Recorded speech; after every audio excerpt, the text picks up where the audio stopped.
No more bad government in Nigeria. Like that was the only media that have been consistent speaking against the bad government and for the purpose for reformers. Niger what yo.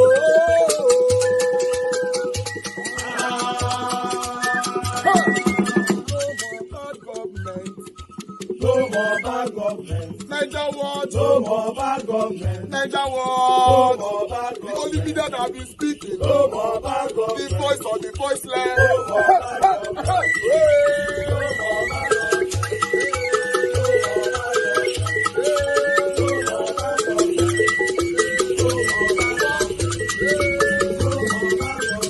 Niger what? No more bad government. For the poor. No more bad government. Niger what? No more bad government. Niger what media.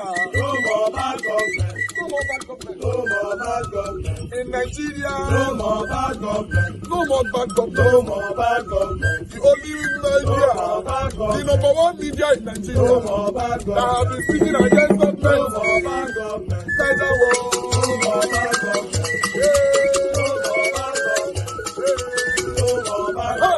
Niger what you?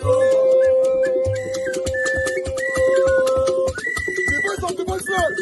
The voice of the voiceless.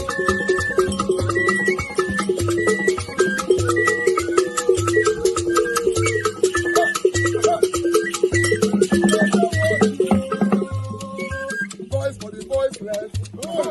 Voice for the voiceless. Niger what media. Voice for the voiceless. Niger watch media. Voice for the voiceless. The only media that have been speaking against bad government. Being consistency since 19 Borogodo. Voice for the voiceless. Voice for the voiceless. Umuwame. Voice for the voiceless. Umuwame. Voice for the voiceless. Voice for the voiceless. Voice for the voiceless. Voice for the voiceless. Voice for the voiceless. Voice for the voiceless. Niger what you? We have been seeing all you guys have been doing. And we recommending to everyone in Nigeria, saying that you guys are the number one. Niger what you?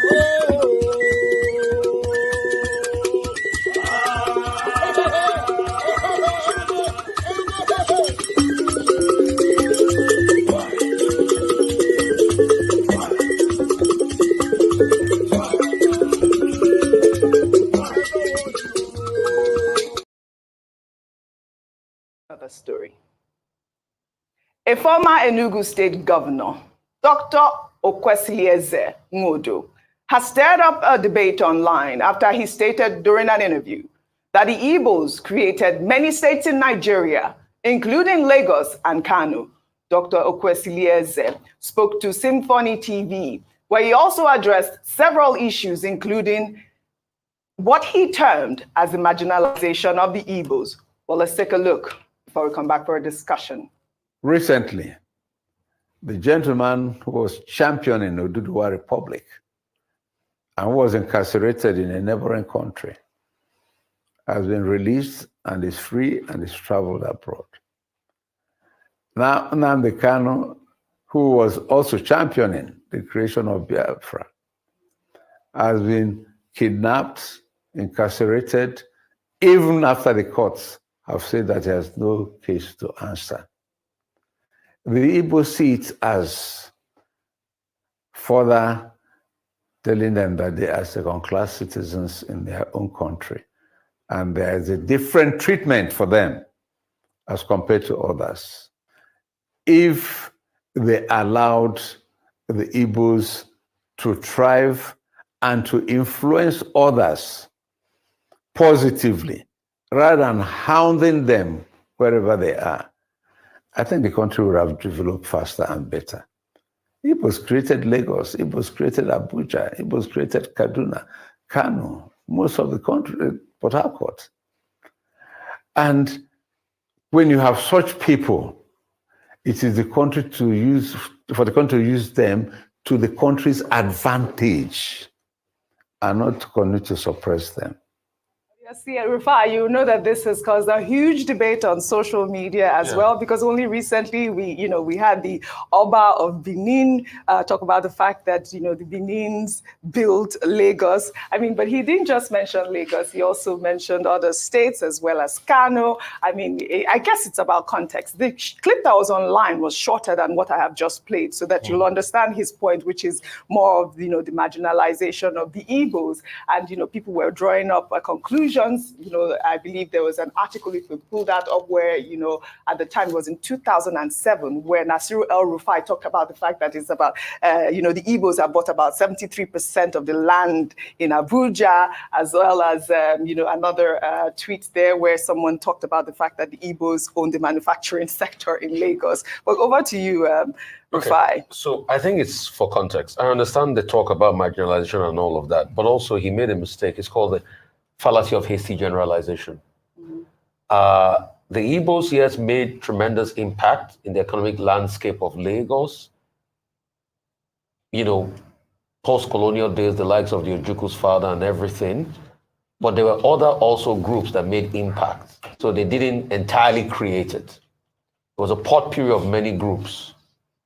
If you're going to go back historically, I think my very good friend and brother Ed Kiazo wrote a book on it called The Woman Line, which is the historical antecedents of the role the Germans even played in Lagos, how they were the biggest industrialists, the glacis of this world, and what they churned out in trade of palm oil, which they were used to make lubricants for. That's the late 1800s. So the British too had trading hubs. People from different nationalities, the Takbas and other people too also had trading hubs. The Igbos too made a dent, but you can't say somebody entirely created everything, because there's an historical antecedence to that. So I think that's where he made the mistake of fallacy of hasty generalization. But you can't also deny the work of the Igbos as regards entrepreneurship. I mean, I wrote a piece recently, which was supposed to be a piece, part of a book I'd been writing, but I'd not finished, which is about the Igbo youth entrepreneurship system, things like the Nnewi Youth League that came up in the 40s and the 50s, where people were given the chance of trading and things like this. And things about the Nnewi Youth League snowballed into what we call the Igba Boy today, the apprenticeship system and all of that. Yeah, that made a dent on the economies of this area, as it mentioned, but entire creation, you cannot take credit for entire creation. That's why it says a fallacy of hasty generalization, because across board, many other parts, where would you put the Tayolowo there? Although he played a role in the slave trade, which he has his monuments there on the Lagos Island where he's buried. Where would you put the likes of the Madame Tinubus of this world?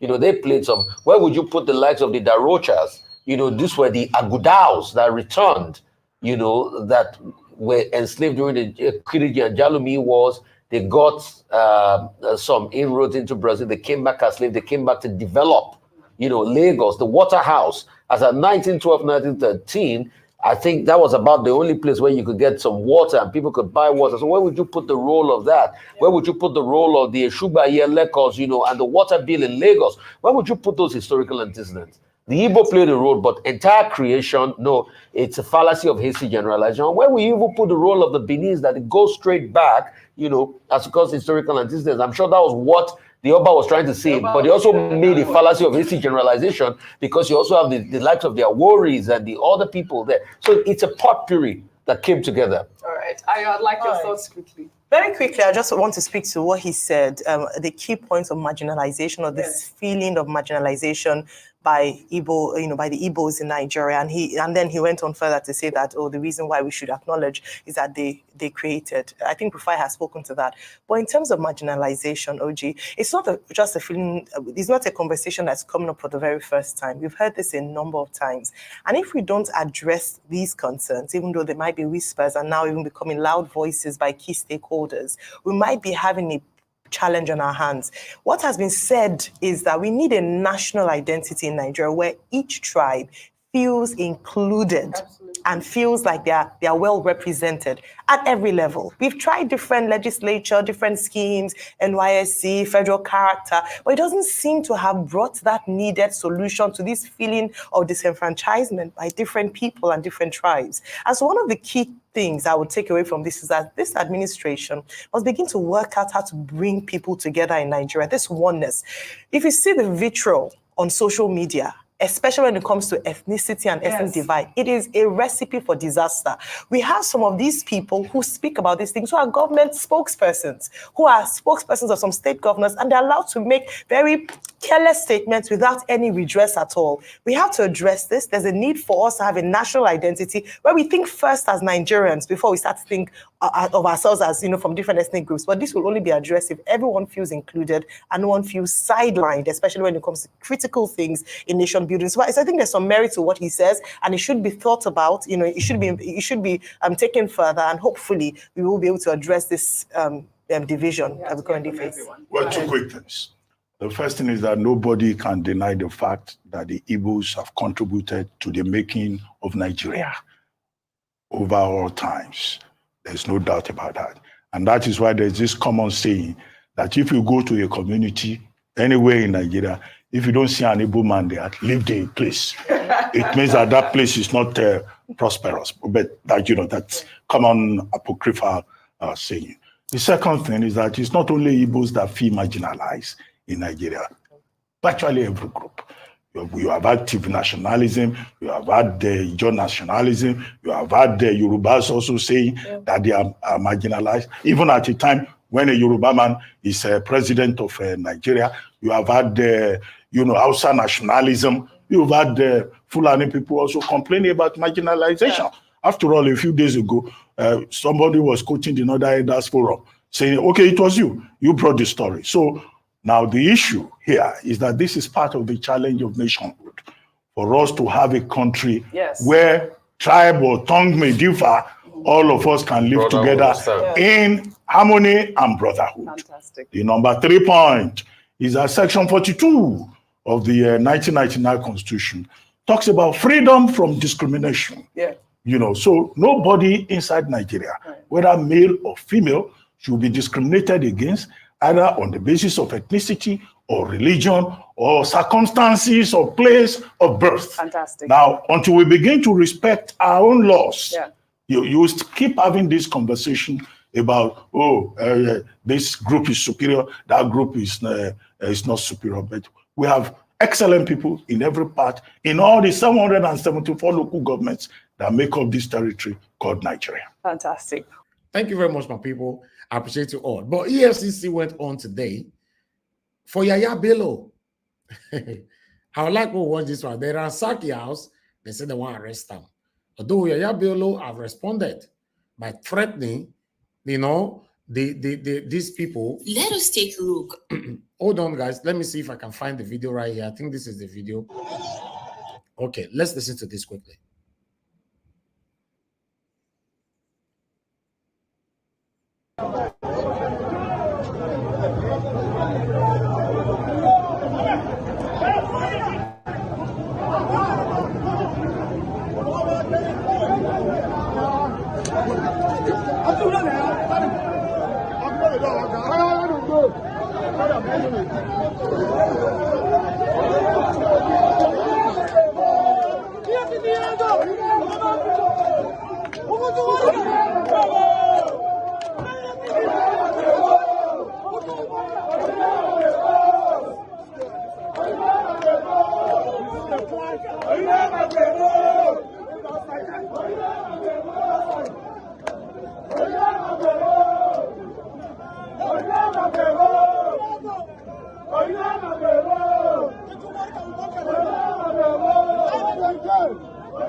All right, my people, now so we see that particular video right there, but I'd like to take some articles quickly, so we take it from here. I appreciate you all. Thank you very much for your time with us, but I'm going to post out a link now for those of you that want to join us. You can start coming in, before we have our guest today.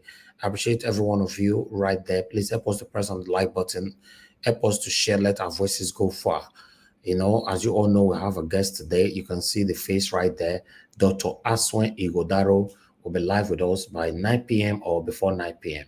So put your questions together. As you know that Dr. Asue Ighodalo is not the kind of person that is running away from questions. So I believe that any one of you that want to ask questions, that will be asking me questions, don't worry. You have the opportunity to pass the question directly to him. He will answer all of them.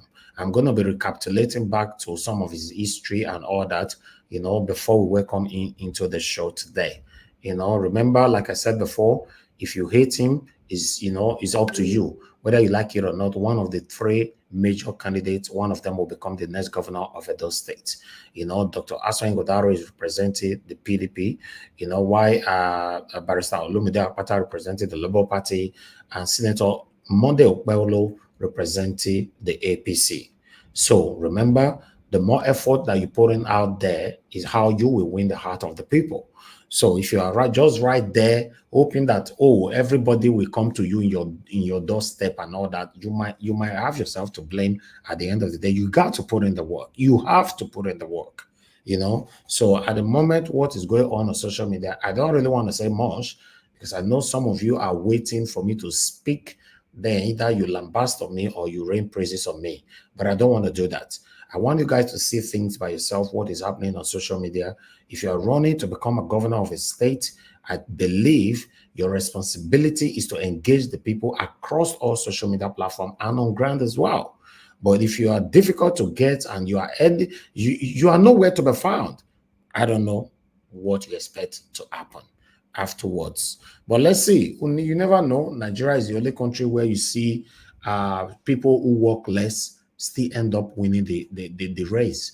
Yes, if you check the 2023 general election, presidential election, Tinubu didn't really do much like that. He didn't attend any interview. He didn't do anything. But at the end of the day, he was declared the winner. So Peter Obi was everywhere. Atiku was everywhere. And maybe other candidates as well. Maybe Kwankwaso and all that. But Tinubu was just there. If you invite him for an interview, say, I'm not interested. So maybe now some people they believe or now. You never know. You never know. Some people feel say, I beg you. Maybe by going interview, I go win them. I know they go any interview. That one way they go interview, now you never know. You never know. But I want you guys to understand that. My Edo people, I want every one of you to understand this is the time for you to choose the right person to be your governor for the next 4 years or probably the next 8 years. If you messed up, you will be the one to suffer as well. If you are one of the people that is complaining behind the doors, I'm sorry, your complaint is not gonna go anywhere. Yeah, now just the truth be that you go complain that in the next 100 years, it's not gonna go anywhere. You have to be active. You have to play part in it. You have to put your voice out there, either speak for or speak against any of the candidates. So you have to tell the people why they should vote for this person or why they should not vote for this person. For me, I don't campaign with hate. I campaign with what I see. Remember during the 2023 presidential election, I refused to campaign with hate on Bola Ahmed Tinubu. Yes, but everything we were showcasing here, talking about here, we have to play the video first. That's all of us were doing. So if you have anything that you want to talk about, no problem, do that. But I can see some are working, while some are just in their air condition, hoping that whether you like it or not, I'm still going to be the governor of Edo State. I don't know how that is going to happen. It has been happening though across other states in Nigeria. But as an Edo son, Edo people know they take those rubbish. And they tell you, they take that rubbish. You can't sit inside your air condition. Tomorrow they'll declare you, say you are the winner. How? I don't know, but say sometimes things that happen for Nigeria, everybody, it goes shock everybody. But let's see how it goes. I appreciate every one of you. I'd like to quickly take on articles right here. But before that, let me post out this link. Like I said, whoever that come in late today will be removed. That is the last person will be removed from the panel, for our guest, Dr. Asue Ighodalo, to come in. I can see on the comment section, many of you are already writing, Asue Ighodalo is the next governor of Edo State. You know, I want to see the opposite as well. What happened to the other candidates? Why can't you people? Because if I mean they talk now, it will be because something else. Let's be seeing various comment now. What did they happen? You know, let it be more competitive. Put it right there. Asue Ighodalo, Asue Ighodalo, Asue Ighodalo.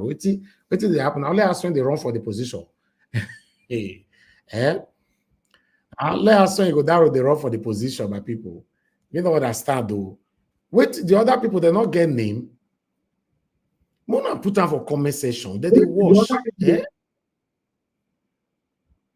What's happening? Please don't unmute yourself yet. Thank you. You know, so yes, like I talked about before. All right, I'll come back to monitor the comment section shortly. Let me me, don't be me alone. Me. When I'm not going to see me cash, me. Hey God. But let me quickly take this article here so that we can get more details on the video that I played earlier on. Let me put this on screen. Yes, as you can see that right there. Yes, I will post it, but I don't post link already, Black Panther now. I don't post link Black Panther. Where you did? Me not post link just now. I mean, once you follow me the entire house again today, you don't understand you. This man, I don't post link. Okay, I've just reposted the link. Is the link even appearing over there?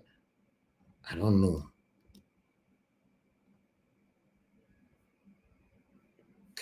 Okay, can you see the link? Just say yes. Because for me, I'm not seeing what I'm posting. I don't know why. Okay, you are here with us already. You know, this Black Panther safe. Black Panther, you are like Kai. Okay, let me take this quickly. Let me take this quickly before we start talking. I only have one article that I'm going to take. As you can see right there, breaking: policemen attached to Kogi Governor Ododo prevent EFCC personnel from arresting ex-governor Bello in Abuja. You know, so I'm not going to read more. I just wanted you guys to know what happened. You know, although there's another article where it was sending warning to Tinubu that Tinubu should warn the head of EFCC they could not try him and all that. You know, so I'm not going to take on that because of time. I just want us to let me quickly talk to my wonderful panelists. You know, and let us prepare to receive the governorship candidates. Thank you very much. Hey, Black Panther, what's happening? You unmuted yourself and you are, I don't know, there's some noise coming from you. Okay, thank you very much, everyone of you that responded to that. Yes, God bless you all. You know, no, the question why I asked yours now, Ben, make I ask him again. I still see Asue, Dr. Asue Ighodalo for governor, Dr. Asue Ighodalo. Now only Dr. Asue Ighodalo now they contest. Hey, me not understand though. Hey. Mona not gonna make this thing only one horse race. Oh, no, I beg. Can somebody tell me your this thing, your governorship candidate? Just the writer for comment section. Let's see. Where are the rest people? Anyway, let me greet my panelists first. You know, thank you very much. Give us a mandate. You are the first today. You just give us a mandate. You go day one corner, go they watch you. You go they watch you. The day way you want come pass question. Hey, this man. Give us a mandate. How are you, my brother? Hi, good evening to you. Can you hear me clearly? Yes, I can hear you. Okay, good evening to you, sir. This is where you verse, cause so me not trust you. It's off reverse. Where your candidate? Where your candidate? How are you doing, sir? I'm fine. How are you doing? Well, very well. Greetings to everyone on the panel. Greetings to everyone in the comment section. Greetings to Nigerians. Well, it's going to be a great day today. Tighten your seatbelts and hope for the best. We are here. Thank you, sir. Yeah, we are here. We are here. God bless you, my brother. Thank you very much. Thank you. So Eddie Milan, I bet make I see your face because it looks like it's your first time on the panel. We don't allow people into the broadcast without not seeing the face behind the camera. Eddie Milan, you're on the backstage. Turn on your camera. Let me see your face so that we can accept you to the screen. you know. We never see you. Now, so you go down today, now you will lose your spot because many people don't they come in now, you know. I don't see your face, so I don't see you, my brother. I don't see you. I don't see you. Thank you. That you can turn it off now. But remember when we have our Dr. Aswe on the screen, you know, everybody will turn on their camera. Everybody should have that in mind. Even me, see, I go turn on my camera. See, I don't turn my camera on. I only just turn it off for now. But everybody, you're going to turn on your camera. If you know you can't turn on your camera, you know, don't come into the screen, but you have the opportunity to call in. Or because not be everybody want make people know who they are. I don't have any problem with that at all, you know. But yes, that's the respect that we give to our guests. You have to turn on your camera. He needs to see the people that is asking him question. I appreciate you all, my wonderful people. Thank you very much. Let me quickly acknowledge somebody as Steve.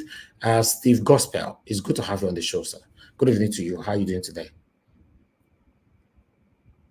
Steve Gospel, are you there? Okay, you're not there. I'll move on to the next person. Mr. Jonathan Kisley, it's good to have you on the show, sir. How are you doing today? Good evening to you. Doing very well, Mr. Elvis. It's another good day. How are you doing today? I'm fine, sir. I'm fine. You know, say where you deal with me like this, me not get problem. I did get it back. Thank you. Thank you. Yes, sir. All right. Black Panther, my brother, how are you doing today? Good evening to you. Black Panther, I did BAM. You are ready for you did? Okay, I did BAM well. No, I did here. We are ready for for the action today. And we are going to DMO everything. And a question I go ask now, Abi. And I be the DMO now. Yes. Remember, I say you get 2 minutes to pass your question. If you use your 2 minutes, they hail the governorship candidate, and then it's over. Who? You know, they hail anybody. Who be your candidate? Who be your candidate? You the run for the Don't worry. We want me them come out. We want me them come out, and those people where want continue with waiting there for ground. We want me to speak. Maybe you are part of the people where you are one. You Dave among the people where their candidate don't go hide for his air condition now. They know they hide. They know they hide anything. They are strategizing either to go Agbado way or to go the normal our way. So we are ready. We are ready. We want to monitor them. We want to monitor their statement and want to hold their record. And their record that we hold, we'll use it to question them as they get into power. We are going to sign an agreement with them today. All right. Let's see how it goes. For me, anyway, let me acknowledge everybody before I say what I wanted to say. Okay, let me come to the next person here, which is Eddie Milan. Eddie Milan, can you talk? Because I can see that you are inside the train. I hope that you don't have noise there. Yeah. Good evening, Mr. Elvis. Yeah, good evening, sir. Thank you very much. Thank you. Good evening to all panelists. I give the house. Okay, thank you. Thank you, sir. Okay. This is my first time of contributing to this your program today. I love watching you. Yes. Wow. Thank you, sir. Thank you very much. Thank you. It's good to have you on the show. Thank you, sir. We'll come back to you. I appreciate your good work. What you are doing. Thank you. Anything that concerns, especially that mostly that our two states. Thank you. You know, saying today, I'm happy to have a few questions to ask this man today, Mr. Asue Ighodalo. You might not have the opportunity to ask few questions, the maximum you can ask is only 2. You must combine them together. No problem. No problem. Thank you. Thank you very much. Thank you, Mr. Elvis. Mr. Jonathan. Go ahead. What about the follow-up question? Yes, you can if there's need for it. Okay. If there is need for it, you understand. If it's a follow-up question, if you respond to you, maybe you are not satisfied, you can once again. So it's only one question. or No, two yeah, questions. You're allowed two for two questions? questions Okay, because that's okay. you Two. know that's what I'm saying. People have to go straight to the point. This is not the time where we'll be talking around. We'll first use like 5 minutes to talk about something before you now say, okay, this is my question. No, you know the rules here. Yeah. You know, just greet the candidate and go straight to your question. You know, for me, I've watched Dr. Asue Ighodalo on different platforms, which I'm going to be playing some of them here. He's good in taking question. He's not scared of any question. So don't worry about that. Nobody, like I said before, none of our guests can be disrespected. I'm saying this to general public right now. If you're listening to us, you know, if you call into the show and you disrespect our guest, you'll be blocked. That's it. We don't give you second chance on that at all. You know, you cannot do what you want to do. At the end of the day, you come back, you believe that you can come back later on to say, oh, I apologize. No, you know the rules of the platform that insult is totally prohibited here. So, you know, that is it. You know, let's take it from here. Let me quickly appreciate those of you that super chatted me. Adelaja Ogobi, thank you very much for your super chat. May God bless you. I appreciate this. I showcased you earlier on. Then we have Amazing Grace USA. Thank you very much, madam. May God bless you. Thanks for all you do. So God bless you and your family, brother, Mr. Niger Wash. In my opinion, I think today's visit of Dr. Asue Ighodalo will make or break him. Is it? Why? Why? I don't see these conversations. Why? Today's visit to Niger Wash will make him or break him. But why? Anyway, I would like to know why. Madam Martina Abbas TV, thanks very much, man, for joining us. God bless you. I appreciate Yes, you. so Somebody speaking? Please mute yourself for now. Let me come back to you. Just stay mute, please. Thank you. Mr. Edimilan, just mute yourself for now. Thank you. You know, thank you very much, Madam Martina Abbasi TV, Frank Ono. Thank you very much. God bless every one of you. Everest, thank you. I appreciate you all. George Efosa, Ignadio, and many others. I appreciate every one of you. Now, God bless you now. Thank you for your time with us.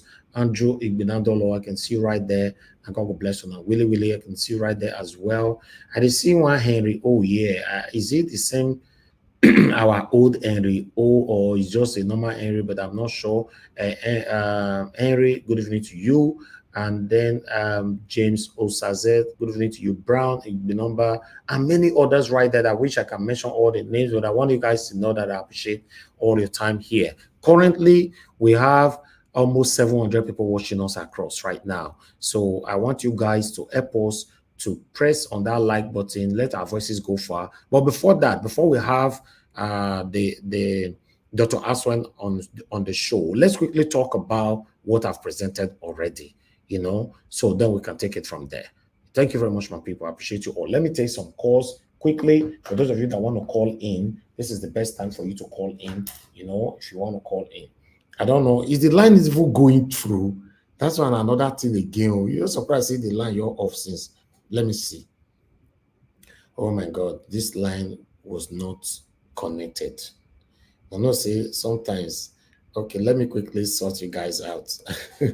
I know say people don't try since. Okay, you cannot call in now. People don't call sister here. Look at an verse. You can call in now. Call in. Now my fault be that. I accept that. I'm supposed to sort that out before time, you know. So you can call in now. In the next 10 seconds, if nobody call in, then I'm gonna go back to the screen and start listening to my panelists. Thank you, my people. Now God will bless you now. Mr. Henry. Thank you, sir. Longest time we say yes. Mr. Henry, don't tell. Good evening to you, sir. I'll come back to you. Thank you, Mr. Ben. Thanks for calling in. Good evening to you, sir. Please talk to us. You make it brief, okay? 2 minutes. Thank you, sir. Okay. Good afternoon to every members in the panel. I would really give us a mandate, Mr. Jonathan and my brother Black Panther. I greet all of you. It's a beautiful day today, and I'm looking forward to this interview with Dr. Asue Ighodalo. I will say this right off the bat, this man, Dr. Asue, since when they started this whole gubernatorial campaign in Edo State, I think he has been a standout candidate. Me not the talk. Oh, continue talking now. Not be my.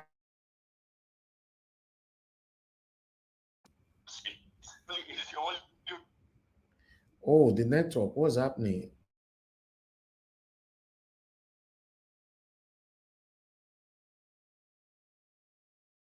Oh, they have started attacking us now. Can you hear us, please, on the panel? Please, guys, help me now. Respond to us. Nobody's responding on the panel. We can hear you. I can hear you. Okay, go ahead. Yes, Mr. Najawash, we can hear you. Thank you. Dr. Asue is the only person who is talking to the people. I don't care about his party, but he's the face that everyone. His voice is the only voice everyone is hearing. You know what I'm saying? Me, I don't like the current governor in terms of what he do. Well, I mean, now what they see, they believe so. Now this man, now they talk to the Edo people. You understand what I'm saying? And every time I listen to him, and it's, when he's talking on any interview, he always will point every question where they ask him, and they always attack the issues. You get what I'm saying? So I'm looking forward to hearing him talk on this platform, because I know we get panelists we go drill him with questions, especially Black Panther and you sure say Aswe be like person with the fear question. That man not fear. I tell you what, that man not fear any question. It tackle for all the interview where I don't watch him, man. They always talk about the question where they ask them. They deflect. They gaslight. They always, and they're very eloquent. I don't see politicians. They already know how to attack. This whole election campaigning period and all that. But somehow my mind gravitates towards the man. Okay. You understand? I like it. Thank you. And I like what he stands for. So I wish him all the best. Thank you, sir. Thank you very much. Let me quickly take another call. We have Mr. F.A. Thanks for calling in. Good evening to you, sir. Please talk to us. 2 minutes. Yes, sir. First and foremost, I want to ask if Asue Ighodalo came in, can we call? Yes, of course, you can call. Why not? Okay, but I want to tell you, sir, this man is our network. No, hold on. If anybody will want to call, let me quickly say this. Aswe is someone that like to also communicate with everybody with pidgin. So for those of you that are always complaining about our platform that will not speak pidgin for you and all that, with a speak pidgin, please be confident and call in and just speak whatever you want to speak. Aswe is ready to take your question. Okay, thank you. Go ahead, sir. Okay, sir. Sir, if I tell you, if I tell you which side the year for those states, the way people say they call me for home for those states, sir, now this man, we will not deceive ourselves for years. Now this man, you know why? This man a very intelligent person. You hear them for caller, if you already present. You understand me? So I have a question, very important, and that question is still like, if it came today, I have a. Okay. No, may fair confess now. May fair confess. Thank you. Yes. Okay. Thank you, sir. Yes, sir. Let me quickly take just 2 more calls. That's it, so that you guys can save your calls for later on. Mr. Chimeze, thanks for calling in, sir. Good evening to you. Please, Mr. Chimeze, I have issue with you. Good evening to you, sir. You don't work with time. Work with your time. Now only 2 minutes you get, please. Okay. A candidate is coming. The first day I saw this man, my spirit take him. So now Aswe Ighodalo you the support. Now Aswe Ighodalo now you the support.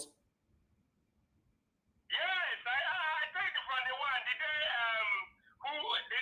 they were beating this my lady, what's her name? Irish finance.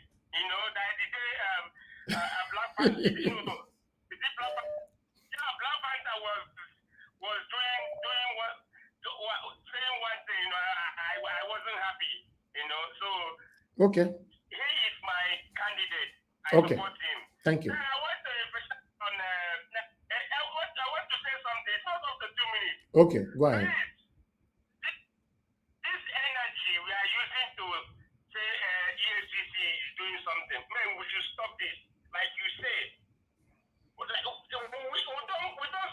be clamoring about what they're doing now, chasing people that are spending money. There's a lot of things. When your house can't be on fire, you'll go out there testing a rat. There's a lot of things, insecurity, the INEC chairman. Nigeria is supposed to be protesting on that one. And then how to get rid of that man against 2027. See, all these things they are doing, I think they're chasing a rat. That's why I say, look at the way I see it. Please, Nigerians. Okay. Thank you, Nigeria Watch. Thank you, sir. Thank you, sir. God bless you. Okay, callers, please, can you just let us move on now? I think, let me see. Sorry, are we allowed to say something? Are we allowed to speak? Of course. Yeah, I wanted to come to you now. Why not? Please. Okay, thank you very much. I think to make this this whole thing fair today and make it interesting, if the admin on the comment section can actually pass to you the comments that we have on the comment section, I think that would be a great deal. I think some people are putting a wonderful comment there that we may not be able to probably not all Nigerians can see because not everyone probably go to the comment section. But I think I've they started already now. Yeah, so you can look for some diverse opinion there. No. I can save them. Yeah. Thank you very much, my brother, for bringing that to me. Showcase them up because that will probably create a divergence view of this whole thing. Exactly. I think it's very, very important for Nigerians to really understand where we stand today as a nation, as a country, and then as a people. I think it's becoming more interesting because now I think the way it may probably play down the line is every state taking its own state and then holding accountable the wicked people in power, holding them accountable, making sure that they do what is needed for the people. Now, I think Aboeze says something that's very, very profound in the comment section. Now, so on a hype Obaseki, he put in away on our day today. Those are very profound questions. I think Madam Tusabi said something. She said, it's not by answering all the questions that actually make you a standout candidate. It's your opinion. All well and good. I mean, so we all are political animals, whether you believe it or yes. We all have our different view. But the pertinent thing that we are doing here today is to rescue the soul of a state. And so why is the soul of that state very, very important? The child born 20 years ago in Edo State may not have seen what is called good governance. I bet you, if you take an average child of 20 years old, bring them to UK, take them to United States of America, or probably somewhere in Ghana to go see how governance run, they go back to Nigeria, they'll be traumatized. And so what we're doing here today is on the importance of why we need somebody that can stand for the people, somebody that can actually do the bidding of the people. The people in Kogi, the Kogites, they don't understand what they are doing. And it's very, very important that Nigerians pay attention. They will use this guy's case to deceive you, just to divert your attention. But the real thing, the real issues, Nigerians are not on the real issue. Nigerians are chasing shadows. They let the real issue. The real issue is, how is your government taking care of you? The real issue is, where is corruption level? The fiscal policy, the monetary policy. All of these guys have embezzled money. Can anybody put them behind bars? Who is going to help the state? I mean, you have a video of how people are volunteering to go cut grass in the front of primary school in Edo State. That is the height of irresponsibility, the height of wickedness from anybody. We've seen roads, biscuit roads, they've been tied with it before you know it. Some couple of days, they're giving way. And these guys are looting money in their billions. They don't loot in millions anymore, in their billions. So, I mean, I'll just probably call it short here. I'm excited to be here today. We want to hear what these people will tell us. We want to hear their mantra. We want to see if we still be able to sit on the same pedestal and remain as a country where impunity and corruption is the order of the day. Nothing works in the country. It has now it has now skyrocketed into states. No state is working. Local government is not working. Councillors and even the wards, from the local government to the states, nothing is working. The arms of government that should hold people accountable have all been bought. Why? The money factor. So please hype your candidate very well. After 8 years, we'll come back here again and ask ourselves, what have we done better as a people? Thank you very much.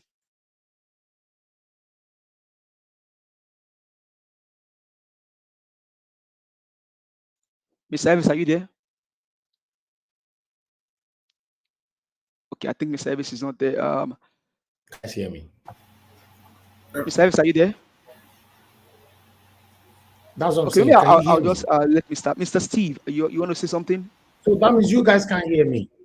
Oh, we can hear. Okay, we can hear you now. I'll be talking. Oh, we can hear you now. We can hear you. Now we can hear you. Earlier we can hear you. Okay, thank you. Okay, thank you very much. Thank you, my brother. Thank you very much for your submission. You see this Edo State governorship race. So for me, I want the people to decide. You know, I want the people to decide this time. That's why I will not tell the people what to do. Decide. You know, like I said before, on the comment section now, what we're supposed to be seeing now is that everybody fighting for their candidates. But what I'm seeing on the comment section, Asue the next governor, Asue the next governor, Asue, what did they happen? What did happen to the rest people? Not be only Asue, not be only Asue next governor. I think we need to hold this referee accountable today. Maybe Black Panther. I know say you get Koboko. Maybe you have to hold this referee to accountable today, so that way we are able to say that. Only Madam Money or Lagbian. I me don't see we don't talk about Pata. So, I swear the next governor. I swear the next governor. What did they happen? Where the rest people? When I want more call the knock for our door. On a person when I go blame later on the fine. You don't understand. No be only Asue did here. Pata did here. Let me they talk soon. I see Akpata just now for Money and Lagbia. Me talk just now. Agree to now. Clarence Bell, it's good to hear from you, sir. Longest time. Wow. See all my people. Blessed not be because of me on account, because of us well. Because many of them don't forget me. Tele. That's fine. Life have moved on. God is washing. You know, there's a same kind of find on. Yes, sir. Oga Elvis, you are going to do something for us today. You are going to do something for us today. And that is very tactical. You are going to sit on the fence, and the fence you remain. You are not going to be pronounced. Hold on. You are not going to be pronouncing somebody's name all the time. Let the viewers do the job. Whatever they are doing on the... No. Let me quickly comment on that. The person that I have today as a guest is Dr. Asue Ighodalo. His name will be pronounced throughout this broadcast. Yes. Olumude Akpata will be pronounced all the day. Yes. I don't want expect me to be mentioning Olumude Akpata. Look at where I'm going. That is coming today. I'm going somewhere now, Oga. Okay, go ahead. You are not. Don't be reacting to what is on that comment section because you are pronounced. Let them speak for themselves, but don't react to it all the time. It's as if you are advertising. No, listen. Let me tell you something. The day where Barrister Olumude Akpata go come, will you tell me this one as well? Everybody will come. Just let the people they talk for comment. Don't react to their comment, but you can speak. You can call this the doctor's name every time. They be human being now. They're not be human being. We know. They cannot gag us. They are gagging. They are gagging me. For his side. What did we do you? I'm pleading on behalf of this... everybody here. I'm pleading on behalf that don't read their comment. Let their comment be showing for themselves. Let me tell you earlier, say today the referee. I bet somebody can't join me for panel. See condition that they give me for year. You have to be conditioned because your voice is very loud. Exactly. Black Panther. Me I don't even tell and say the referee If I say we'll go get another referee, there's one junior referee in that studio. Maybe we'll bring the junior referee, may come blow this Because match. everybody they have communicated with themselves to scatter the comment section, and that is all their plan. So don't speak for them. Let them be scattering the comment section there. Make Mr. Elvis as the senior referee, bring that junior referee for that studio. Let the junior referee come moderate this thing. May you just stand. May I go sleep? No, you remain there, but don't gag us. Don't put them up. Let them be speaking for themselves. But now me, Asue want to see now. No, you and Asue, no problem for the interview, or you talking about Asue name 1 million times. But the comment section, don't speak on that comment section. Leave them. Let them be typing and be praising their candidate. So, that is what we want. No people with their comment section. This is unfair. Yes. For now, because of this interview, for now, because your voice is too loud. Black Panther, you are magnifying the comment section for them. Don't magnify it. Black Panther, I just like your spirit, man. No grief for anybody. No grief for anybody. Because they are all politicians. All the people will go silent to now. They can't the panel just now. No everybody, all of them are all politicians. Like I told you before, and I've been saying it here. All of them are politicians, and we cannot be gagged more than 100 million times. That referee for that studio, bring that referee come outside. Make you be referee again. No, you bring that my little referee. May come moderate this thing. Make you just sit down. Old last man flag. What it be name? No worry, Mr. Elvis. Mr. Elvis. Every state, Edo State is a microsome of Nigeria, what Nigeria is today. And we are not going to take it lightly because of any formation of anything that they put up. Right. We are going to drill everybody equally and get the best candidate to come up. Okay, all right. But not Mona, remember, say not be me the contest. So all this one they lambast on me now. Yes, because your voice is too loud. Your voice is too loud. So we want you to be Mr. Referee, sir. Can you please bring that my little referee? Wonderful and bountiful salutations from my audience table. We greet you. I say Obobo Lobuna from my audience table. Yeah, God bless you, Alex. I greet all of you now. Well done. Thank you. Mr. Chris, you are welcome. Thank you for the Baba Gogigo reparty going on here. Thank you for the tete-a-tete. Thank you for the clandestine meeting, but it's not clandestine anymore.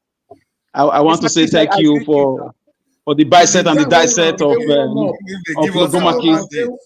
The time when I tell one more people now question for corner, now they usually they attack me like saying I may be governorship. Don't worry, our questions. Nobody should attack. Nobody should attack Mr. Nigeria show.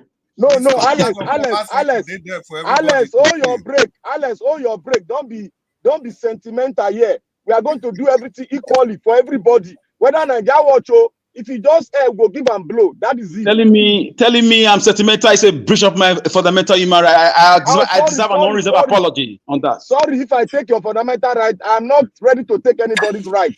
But I want to treat everybody equally because Nigerian politicians, we know who they are. They can change. But Mr. Nigeria has been very fair over the years to us here. So I don't think it's fair for us to say it's not fair. Let me refer them. Mr. Alex. He said, "That's so the hype of Obaseki we did today." So the hype. They have all started again. Black Panther. Yes. Black Panther. Beg. If we talk about fairness, for me, I believe say Mr. Nigeria Watch is doing the proper thing because now person where they show today, now it be Asue Ighodalo. So I know against that one. No, it's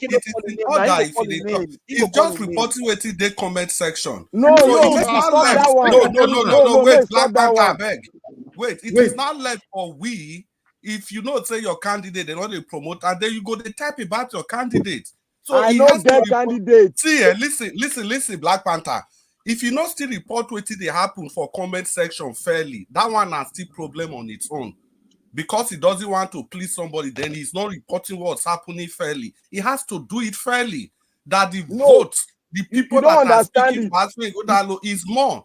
There's nothing wrong with that. So it's not left for the people supporting Akpata to continue Understand what I'm saying now. Understand what I'm saying. I'm not against even 100% for Ighodalo on the comment section. We are all seeing it. But he should not voice it out. Because he's not wait, Black Panther, that's where you are missing the point. He's not voicing it out, he's reporting. He's reporting what's happening there. For example, now, if I can get 100 people to be typing Olumide Akpata, I will be very happy for him to still report it. I will be very happy if he reports that. So okay, you can I don't talk my own. If that is for continue, I'll go rob him inside. No problem. Hold on now. Make una hold on. You see, this one where everybody they talk the same time. So in a normal way of the broadcast, but once our candidate don't come, I will not allow two people to talk at the same time. And he's not our candidate, or he's just a guest, sir. He's not our candidate. You see, and Alex, thank you very much. Thank you, Alex, you see what they talk there? No. He's not a governorship candidate. He's not. Black Panther, that's a sleep. He's not our candidate, sir. It was a slip of tongue on my brother's side. Yes, I avoid. That's what I want to avoid. That was a slip of tongue. Najawa is a very fair person. He's not my candidate. I know he's a fair person. Okay. I know he's a fair person. But when he starts pronouncing on that comment section, you do mistakes. Okay. Hold on. Okay, let me speak. Let me say something.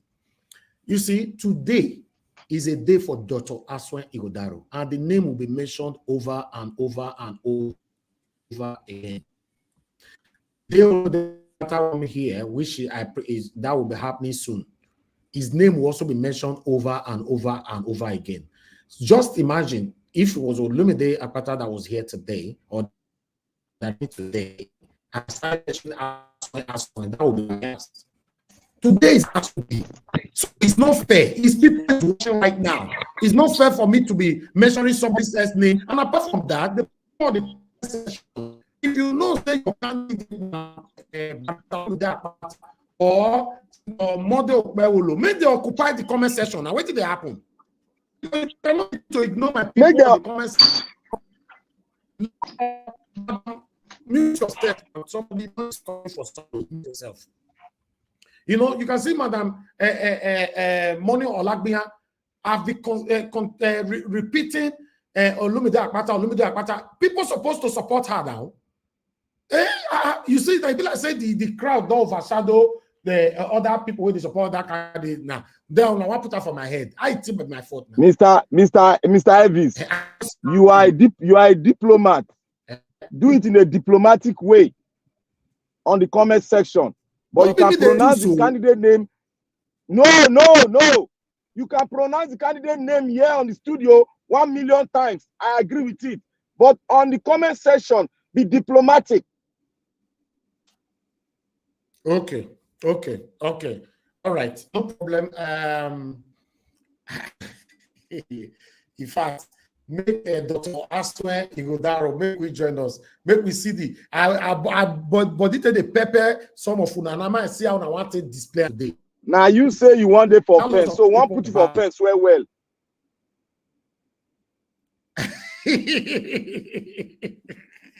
So if I put for offense, make it no really hot like this Black Panther. I want put it for offense well. Your busy day. Black Panther. There's a message by Ray Murphy. Copy and maybe they share them again. I know there any message. I know Nigerian politicians don't show me pepper before, so I'm ready to drill them this time, and I'll get the copy. I go to paste them for comment section every day. Okay. Each candidate, what you want to do. Joke apart, I understand how everybody's feeling right now. Like I said before, we have 3 major candidates running for the governorship seat in Edo State. Whether I would like it or not, one of them will become the next governor of Edo State. Definitely, certainly. The question that you're going to be asking today, please don't. How do I put it on? Don't apply or attach hatred to it.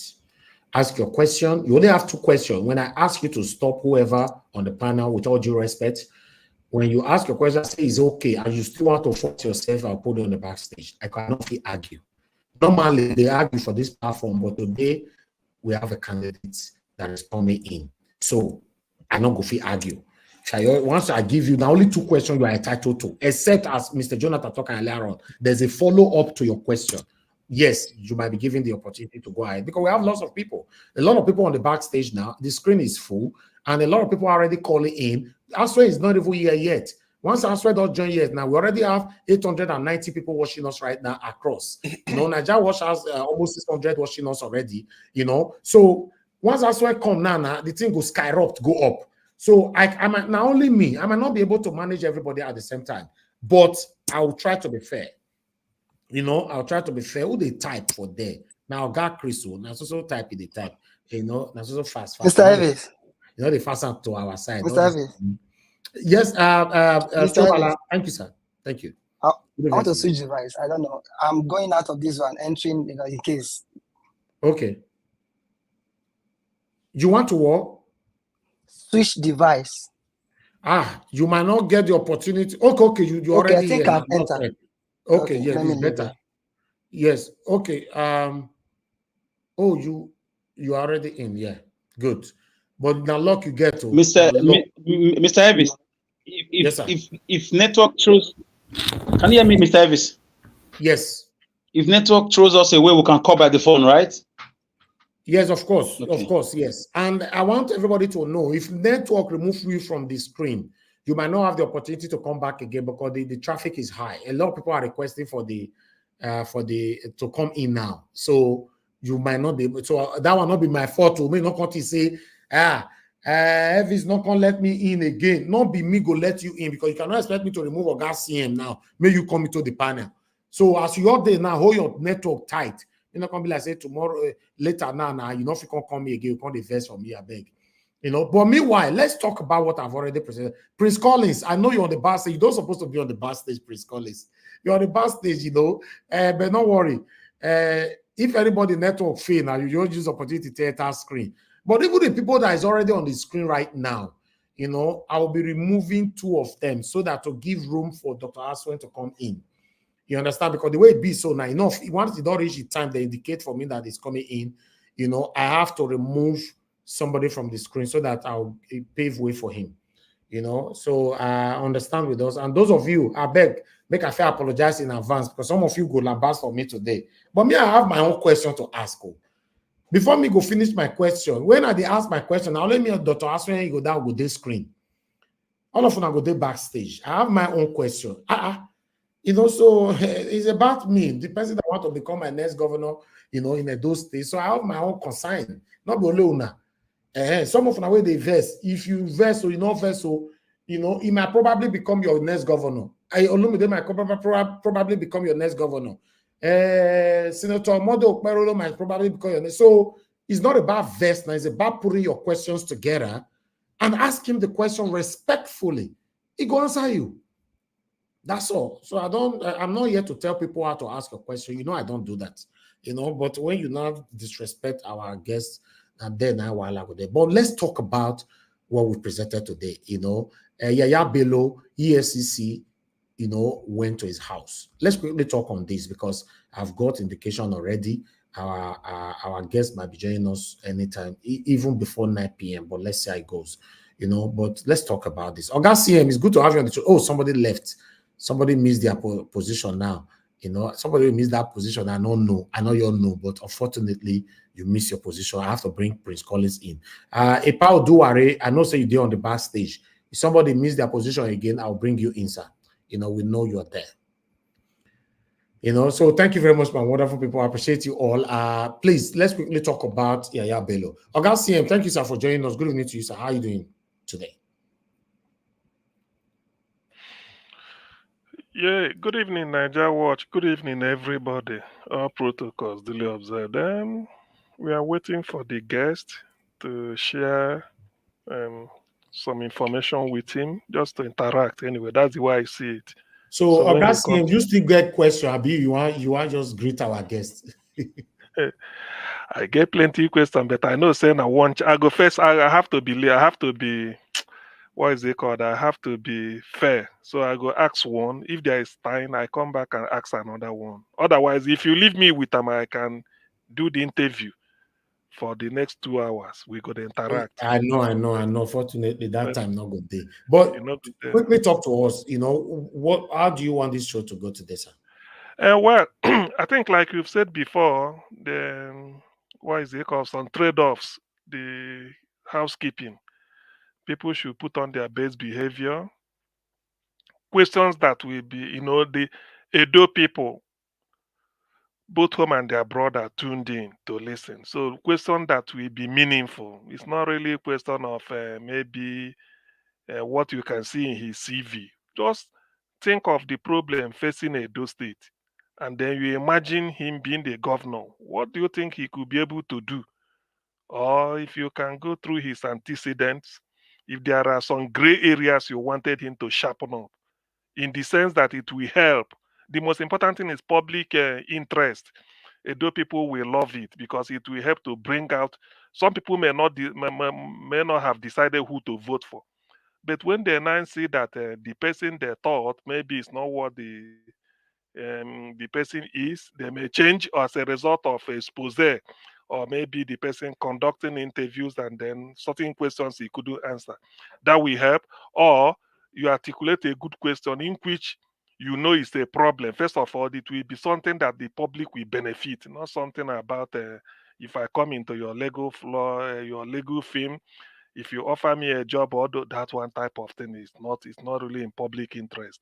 So I expect that the type of questions, if I'm to be, and I believe everybody is aware, the most important, I don't want to mention any question, could be just as long as it's beneficial to the people of Edo State. That is one thing. Then the thing is on individual basis, let us not be antagonistic. Exactly. We listen more to him to see what he has to offer. No, Because but everything nobody we can even do that. Nobody can do that. so that we know what he has to offer. And then because in the end, it's like he's coming for job interview. This is a person you want to entrust. You got the thing is that, can this man be up to the job? That's what you want to assess by every way, the type of ways, everything. Just, can he be up to the job? Already, One thing you should understand, when it comes to my guests, it's my responsibility to protect them. yes. I've brought senior advocate of Nigeria. I've brought them here. I've brought Michael Zakome here. I've brought Mike Igini here. I've brought names here. So in terms of antagonizing my guests, that's totally impossible. Exactly, Yes, once it come out, yes, we can now scatter table, no problem. Say guest day, everybody must behave according to although some people may think that when you antagonize the guest, but to me, if I'm to assess, I will even leave the guest and it will tell me the level of your intellect, you the person asking the question. It will tell me the type of person you are, because exactly. it appears you do not even know what is on board, the importance of the situation. You do not know the urgency of now. So having said that, I expect that, by listening to him and what he has to offer, that is when you now see that you might not make the decision here. You now go home and think. Those are those people that listen. This man talking like this. Because what you want to know is he really up to the job? The job is not just the governor, but the problem facing Edo State. If you know it, then you know you are ready. You must know the problem facing your state that is unique, in which you now say this is the problem. Because in interview, to recruit you for a job, they've seen the role. They say this is the, if we interview 15 candidates, we want 2 or 1. This is the job we want the person to do. You've already defined the job by job specification. Now you are trying to match the person. Can this person be able to do it? That is what is worrying you. That's why you are firing questions here and there that are relevant to the job. That is the first thing. The question must be relevant to the job he's going to do, so that it will not help you. In that case, you are fair. You said, after all, you want to be governor. I know as a governor, you should be able to do this. Now, can this man be able to do this? That is just what you want. You forget about any primordial sentiment. Because in the end, the choice you make, if he misbehave to misbehave, you may say, hey, I should have known this. Or if he's be doing well, he say, thank God I assess this man very well. I mean, I'm capable of making a decision. So that's what I will do. But I wouldn't say anything more because I don't want to give a tip to the question I want to answer. So before somebody will ask it before me. So I keep my question to my chest. I want it to be me asking that type of question. Although, Mr. CM. Yes, please. A second, please. I want to ask a question, for those of us that are in the panel. And also this question is goes to Mr. Elvis as well. Yeah. For some of us that are not indigenous of Edo State, I know we are all Nigerians. Yeah. I'm just suggesting if there's a way we can just allow those who are Edo people in the panel, to really take the stage very well. Why? Because they know the state, they know the level of development in the state. Like me, I don't really know much about the level of the development in the state compared to my own state. So for those who are really, really Edo people, is it a way we can just give them a chance for them to really... My brother, to support your point, if you allow me, sir. Yeah. To support your point, I will ask Mr. Najawash. It's just a suggestion. I don't know. I'm training to the house. Can you hear me? If we can raise the bar of the questions, especially for those who live or who know Edo State very well, who may want to ask maybe 2 3 questions or 4 questions. I don't know. It's just a suggestion. People may have things disturbing them in their mind. Mr. Elvis. Mr. Elvis. Hello. Can somebody hear me? Yeah, I can hear you. I don't hear what Mr. Ellis, what do you mean? People should get 3 questions. Is that what you are saying? I mean, yes. I mean, yes. Exactly. You cannot. We have lots of people. Mr. Elvis. You can. The point, Mr. Elvis, the point I'm making here is that it's just the Edo people that knows the nitty-gritty, that they know the nook and cranny of their state and the level of development so far. I'm saying that if we are the panel, right? Like me, I'm ready to be. I don't mind. I'm ready to be put at the bar stage. If they can take the front stage, the front space and ask the question. Mr. Elvis. Okay. Please let me say this. Mr. Elvis, please let me say this. Yes, sir. I must say this. I respectfully disagree with Mr. F. Emmanuel's comment in totality. It is uncalled for. How could you say that people? Are you aware? Do you know that people that live in Edo State, or people that are, let me put it this way, those that are not living in Edo State know more than what is happening in Edo State? No, that is wrong. Absolutely wrong. You are wrong. Listen. I will use myself as an example. I can bring anybody out in Edo State and come and have a 40-minute discussion with me on Edo State. I'm not going to use anybody. They will know I'm not from Edo State, okay, but I'm a Nigerian. I have a stake in Edo State as well. I can decide tomorrow to ask my family to go and live in Edo State. I have a stake, the ultimate stake in Edo State. I disagree with that question. It is on. Yes, I support you, Black Panther. I support you, Black Panther. No, I support you whether. This question was as if let me comment. Can I say something? Please, Can I say something, please? A second, sir. Mr. Jonathan, yes. Please, maybe you misunderstood me. What I mean is that just as you Jonathan or Black Matter? I'm talking about Jonathan. I'm talking to Jonathan.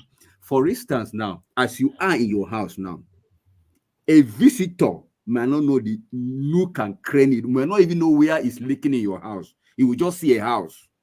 You will just see how the sitting room is looking wonderful, but it's only you that knows where it's leaking in that house. Anyway, F. Emmanuel, to be honest with you, what I'm Jonathan not saying said, other people might not have knowledge of how Edo State is. That's not what I'm saying.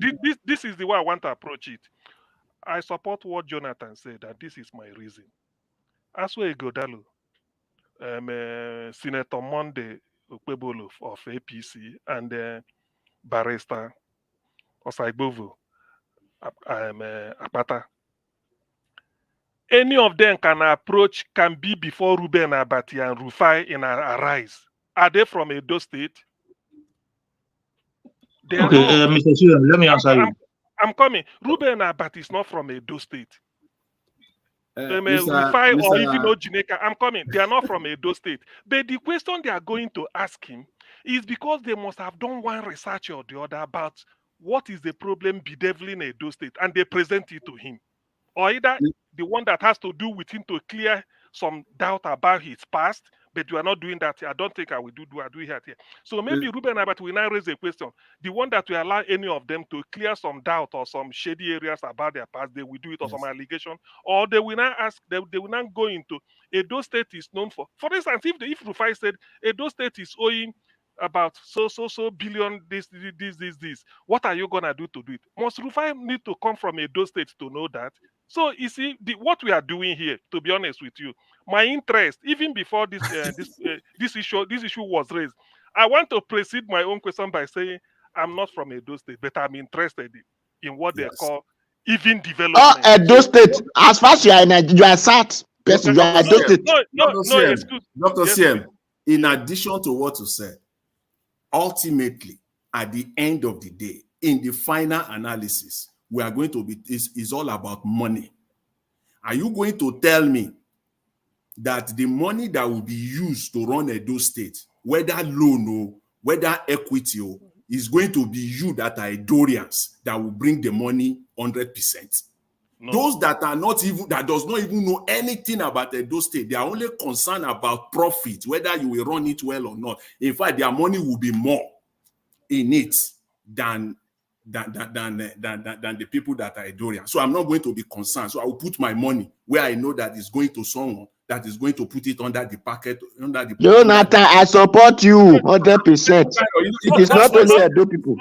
Also, Jonathan, on the flip side, I mean, not on the flip side, still on the same side, the fact that people that are not indigens of Edo State are taking part and asking pertinent questions, because I believe our question will be pertinent, is an indication that, look, there is no hiding place for any governor getting into Edo State, because it's like every people that are not even Edo are taking interest. So that will also make them to realize that, look, oh boy, we are really in for we are in for a very rough ride if we miss the opportunity they've given to us. Because people, it's not like they abandoned, they said, okay, I need to let them do. The others are taking interest, meaning that they want the best for the people there, or they have the type of interest I'm trying to say, they have their people living there, or somebody can be a youth copper tomorrow that's related to me in Edo State.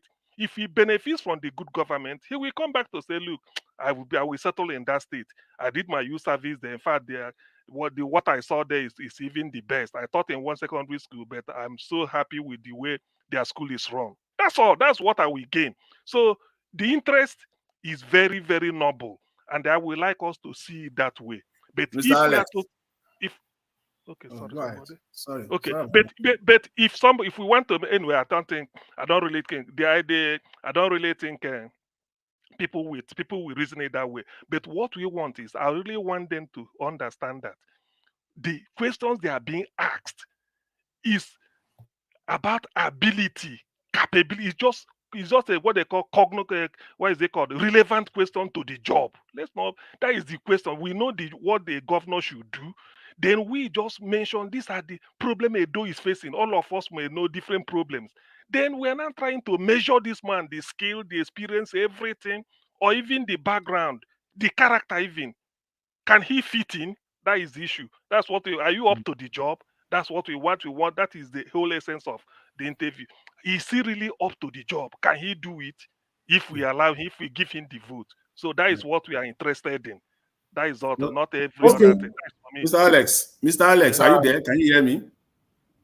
Yes, he's here.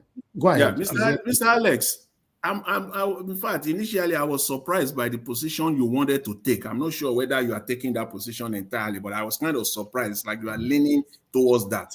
Because you are an historian, a political scientist. I know your level when it comes to the history of Eastern Nigeria. You talk extensively about Odumeku Ojukwu. So can somebody now tell you that because you are not from Anambra, You are not from Enugu. You are not from Ebonyi. Mr. Alex, please stay on the sideline when we are talking about Eastern Nigeria. Mr. Alex, I want to hear your response. No, you cannot. Can I respond? Yeah, please go ahead. This is why it's a panel. We all learn. Nobody is a citadel. Nobody is a synagogue of knowledge. So we learn. Bini will say, education is not really wisdom. Wisdom comes from God. So we can only do our bits. Bit by bit, we learn from each other. This is how nations were built. So as we are here, you see, I've been quiet, listening, writing, jotting, learning, listening, assimilating, filtering. I'm using the chemistry filtration method, to also, take in things. So being an historian does not mean I cannot make mistakes. So being a political juggernaut or political scientist on Nigerian history or African history doesn't mean I cannot make mistakes. That is why we are here, to help each other. So with the explanation that I've heard now, I think everybody should be part of it. That's it. I agree with you, Alex. I agree with you, Alex. And finally, don't think I'm not ready for this guy. I'm more ready than all of you put together. The two questions I'm coming from it may even cut off network. I'm serious. Very, very politely, constructively, respectfully. I have some lovely questions. You there, Magba. Make you be careful because of your network. Today I had to borrow network booster for you to hear me well today. I had to fix. Thank God they brought a new transformer for us last 2 days. Kudos to the Edo State government on that. I'm grateful because we wrote and they fixed it, and I was able to charge my gadgets, and I'm grateful to God. So the questions I have in mind, my own questions, is my question, and I'm very patriotic. I'm very anxious. I can't wait. I'm waiting for Nigeria to say he's around. Oh, I'm taking up somebody. Oh, it better not be me, though. Alex, kudos to Mr. Asue Ighodalo for your new transformer. No. It's not the one. We paid a lot. Listen. When I say government, they only brought people to fish it. We contribute their money. We brought out more than 2 million naira. Don't reason it. I have my receipt of payment. So even they only send us NEPA staff to come and install it and give us permission to install it. Government have to give permission to come and install what you bought with your money. So you have to pay. You have to pay them. Yes, and we are still owing. Let me not go there. It's something. Is our community. Is that not the function of the government to provide that for you? You can. If I talk now, they will say I hate them. That's why I've been quiet for all of you because there are people right now listening from. They are just waiting for Mr. Alex. Some people are just here listening from their rooms, their offices, their cars, waiting for Mr. Alex. So and I'm ready, Mr. Najawa. That's the duty of the government to provide you light, water, road, and healthcare. No, be Canada idea. Can you guys hear me? Yes, sir. Please. 1 moment, please. Alex, there's a supermarket in the UK. Their motto is every little helps. Mm-hmm. Okay. All right. Let's say this. What is going to happen? Please, Augustine, please mute yourself, sir. Please. Okay. Thank you. What is going to happen is because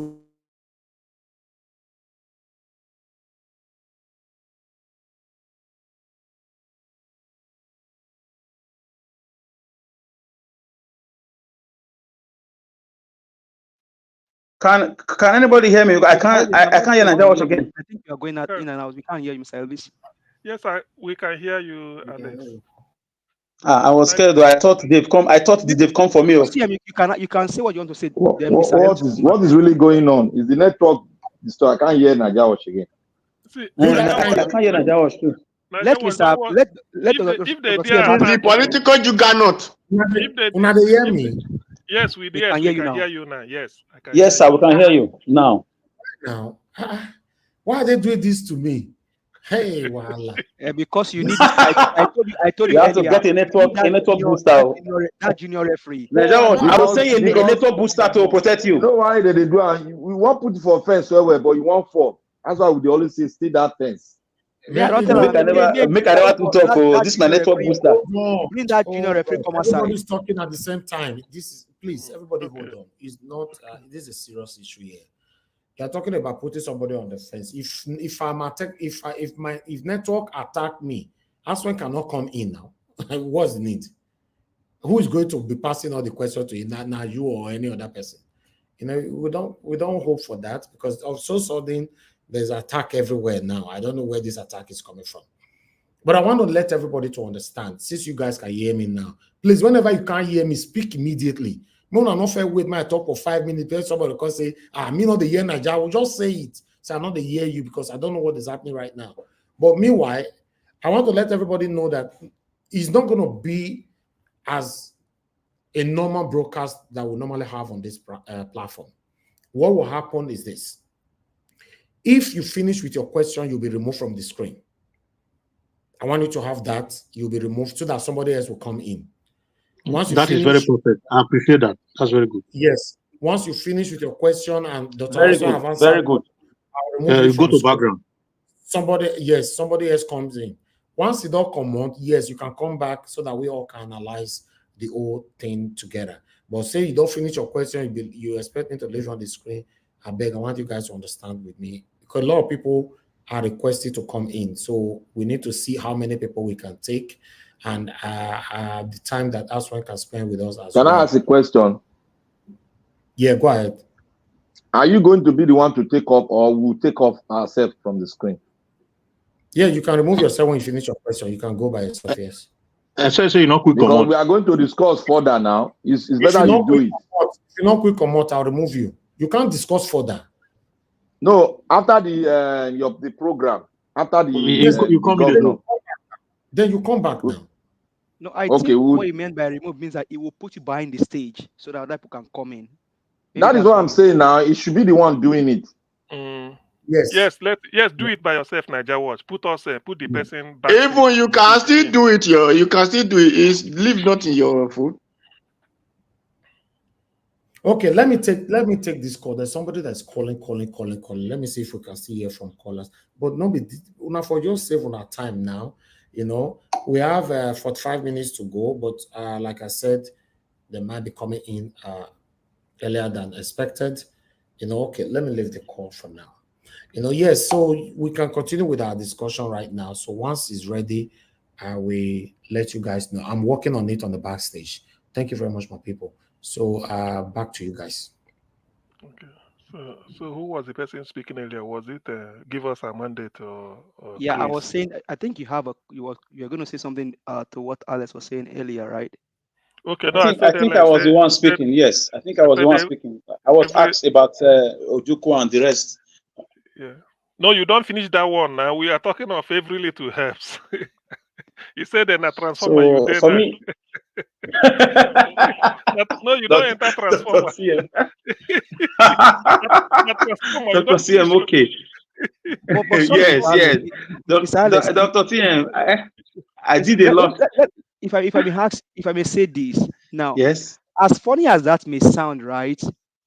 I think it's the soul of the even at this year, this 21st century, you still have to pay the government agencies for them to come install you a transformer. Brother, so, let's not go into that. When I not drag me go where they won't let you put them at all. You're not happy. Now the time they give Hold on, sir. Give us a mandate. Can I tell you something? Give us a mandate. Go ahead, sir. If you are a rich man in Edo State, from what I know now, right now, from our running around for this transformer, I found out that if you are a rich man in Edo State and you want to tie your road, government can stop you and you won't tie that road. They will stop you with your money, everything. Why? Yes, why? My question is government need to listen now. Listen from what to find out. Government need to have a meeting with you, give you conditions. Sometimes it's crazy. The rottenness is it's crazy. It's smelling. Trust me. They will stop you with your billions. You cannot. Alex, let me speak on that. You ask why, Mr. Kian. Let me quickly throw this in. You see why? Because these things, or rather, is their office, their money-making office. Do you know how many projects that has been given out 2, 3, 4 times in one tenor, and yet the project is not carried out? So if you go and do the project, you are stopping Exactly. whoever that is on queue to take that project. That's really where I can explain. Let me say something here, Alex and bros. Did you know the reason is that we are not carrying anybody along?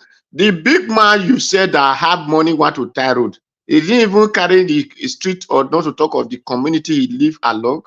That is why. Yes. No, even that if is wait. If it is carrying this community along, nobody will stop him not to tie the road. But he don't government can stop you, my brother. Government can stop a community. No reason government can lock up a community and throw away the key. Bros, yes, who is the government and who is the community? Can I speak? Okay. Bros, no, you don't understand. They can stop work from any community. They can stop work. Can I straight speak? away? They can do it. They can arrest and take all of them to Abuja. Listen very well. Exactly. The reason you are saying this thing, when the whole community know what they are doing, the government will run. No, that one before. Opposite not the run. He go run. Even till tomorrow, he go run. Let's hear Black Panther. Can I say something?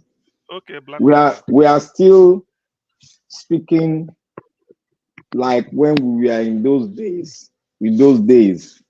We are still talking the same way. You see, the dynamics of this thing has gone beyond what we are saying now. Like I always say here, corruption is now a norm. Yes, and corruption has been diversified into various sectors of the Nigerian states. And now, consolidated. Why are they stopping you? The reason why they are stopping you, they want you to be underdeveloped so they can make more money and siphon your currency, your money, the state money to wherever they want to do. Why? Because normally, if you decide to tar the road, what the government needs to give to you is the department that is in charge. They'll give you their own rules, the standard you should give to the people, and after doing it, then they will thank you, and some government do give you a sort of recognition. But in our days, what we have in Nigeria now, they want to deprive every Nigerian to get that thing that is basic necessity of life. We don't need to cry for it. That is what they want. They want you to be impoverished so that they can establish their kingdom, which is halfway of corruption in Nigeria. That is what they're after. Gentlemen, do you know why when Alex said this? I think I said why. In my state, Anambra, to be honest with you, there is this chap you know him, John Obi Mikel, who played for Chelsea and the captain Super Eagles one time. He don't retire now. His hometown, where you have Power Mike, wrestling champion in those days. His hometown, one man, the man don't die. 30 kilometers throughout the whole town. Total, every corner, with gutter both sides and what is it called? Solar light every street. So that is the internet in Anambra. In fact, our governor, throughout early February, last Christmas, between December 26th or till January, every day was commissioning roads built by individuals in different communities. So if you have money, it's not compulsory. So what I'm trying to say is that it was not like he said, government, individuals should help, because if you tar road for your community, just like Esama Benin did, what is the name? Ighodalo, Chief Ighodalo. What he did then in Okada Wonderland, let's say every community in Edo State were able to do it. Edo don't develop that. Mr. Cien, the thing is, Edo people don't want to do anything for themselves. That is why one person will say government to come and stop you. If you want to do something, government will not stop you. No, that's not true, bro. I disagree with that. That's not true. It's just that you know why Esama could be able to achieve that? Let me Esama could be able to achieve it because his son was the governor of the state then. No, not that at all. Okay, let me tell you, listen. In the 90s, not even. Listen, sir.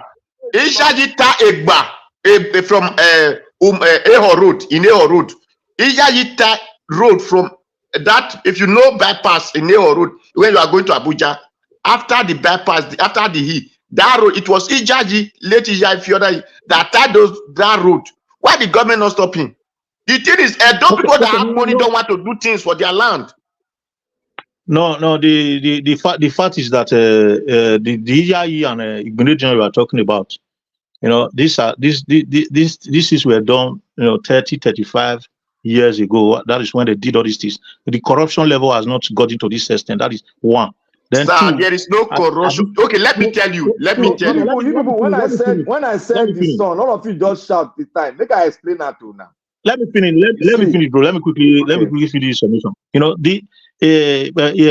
For you to do certain things in the states, you have to be very, very buoyant enough and make the government understand that you are a stakeholder in the state. Especially if you are a stakeholder, a person like Ighodalo then, he has been a stakeholder right from his youth age up to this extent. He at the same time, he built his community and built his people because he really has the facilities. But now what is happening is that because of the corruption which Black Panther just spoken about, people that would have been able to do a little project like giving street lights, tying their roads, just their road, not an extensive way like Edo in diaspora, they would have been able to put their heads together to do this in Benin. But the government, they stopped them because they use these things as their job center. That is just the secret. Okay, thank you. Let me say this is my testimony, not another person. This was last 2 years. Last 2 years. The letter is still with me now. The reason I'm telling you this, the letter is still with me. When I wrote letter to Governor Obaseki, that at that time I did not know that they have given this Opila's mate to Oshiomhole give Opila's mate to whatever they give it to. Now I said, we the Edos, we are looking for money, and God have blessed us with that. Let us involve money in it. Then at that time, I did not know that they have given in that to. That is why Obaseki tricked that person and returned the letter. Did you know what Obaseki said? He said that what he was hoping that he thought we want to come at Thai road. We want to come at Thai road. So he will have had people that will supervise it. But for that one that after the road, then he can come at a commission for us. But why I said let's to continue. Because I find it. I don't have evidence to disprove those who saying that governor may not approve and the government may not approve because of corruption. But I find it difficult that in your community you decide to do it, because ordinarily government should develop the entire state. But you are not hurting the government by the government should welcome it that individuals come home, or if you have money, you're a billionaire, millionaire, or whatever. If you can tie road in your state, develop the market square of your place, do everything. Government will even come and commission it and thank you and use you as an example to tell others, say, please invest at home, bring your wealth at home. Because if there are 500 communities in Edo State and 490 are developed, it means that government is only left with 10, or maybe you are helping them. So government will even be clapping for you that it's your own private money you are bringing. He may even tell you, name it after you, name the road after whoever you like. So this is what is happening. Yes, Mr. Sia, this thing, if those that are in rural communities, if they want to do anything, government does not stop them anyway. We have to face the fact. If they want to do anything, the rural communities, if people want to do things there, government don't stop them. We have to say the truth. It is those that want to do things in cities like Edo, the capital, and those areas where they know they can, bring out giant, have a giant pocket. That's where they do. Like Ojemai, then there was a man called Ojemai who was having a piggery farm in Ekewan. I know unless we be aware of this man. I don't know whether he's still there now. He wanted to do Ekewan Road then. They stopped him. He wanted to do Ekewan Road because the man was ready. They stopped him. The government stopped him then. They allowed him to do it. Before Oshiomhole, actually Oshiomhole now brought a project that the man said he wanted to do it. Ojema wanted to do it. They stopped him. But may I ask you a question? I know where you are. May I ask you the question? Yeah. Hello. Is it not a Wotubu we are talking about? That moat? Yes, in the Ekewan Road. Now, thank you very much. The time they tied that road, which I was in Nigeria, I think before Oshomole time or during Oshomole time, because when the road gets bad, that is the valley on top of the river there. It was the man, it was that. I don't know if yes, I don't know if it is Ojemai they call the man or whether it's Roboma or something like that. That man was the one that tied the road. It was not state governor or federal government. That man was the person that tied that road. Okay, he later did it, right? It was the man that tied that road. So I was still in Nigeria then. Yes. Ojemai tied that road. Yes, he tied it. Yeah, because the last time I heard was that he was having a serious issue with conflict with the state when he wanted to do it. Okay, I'm glad I didn't hear it. He finished it. Maybe when he wanted to redo it again or something. I think so, but he did it. He did it at first. And even the Oba of Benin, the former Oba recognized it. Okay, I think no, it was when he wanted to do it. It was Lucky that stopped him then. Lucky second time. I think he now did it after Lucky. But the idea of stopping somebody from doing it, is it that the person is not meeting the standard, or maybe? Let me tell you why. Dr. CM, the reason. Wait. Just hold on. The reason is this: if the road is worth, let's say, 2 billion naira, government will tell you they did it for 40 billion naira. That's the simple reason, nothing else. Okay. Yeah. So when you not do it now, you are not stopping them from making that cash. Okay. Yeah. I mean, yes, there is sense in it. At least we have corrupt government everywhere, so I can understand that, because it's like they are looking at they want to use it to raise money for their campaign, or maybe for Mr. CN. To explain the state resources. Mr. CN. Yes. So you don't know how the government siphon money in Nigeria. I never be government now. Now the thing why? Okay, you don't get experience. No, you should have been reading, and although you've not participated in the politics in Nigeria. Jonathan. I know. Yeah. Jonathan. You see why? Sorry, yes, sir. I'm here. You know why they did not. That is talking is Black Panther. We ask questions. Yeah, you asked. Just 1 second. I'll just put this in. Do you know why they did not construct that Lagos-Ibadan Express road leading to Benin, bypass to Benin? You know why they didn't do it? Because they were using that ISIS for more than 30 years to collect money for construction on that road. More than 30 years, they've been collecting that money. Every time they come up, they want to construct it. That is the corruption. Benin or a road. They've been collecting money during Babangida to Mr. Black Panther. Yeah. Black Panther, now that you mentioned that road, I want to pay my homage to Patrick Bayagbon. It was his time that he really dealt on that thing at the House of Rep at the National Assembly. For more than 6 months, that guy put fire on that road. On that matter, he raised motion, sponsored it, called for press conference, everything. It was his time that they could no longer hide. Thank you for raising that matter. And kudos to Mr. Patrick Bayagbon, even if many people say he failed, but he join other people, other well-meaning people in that area and from Edo State to really push the federal government to do that thing. And I'm aware of it. Thank you. Okay. To add to what Mr. Lester said, you know, I remember that road, Lagos road. I remember, I don't want to mention him. I remember somebody that took 15 million then during Obasanjo regime. They awarded the contract to him, and he didn't even put a triple stand there. He ate all the 15 million. He was a PDP. He was a leader in PDP in Edo Senatorial District. He ate the money. I don't want to mention names.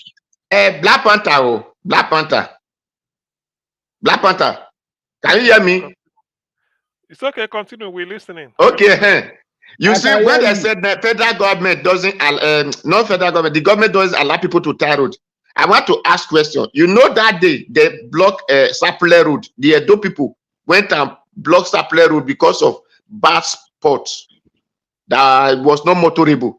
Now, if that Edo people has money to tie that road and they want to tie that time, with any government stop them not to tie that road?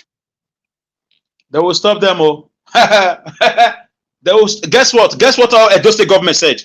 Can I tell you? Can I shock you, my brother? Can I answer your question? Obaseki came out to tell us on TV. The video is everywhere on YouTube that he wants to tie that road, that the federal government stopped him twice. That the federal government stopped him. You know about Obaseki have stepped on toes in the past. I don't know, his problem. But he said his government, when his car was stuck in that water, videos went viral, and he had to explain. He said twice they made an attempt to tie that road. He said the federal government stopped them. You know why they stopped? You know why the federal government always do that? Is the fact that those state governors, when they tie those roads or they carry out those construction, whatever it is, they go back again to request for the money from the federal government. So they have to seek approval. So it is an arrangement. Go and do it. We'll give you back the money. Yeah, but Obaseki refused to do it. Mr. Les, tell me. Mr. Les, can you hear me? Okay, I listen to you. Tell me. Okay. Did you remember that in Saple Road, I'm talking of Saple Road, I'm not even talking of Ekpoma. I'm talking of Saple Road, where the Edo people went and blocked and said, we will not allow any movement. Is the same place you are talking about now? No. Yes. That road you are talking about is federal road. Now, federal road. Yes. It is federal road. I'm asking a question. When the Edo people block that place, do we see federal that come to say we want to tie the road? Yes, federal came. He came now. He came. He said they are going to tackle that road. Did he tie the road? No, that's what I'm saying. But you said, did you see mean that if Edo people wanted to tie it that time, if Edo people had the money, they will stop them. Soldier will stop you, my brother. Soldier will stop you. Soldier will stop you. Yes, that is pure lie. That is pure lie. Now come and tie it. It's still not tight now. Come and tie it. Did you know why it's lie? You said Umar said they want to tie it, but they did not tie it. Then you want to tie it. They're working on it now, though. Work is going on there, but it's not done. What time was that protest? Is it not 2 years ago before I went to Nigeria?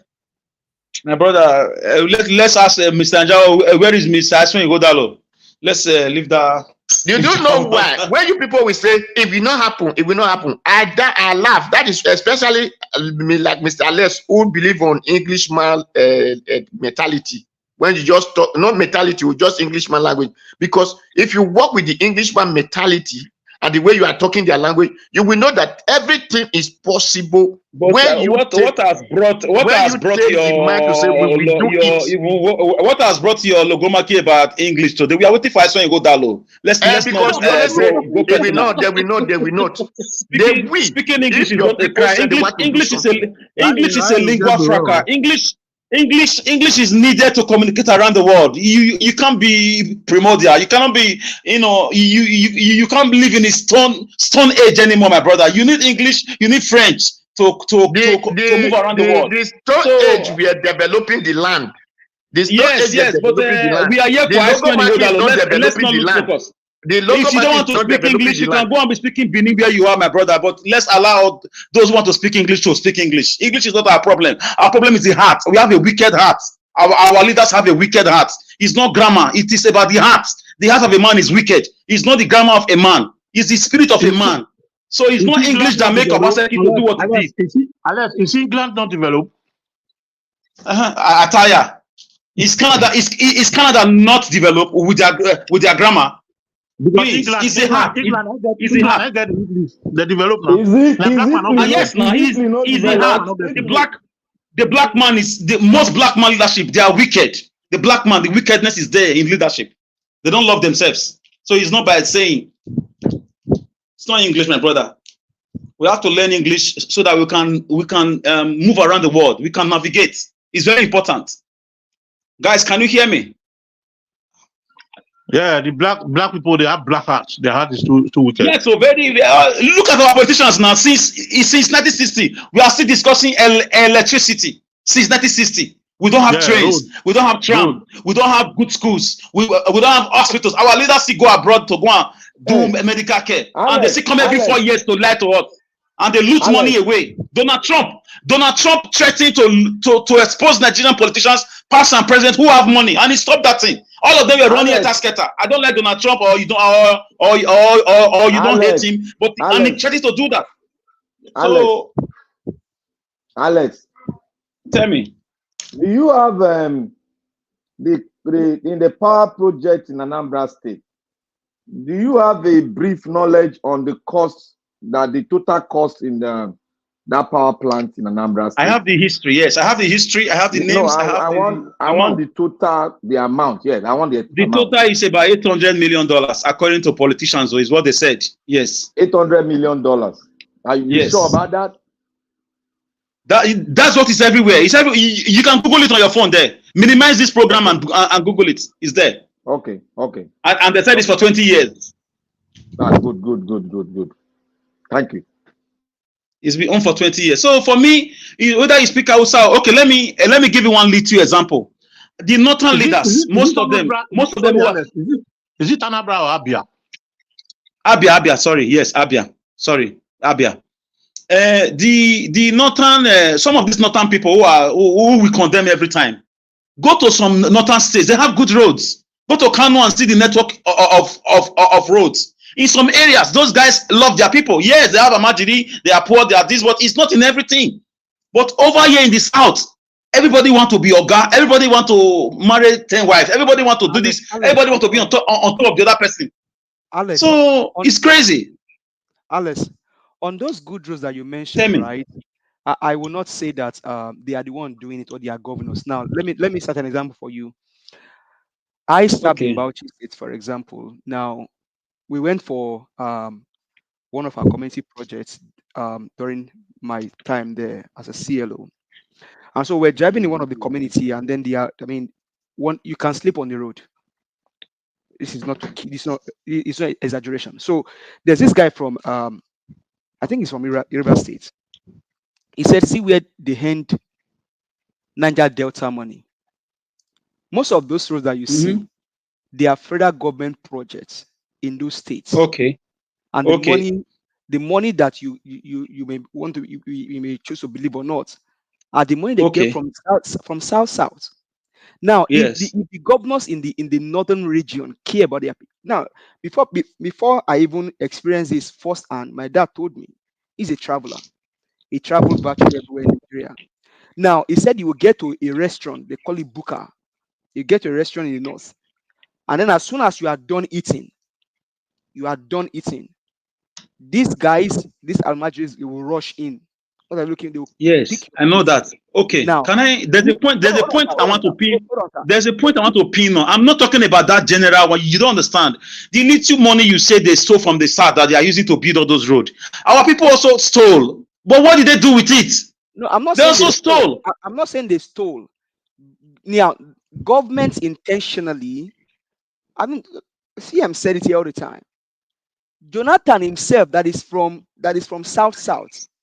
When he was a president, led the development of South. Another case, sorry, let me tell you this. Obasanjo was a president for 8 years. Ota Road that led to Obasanjo farm in Ota to Canaan land.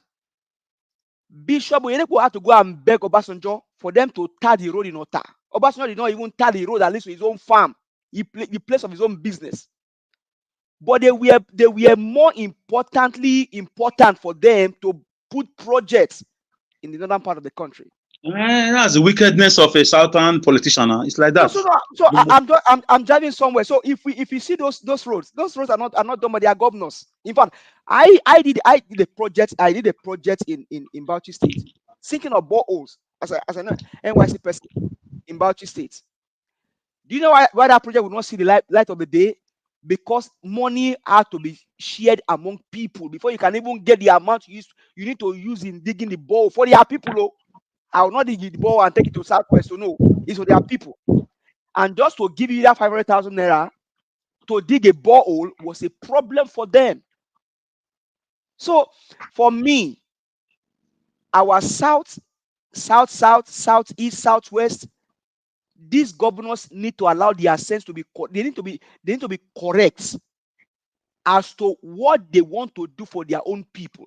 I just say a child born 20 years ago. My brother, do you know what I found out about the South? Let me be honest with you. I found out there's an occultic like wickedness, the blackness of a black man. That evil that surrounds the black man leadership is so prevalent in the South. The Southern man can collect money from the Northern man to do anything against the Southerners. And so they have no restraint. There's a level the northern man will do this thing and he'll be like, oh. They'll call him to order. But a southern man will tell you, I am this. Now here with the fair, with the fair, I'm that, I belong to this. I'll show you who I am. Who are you? I know someone in Abuja. Do you know me? Just to loot money, just to oppress you, just to take lives because of money, government money. No. Let me quickly add to what you just said. Hold on, give me a second. Let me go to it so that what they do for Obaseki in Edo State, Obaseki should be the best governor that state ever produced. For me, Obaseki should be the best governor that state ever produced, because even the market women, the people that we think that didn't go to the formal of classes. Don't push me towards my question to Ighodalo. This should have been. You see, what I want to say is that from what Alex just said, if you look at it, you see, he said the South political leaders, they are worse in terms of corruption compared to other part of the nation, or not really South, the South generally, the West, East, and other. You know why? When you are in a society whereby punishment is not rewarded and goods is not, if you are good, you are not rewarded. If you are bad, you are not punished for it. If you live in such society, I always say it here, evil will always grow and become the order of the day. And the part of those that are more civilized, knows the law and utilize those evil more because they know the interests and tricks of the law. So the Southerners, because the Northerners, if you see majority of the Northerners, they are very uncivilized. I want to tell you, I don't want to use that word. I don't want to insult. I'm not sounding insulting, but this is what is happening because most of the Northerners, especially the youths, they are not, educated. That's the word, not civilized, not civilization. They are not educated. They are not exposed. Because of that, a lot of them are not aware of what it takes to become a fraudster. But here back home, we are much more educated. We know what it takes to manipulate the law. That is why you see that our people, they go there, they sell us and come back and tell us stories that we believe and make us gullible. That's just the secret. The education, whenever you are educated in your land, whatever it is being used for, those that are much more educated utilize and make good use of it. I don't know if anybody is catching what I'm saying. Yes, my brother. Will it amaze you that since 1999, apart from Alex Oti that is coming up now, Peter will be a little bit, okay? Since no leader you can think of that you can see as a role model, no governor since 1999, no national chairman, no party shifting that you can say, this man, I want to be like this man when I grow up. It's all about money, my car, my children, my house, my girlfriend, my wife. It's all they think about. Dubai, Italy, France, is all the Switzerland bank. That's all the mentality of the Nigerian politician, Southern man, wrapped up in one word. That's in one sentence, rather. The selfishness, the dark-heartedness. They rather see their people under the rain than give them a befitting place to trade as market women. They rather watch them under the scorching heat than give them a befitting structure to trade and collect taxes from, and they still collect these taxes from them. The black man, the wickedness of the black man is visible in the Southern leaders. They don't care. And they will die and leave this money. Look at Wigwe today. He was not a politician, but he's gone with all the money. Abiola is gone. Abacha is gone. They forget that part. With all the billions, they are gone. Idahosa, with all he did. Great man, may so rest in peace. He's gone. Fela is gone. They don't think about those things. The Southern leader is beclouded with utopia, what we call political utopia, like senseless, it's about the mindset. It's a realm. You don't think about the future. You are not inspired. You don't read. It's all about party. They post pictures. They buy cars. They flaunt it to young people. They rubbish education. They let you know you can be, a certificate forger and be a president. They just celebrate all sort of wickedness. And you are blaming the young people for becoming what they've become when they are watching you. So it's so funny how we think in the South, including me. It's so funny. We are too materialistic. We are too, we want to be above another person. Oyibo man not care whether you get 100 billion. He wants to go and take the train and go to his destination. A black mama to see what car is he driving? What car is my neighbor driving? How many children does he have? How many wives is the former governor having? How many will I have? How many countries abroad does he have money? How many will I put? That is the mindset of the typical Southern Nigerian politician, including the North. What I'm speaking about is that because I'm from the South. And it has led us to where we are. Where we are today in darkness. Alex, because I still say because people are not punished for wrongdoings, it becomes the norms and order of the day. People are not being punished for it. You know, when you celebrate people for evil, other people will come into it. Other people will want to be part of it. We are just in the beginning. People are, until the law will start to take its course, we will never have a way through. So because now we are using America as a role model. We are using British as a role model. We are using Europe as a role model. We are using Saudi Arabia, Qatar, development-wise as a role model. Is this how they built their country? And when you talk too much, I'll tell you, you are making mess because you have not been in government. No! People spoke against slavery. Abraham Lincoln was a president. He signed that law for the emancipation of the black slaves. J.F. Kennedy was a president. John Martin Luther King Jr. for the, black emancipation, right to vote, and so on and so forth. What are you going to tell me about the founding fathers of America and those that built Europe, those that built Japan, those that built Napoli? People were selfless, building their country for their children's future. The Nigerian leader don't read book. When they enter government, before you know, they are very fat. They are very chubby. Other leaders are going thinner for developing their country. They are losing. Obama was not good, but I see his gray hair multiplied when he was leaving office. He was looking older because of stress of commitments. In a year of Tanzania, forgot to pay his children's school fees because his children were in private school. He forgot, they had to the school had to send reminder letters 4 times. What more can I say of Sankara or is it Mandela? Our leaders don't read. Look at Dino Melaye posting things, material things, former senator, for that matter, governorship aspirants. So these are the kind of people we have. This is why they mock us in Zamfara. They mock us in Sokoto. They say we are not ready. Because they know how much we get from the oil. They know how much we get as allocation. They know we elected our governors.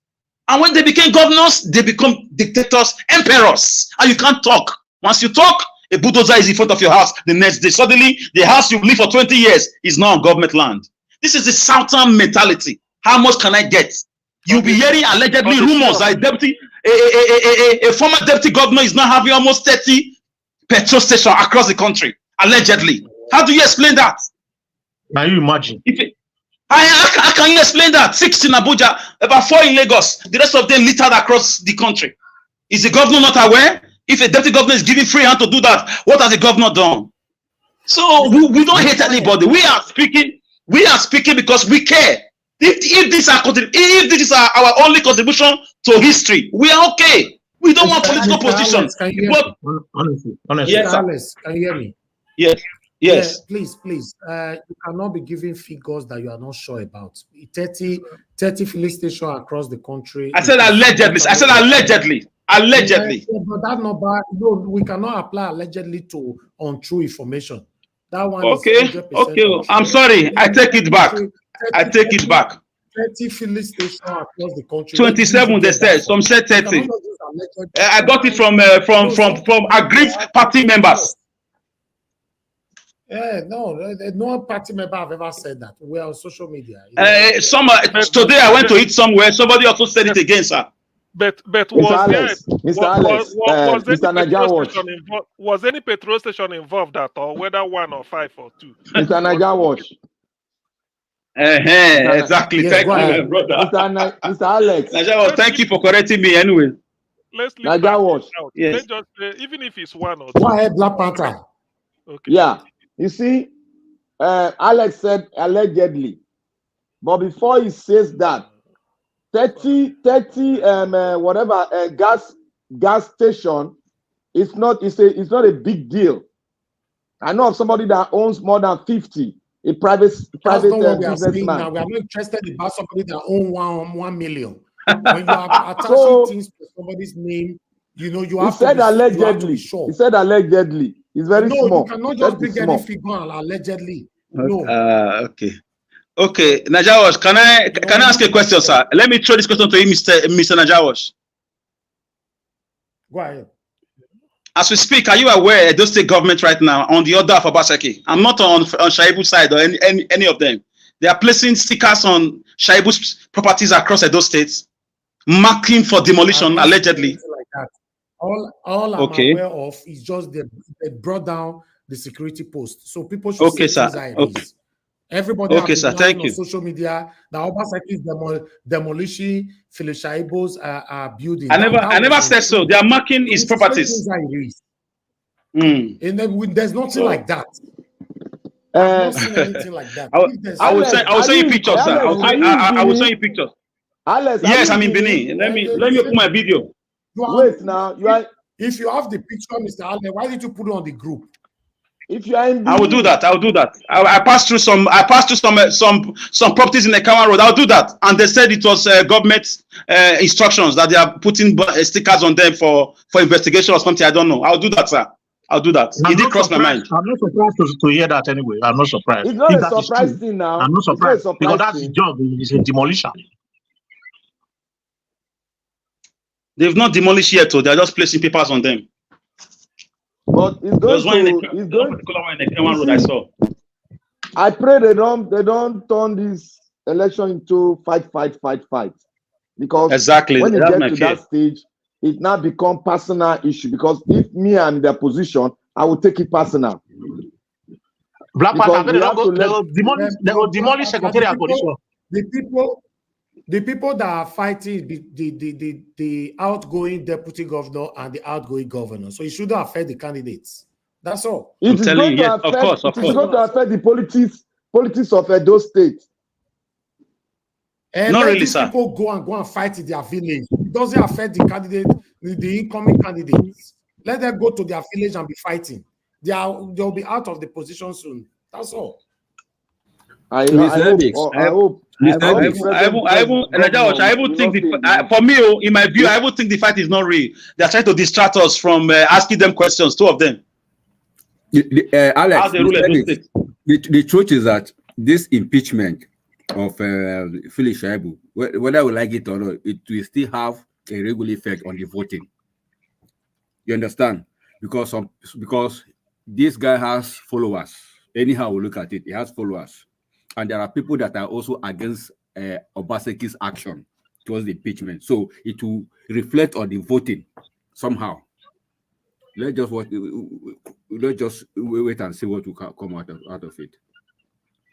Yeah, it will, but it's not going to be pronounced. And another thing is that there is what is called in Nigerian politics power of incumbency. You know, at the time they start the real politics now, they start dishing out money. Those that are aggrieved, they'll bring them back. Believe it, you know, they'll bring them back. Give them. They must go and they bring them back to the issue.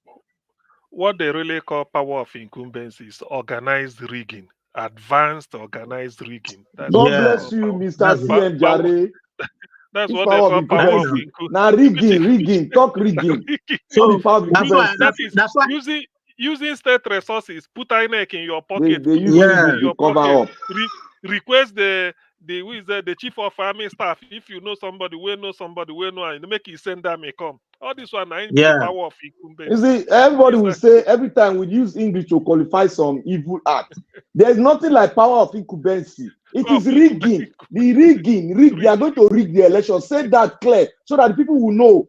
Let us stop this power of incumbency rubbish we are saying. It's rigging. Look. Everything they get, everything. There's no power of incumbency in Nigeria. Listen, Black Panther. If you tell somebody, wait one moment, please. If you tell somebody, say you want to make him give you rice, that you want to eat rice, you know, you go look common. Say, I think they ask you what you eat, say na or rice sativa. You go say, No, Reza Sativa, you eat it. So now that can, you know, God bless you very much. Let's see. God bless you, Mr. CM. You said Orisa Sativa. I'll give you the botanical name. say no, Reza Sativa. Now I just eat now. I can't use Kareka papaya. Can't finish it. Now Popo don't eat Kareka papaya. They talk. You can't tell you Kareka papaya. There is a botanical name now. If you want to see power of incumbency, let me tell you one thing. Okay. That power of incumbency. Mr. Black Panther, Another synonym for that power of incumbency is either you call it, you grab it, you snatch it, and you run with it. Audible? That one is rigging now. We are hearing. Yes, name that they give this all these criminals. Okay, thank you, Mr. Sam. Just a quick one. Yes, we are quick at blaming government, which is very, very correct, because over the years, I believe the problem we are facing in the country is as a result of bad leadership. But do we also blame the followers as well? We as an individual, as in, we also have a responsibility that we are not meeting up. You know? E.g. See, can I, Mr. My brother, let me answer your question. Allow me, sir. My brother, I know we will be quick to say the people. What suffering have Nigerians not gone through in the hands of these politicians? Okay, hold on, sir. The country where you and I live today, the city where I live today, I'm fortunate to live with about 2 panels on this panel right now. The last time I checked in my city, sir, when they are constructing road, they don't come and ring bell in front of my house, say, Mr. Give us some money, we are constructing the road that leads to your place. So if somebody is sick in my family, I ask them to take them to the hospital. I don't have to go through pain. What pains have Nigerians not gone through in the hands of? Now we talk about people doing projects in their community. Should they even be doing the project by themselves after paying their taxes? So what suffering have Nigerians not experienced? Are Nigerians not good followers? The last election, we saw other plays out. No, if you listen to my statement very well. What have Nigerians not gone through? Please, the people. Please, can I just come in? Man. Can I quickly Oga me talk. You please, I've just been listening to the conversation since. Mr. Tiobala, you see this idea, and I'm speaking to all Nigerians, this idea of always trying to say the people are not doing enough. I don't actually. No, please, don't misquote what I said, please. What did you say? I never said the people are not doing enough. I said over. You said, can't we blame the people? Can't we look at the people? Listen, that's what you say. Blame which people? Blame them, please. Can we make it? Blame them because they are Mahmoud Yakub, right? Blame them because they are Ododo. Let's not coin English. Nobody should coin English. Give us a mandate. Let me land. See, in every, I was trying to make the a problem with the black man. Give us a mandate. You have made that statement before. Now, not today. Don't they talk that thing? Hold on. I don't understand. Yeah, I don't talk a lot. Black man, what I talk one by one, beg. No, that's not today. Don't talk that. Don't talk many times. Is the problem? I beg, wait. Now the problem where we get as black people, now be that. You see, if a football team is not doing well, how many times you don't say they sack all the football people? Not be the coach then go sack. Look at Japan, for example. If anything goes wrong in Japan, the director will resign. He will recluse himself. If there's economic problem, the politicians, the people that are in power, first of all, they stop collecting salary or they reduce their salary. How come if it comes to we always turning things the other way around? Yeah, especially for the case of Nigeria. Chris Dublin, thank you for that. Thank you for that point. This is the point I was trying to come in from. Let me land. Let me make this point. No, you can continue. I just wanted to say something. You can continue. Yeah, see, this idea, when these people are campaigning, during their campaign, do they ever say that, who now go join us? They always say, we are going to do this, I'm going to do this, I'm going to do this. How come if they not get to power, they will not start giving silly excuses?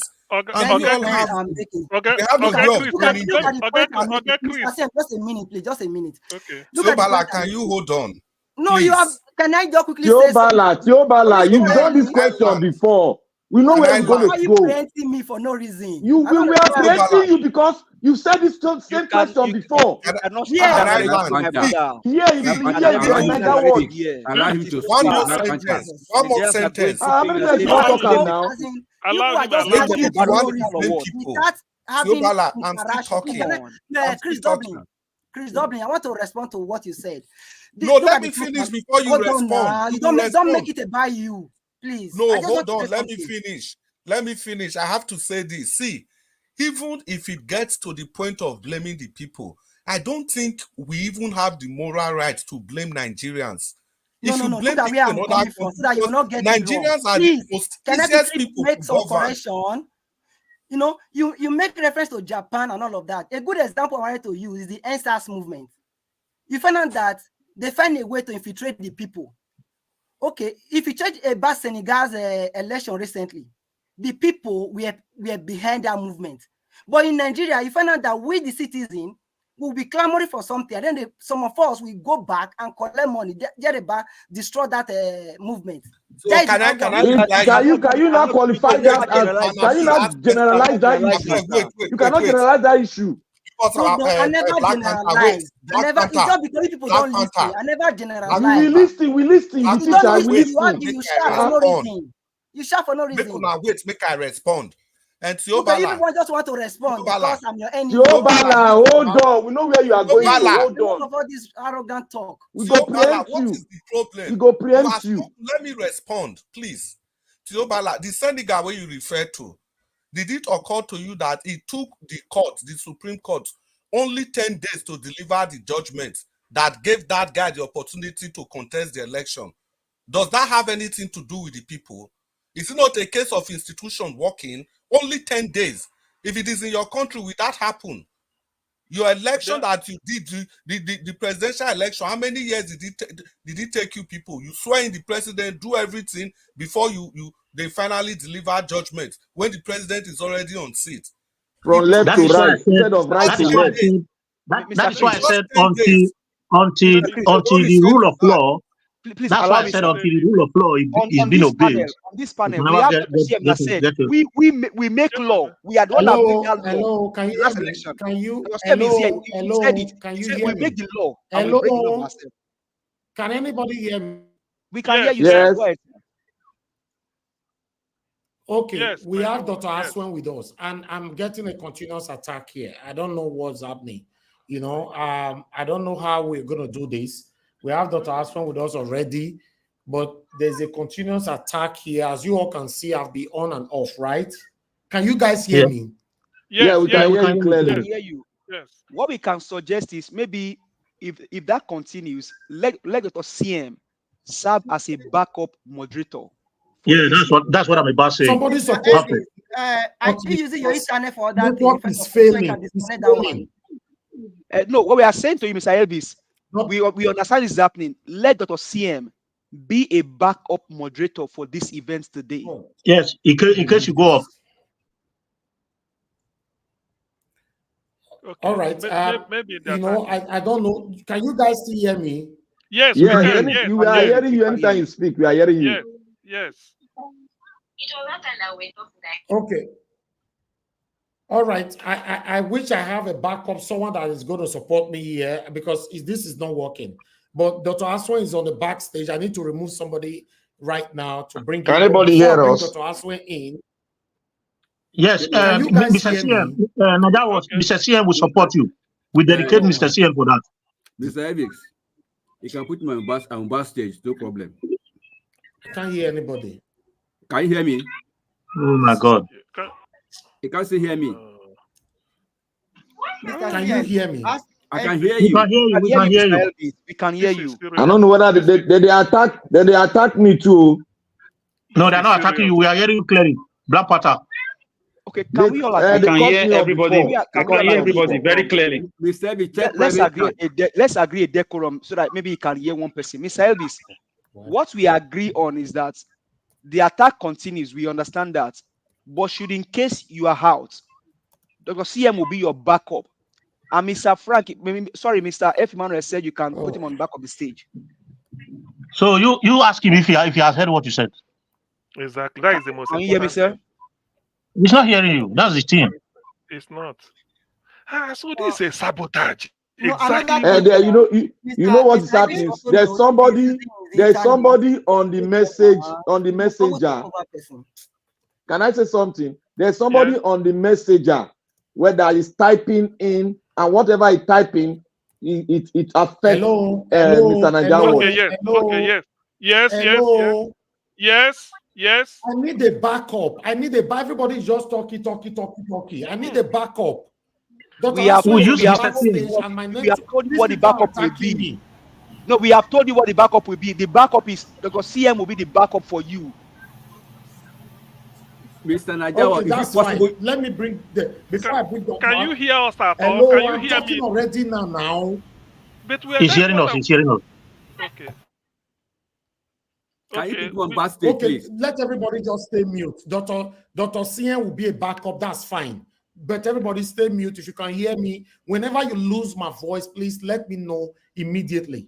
You know, Dr. Asue kept to time. Is right here. Let me quickly play this video, introductory video. I hope this allow me to do this before I bring Dr. Asue in. Thank you very much. Checking your private chat as well.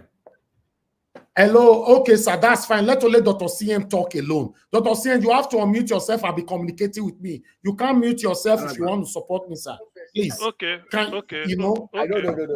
I know. Okay. I understand. Can somebody mute themselves, please? Thank you. All right, I would like us to quickly do this. You see, because they know that Dr. Asuen is coming here now, we are getting a continuous attack right now. It's very unfortunate. I don't know how they want us to have a better Nigeria. Let's quickly play this here. Thank you. Big Wig. Big Wig is a series that examines the life of lawyers who are not into litigation. Lawyers that have made a name for themselves in a niche area of the law that they have excelled in. If you are trying to do your best, people notice you. If you practice law properly, the exposure, the breadth of knowledge to be a good lawyer, the people you come into contact with, it gives you massive exposure. Hello and welcome to another edition of The Big Wig. Today we are privileged to be talking to an erudite lawyer recognized in the commercial law space. We are going to be talking to the Ighodalo of Banwo and Ighodalo partnership. Ladies and gentlemen, welcome to the Big Wig. So, Asue Ighodalo, welcome to the Big Wig. RMD, welcome to my office. Thank you. Good you're here. Good place to start will be that one of the things that I swore that I wouldn't do when I was entering law school was that, I wouldn't do litigation. I don't know what if it was fear on my part or I don't know what it was, but somehow somebody has described litigation as the mathematics of law. Did you have any of these, I actually started out life as a litigator. I wanted to be a litigator. My aspiration was to probably be a senior advocate at a very young age. And when I came back from school and I started living in Lagos, I lived with a very close friend of mine called Bankole Aluko, who was also a hardened litigator. So he really encouraged me to be a litigator. So when I started working with the law firm I worked with, Kusogubanjo & Co., they were a commercial law firm. They didn't have a litigation department, so to speak.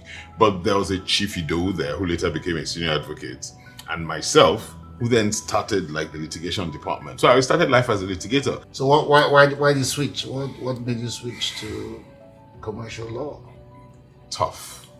I got a bit fed up and irritated with the problems of our courts. Some people will say that it's a law degree should be like the most basic degree before you step onto other things. But you did economics before law. It's funny, I stumbled into law. I'll say, when I left O-levels, I was admitted for prelim law in Ife in 1975. And my father had always wanted me to be a lawyer. You know, he had said he was an accountant, and he had said if he hadn't studied accountancy, he would have studied law. And he had a lot of lawyer friends. So, and at that time, I really didn't want to go to Ife. I didn't want to go into university yet. We'd had a tradition in the family of you do O levels, then you come to international school in Ibadan for your A levels, and you leave from home. And I wanted to do that, you know. So I didn't go to Ife. And I never wanted to be a lawyer. I actually wanted to be an investment banker because that was the age and era in which investment banking was coming to the fore and all of that. And it seemed exciting, it seemed adventurous, it seemed the thing to do. And I'd study economics and then maybe do a master's or an MBA and then be an investment banker. That was the life I plotted for myself. So once I finished A levels, I went into University of Ibadan to study economics, you know. But I didn't know my father was watching me and he had his own plans for me. So when I was going into my, I think my third year in economics, my father called me one day and said that, so after this economics, what do you want to do? So I said, I've always told you I want to be a banker. So he said, you want to be a teller? You want to be counting money for people? I said, no. So I tried to explain to him. I said, no, it's not about being a teller, tally number and all that. So I said, the world has changed. There's this investment banking, merchant banking. I tried. So he nodded. He said, fine. He said, okay, why don't you study law? You can come back and study this year and be a banker. But, you know, it'll help you. Economics, law, you'll be a better banker. So I said, no problem. I said, will you send me abroad? If you send me abroad to study law, I'll go abroad. So he said, I'll send you abroad. So I said, okay. So he said, get into a good school abroad and I'll send you abroad. So I applied to Cambridge, LSC, and Buckingham University. And the three universities took me. For me, you look like you're living your dream. You have your economics, your banking thing, you know, going, and you're the chairman of Sterling Bank now, and you're running Asue Ighodalo. So how was the putting together of this? You know, is this what you always dreamed about? I again, you know, I ran into being on the board of a bank by mistake. I tell my guys here is, and you'd said it earlier on, the base. If you're a lawyer, it gives you the ability to do nearly any other thing. If you practice law properly, the exposure, the breadth of knowledge to be a good lawyer, the people you come into contact with, it gives you massive exposure. So for me, I'd like to say that I was very fortunate in that the clients I had come across, people had run into, people had worked with, even lawyers on the other side, banks I helped, transactions I did. I guess if you are trying to do your best, people notice you. If also you try to work with a high dose of integrity, and it's not easy. Nobody is a saint, but it's not easy. One of the things we say and insist on here is that we must run a firm and have a practice that is infused with great integrity. We try to do everything above board. We try to stay on the straight and narrow, and we don't in any way compromise that. So I tell guys, you know, if you're sweeping, sweep well. If you're a gate man, be a gate man well. If you're a president, be president well. You know, who was that minister that used to say that some years ago? Jerry Ghana, yes, you know. Yes, so, yes. And it's true. So people notice you. So I have been very fortunate to be invited to join very, very strong boards of big multinationals, small companies, NGOs, I've never ever lobbied, asked by way of investment. People just came to me and said, oh, we interacted with you. There's a position on our board. There's a gap that needs to be filled. We think you can fill it. So that's how I became a member of the board of Sterling Bank. I was approached and they said that they'd like me to join the board, that there was a gap on the board they thought I could fill. And that's how at the time, I wasn't an investor in the bank. I became an investor in the bank after I joined the board. So it's not that I planned it. So that's the answer to your. All right, guys. Thank you very much. I'm going to stop that video right there so we can move on. Thank you very much, Dr. Asue Ighodalo. It's good to have you on the show, sir. Thank you. Please, I guess you are muted, sir. You are muted. I'm unmuted. Thank you. Thank you. I'm sorry. Good evening to you, sir. I'm sorry. Good evening. I'm sorry I'm a bit late. I just got tied down. A call came in just as I was about to step onto the program, so I'm really so sorry. How are you? I'm very fine, sir. I'm fine. I'm pleased to have you on the show. Thanks for keeping to your appointment. We all are waiting. We will be waiting for you. But unfortunately, so sudden, something that have never happened before. We are getting a continuous attack. They don't want us to have you here today. I don't know why. Who are these but days? Still, it's good that this is what we get on the media. We get this more often, we have this satanic set of people that doesn't like good things, but it's good to have you here, sir. So I have a backup. We're supposed to be you and I for now, but I have to keep Mr. Dr. CM with us in case they manage to log me out before I find my way back again. Then you guys will take it from there. Thank you very much, sir, for joining us. Then before I will do this, because I would like you to introduce yourself, but let me quickly do a little bit of introduction myself here, just one or two lines. Please, guys, understand with us. Let me quickly do this. Then Mr. Asue will now tell us more about himself. Thank you very much. As you can see right there on the screen, let me quickly, bear with me, guys, because I need to zoom in here. Okay, as you can see there, Asue Ighodalo is the co-founder of Bawo and Ighodalo, one of the foremost corporate and commercial law firms in Nigeria, with 15 partners and over 100 lawyers. He obtained his first degree in economics from the University of Ibadan, a law degree from the London School of Economics and Political Science, and was admitted into the Nigerian bar in July 1985. I'm just going to leave that one right there. 1985. Some of us now, baby, will still be that time. Thank you very much, sir. I just wanted to put that in. Please, I'd like you to tell us a little bit about yourself, sir. Thank you, Elvis. Thank you very much. Again, thank you for inviting me onto your program. I'm really grateful. A bit about myself. I think you've done a chunk of the introduction, but I'll kind of double back a bit. I'm a lawyer. And I'll say that I've enjoyed a career in law, which has been, if I may say so myself, exciting, very exciting. I was called to the Nigerian bar in 1985. Before then, I went to school in Lagos. I was at King's College, Lagos, for my O-levels. Before then, most of my primary school was in Ibadan. I lived with my mother. At the time, my father lived in Benin, and I spent my holidays with my father in Benin. After King's College, I went to international school in Ibadan for my A-levels. Then I went to the University of Ibadan to study economics. I left after I graduated in economics, and I went to the UK to study law at the London School of Economics. And then I came back to Nigeria to go to the law school, Youth Corps. And then I started life working with the law firm of Chris Ogumbanjo and Co.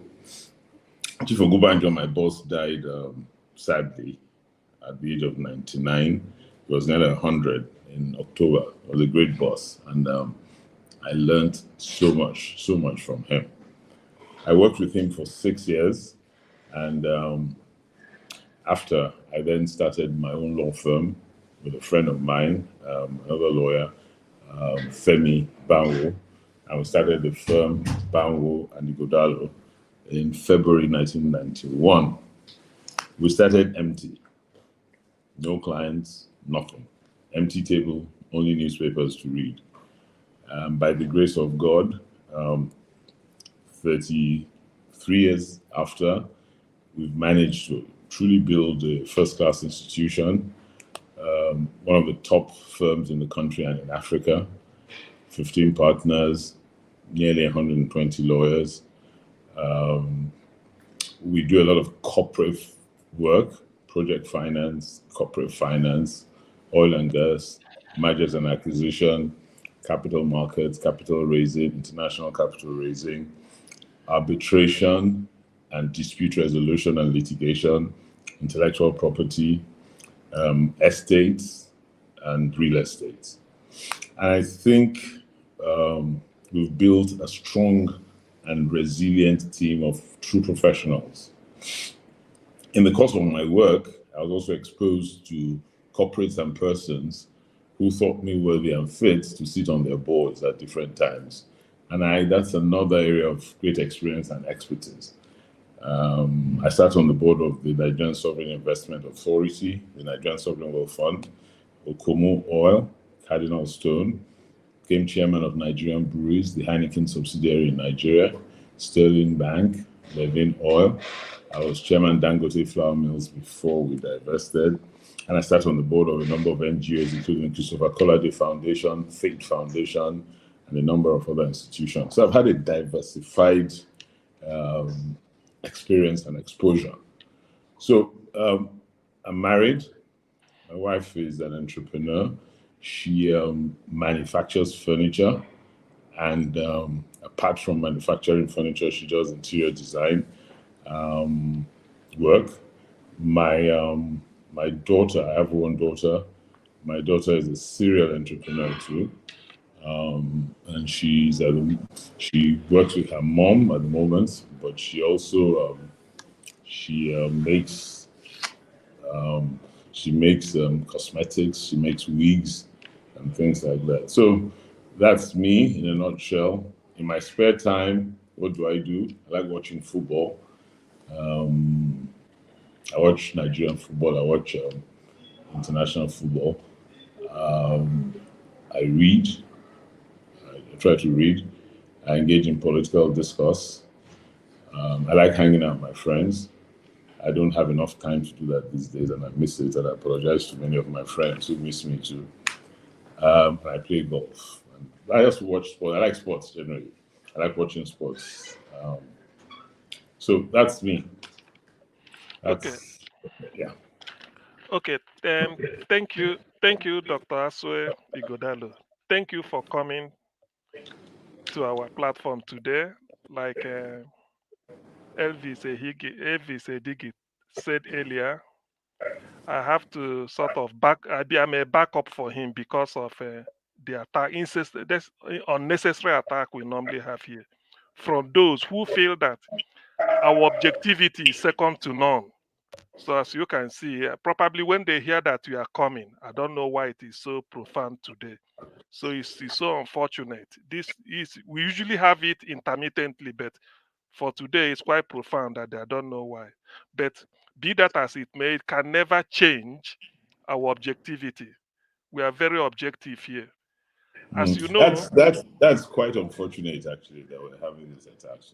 Exactly. Yeah. To be honest with you. And I'm really so sorry that on account of me, you guys are getting this kind of attacks. Well, they can break our resolve. The issue is Edo State comes first. That is the issue. So whatever it is we suffer individually, it does not matter. Edo State comes first. So as you can see, we know what the season is today. I mean, now in Edo State, people are waiting to see who will be the next governor of Edo State. Of course, you are aware you're a candidate now of the PDP, so we congratulate you for being the flag bearer of People's Democratic Party. It's a no mean feat. We are happy. We congratulate you for that. Now you have to go a step further, and that step further is now you are no longer competing with your colleagues in the PDP. You are now competing with other candidates from other parties.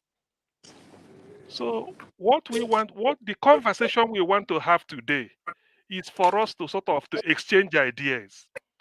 We float the question and then just for you to know what you think about some of the questions that may be coming to you. We just want to see and say, well, since you are before people will cast their vote and make up their mind if they haven't made up.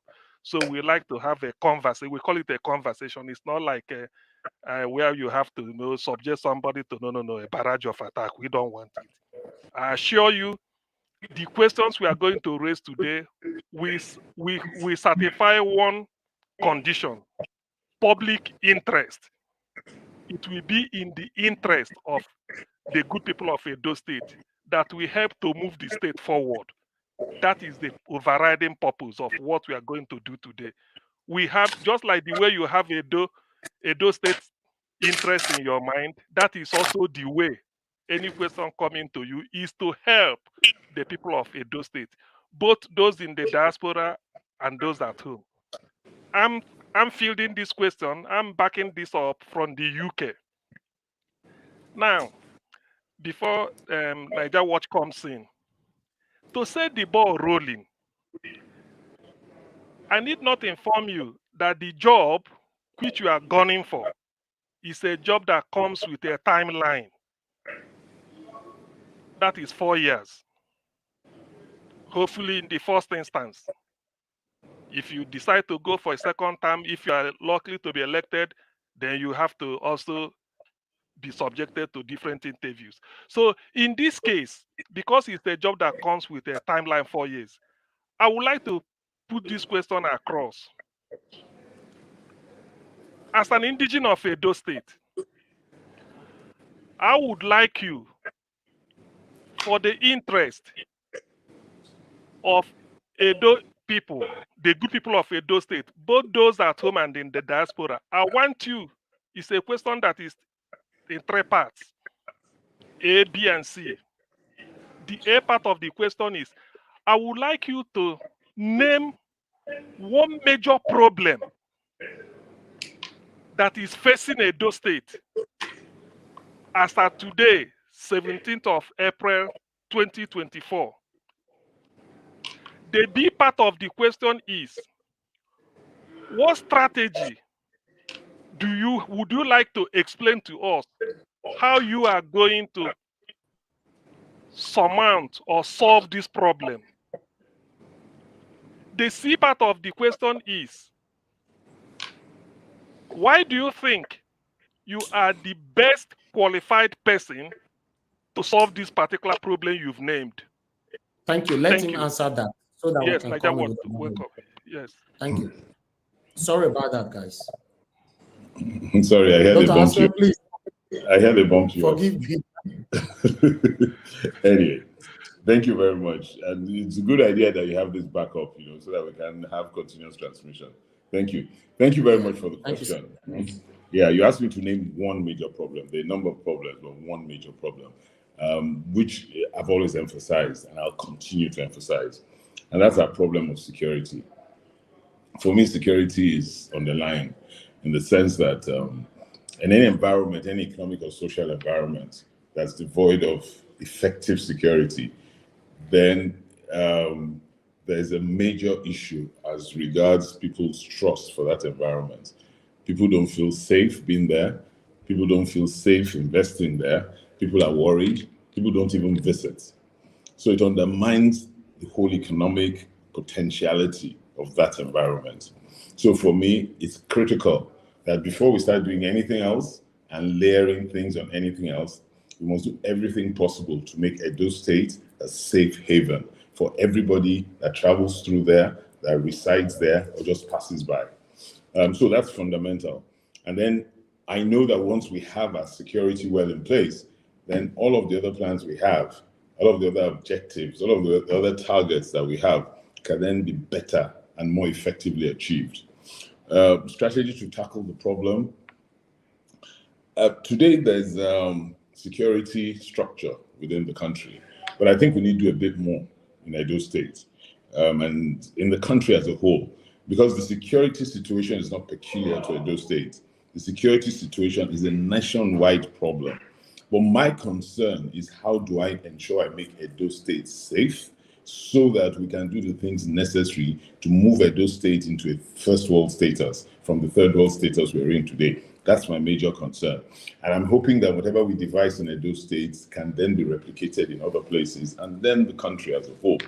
So there are many strategies I would look at, but fundamentally, we would need to find the capital and the finances to ensure that we support our security forces, to put in place best-in-class technology to enforce security and ensure security in the state. We will look at our architecture, and we will find the best minds and the best security architects available in the country, and they will work with the security structure that we have in place constitutionally.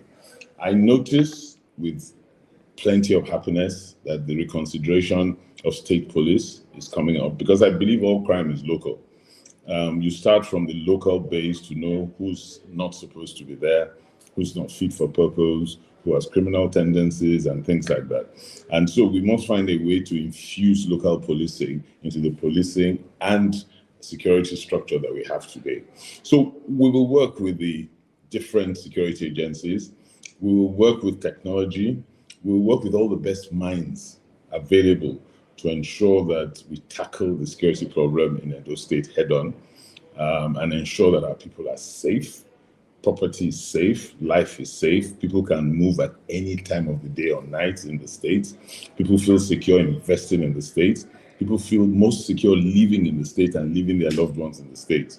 So for me, that is a primary objective, and I will spend my every waking moment to ensure that we put this in place. And why am I best qualified is something I've been thinking about. It's something I've been spending all my time thinking about as it regards, if we want to move Edo State into the first world, what is that first thing we must do? We must make sure that we're a secure and safe state. And I've been thinking about this. I've been talking to different security experts. I've been talking to, and I've been reading up about it. I've been looking into technology and this kind of technology that we can apply. I don't believe that in 2024, with the way the world is today and with the technology available to us, that the security problems we have are insurmountable. They're not. They're problems that can be dealt with.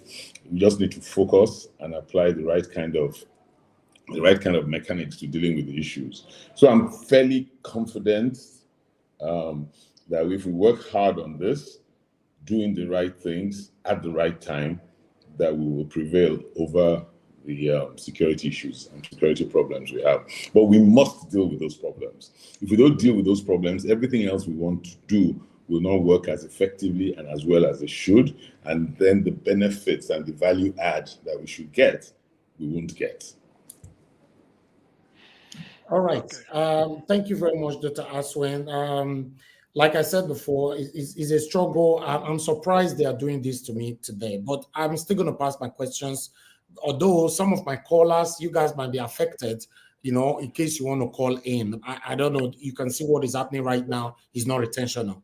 But let me quickly ask you this question, Dr. Asue. What strategies do you have in place to ensure transparency, accountability, and good governance in your administration? And how do you plan to involve the citizens of Edo State, both within and outside the country, in decision making? Thank you. The first thing is that you must hold yourself accountable. And to hold yourself accountable, you must be accessible. The people that you're working with, that you are governing, must be able to tell you their pain points. And you must be able to identify their pain points, not what you think are their pain points. So for me, transparency and accountability, the first step is to be accessible, to be open to constructive criticism, to be open to exchange of ideas, to be able to explain properly to people why you're doing certain things and understand why they want certain things done. So we'll be transparent.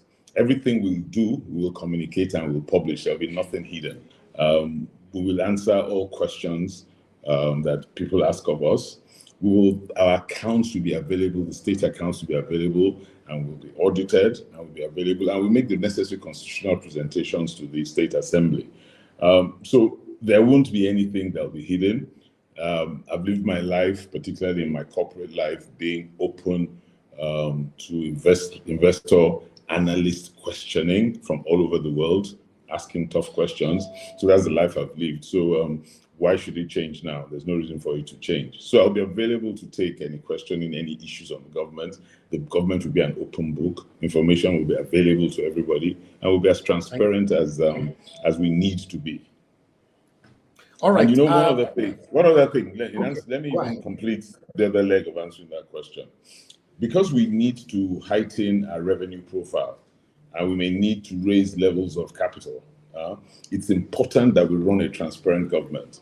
My experience in the private sector has taught me that the companies that are better able to access cheap capital are companies that are run transparently and effectively in a focused way with integrity. And if we run government the same way, it will be easy for us to attract the kind of cheap capital that would enable us invest in the infrastructure that we require to move the state to the next level. So for me, it's something I've done all my life anyway. So it's not something that I'll change today for any reason. Okay, sir, I would like to, because before I will go to the public to start passing on the question, let me ask you a personal question again. I would like to know, how do you plan to foster unity and inclusivity among the diverse ethnic, social, cultural group within the Edo State? And what step will you take to ensure equitable representation and participation for all residents, both home and in abroad? Thank you. Great question. One of the things we must do is that we must have a government that everybody trusts. We must create a trust quotient that's very high, so that people are not second guessing your ideas, your intentions, and people are not thinking that they're being done for reasons other than the right, that they're being done for reasons of the ulterior. So we will get full participation. We get everybody's ideas in. I've been talking to a number of diasporans, and one of the things I keep telling them is that we require their full participation in our governance in our states. We require their support. We require their resources and manpower and technology. Those experiences that they've garnered from abroad, please, can you bring some of it back in here to help us move at a faster rate? We will be inclusive. I was talking to those handicapped people with disability a few days ago, and they will also, because they must also form part of the government. They will be inclusive. We will talk to them. We will find out from them what they want done in what way. So we will include everybody. The women, youths are going to be a platform and fulcrum of the government. The important thing is to be accessible. And the important thing is to form an inclusive government where you have people of all shades and all types and all divides being involved and all kinds of ideas. My experience also within my party in the last few months, we have been engaging with different aspects and different shades of opinion within the party, also has shown that by God's grace, when we get into governance, we will be ready to also be able to engage and include and talk to and negotiate with and bring everybody on board. We need every shade on board. We need all our best hands to move our state from where we are into where I know we can be. That's being a first world state. So for me, that's a no-brainer, honestly. You will pick the best from wherever once they're able to deliver Edo State indigenes, whatever experiences they have, whether from the rural areas, from the urban areas, from other parts of Nigeria, from anywhere in the world. We bring the best talents in. I was talking to a doctor 3 days ago. She lives in Dallas. And I said, ma'am, thank you for always your talent. You've gone on a mission to Imo and Abia State. We want you to start running these missions in Edo State. You're an Edo citizen, you continue doing what you're doing in the other parts of Nigeria. But I want you to do more in Edo State. Teach our professionals here. Bring succor to those of our people that are afflicted. Run these missions in different parts. Help our people that are sick. And she laughed and she said, yes, she will do a lot more of this. And we can get a lot more of our Edo doctors in the diaspora, Edo engineers, in different aspects where they have expertise to come and help train, upskill our people. So we create a core of employables so that when we bring in new investments, new manufacturers, they're better able to fit into those entities without those entities seeking expertise or seeking employees from outside our catchment area. So I'm looking forward to the challenge and I'm pretty excited about it. I like that. You're looking forward to the challenge. Okay. Sir, you're aware that although on this platform, I personally call it three-horse race, although Labour Party shocked the whole Nigeria the last time in 2023 general election. But this time around, I would like to stick with that for now. Three-horse race, PDP, APC, and Labour Party right now in Edo State. I want to know what specific policy or initiative do you plan to implement if elected as governor of Edo State? And how do you envision them addressing the current challenges that we all are already facing? Thank you very much. It can't be one specific.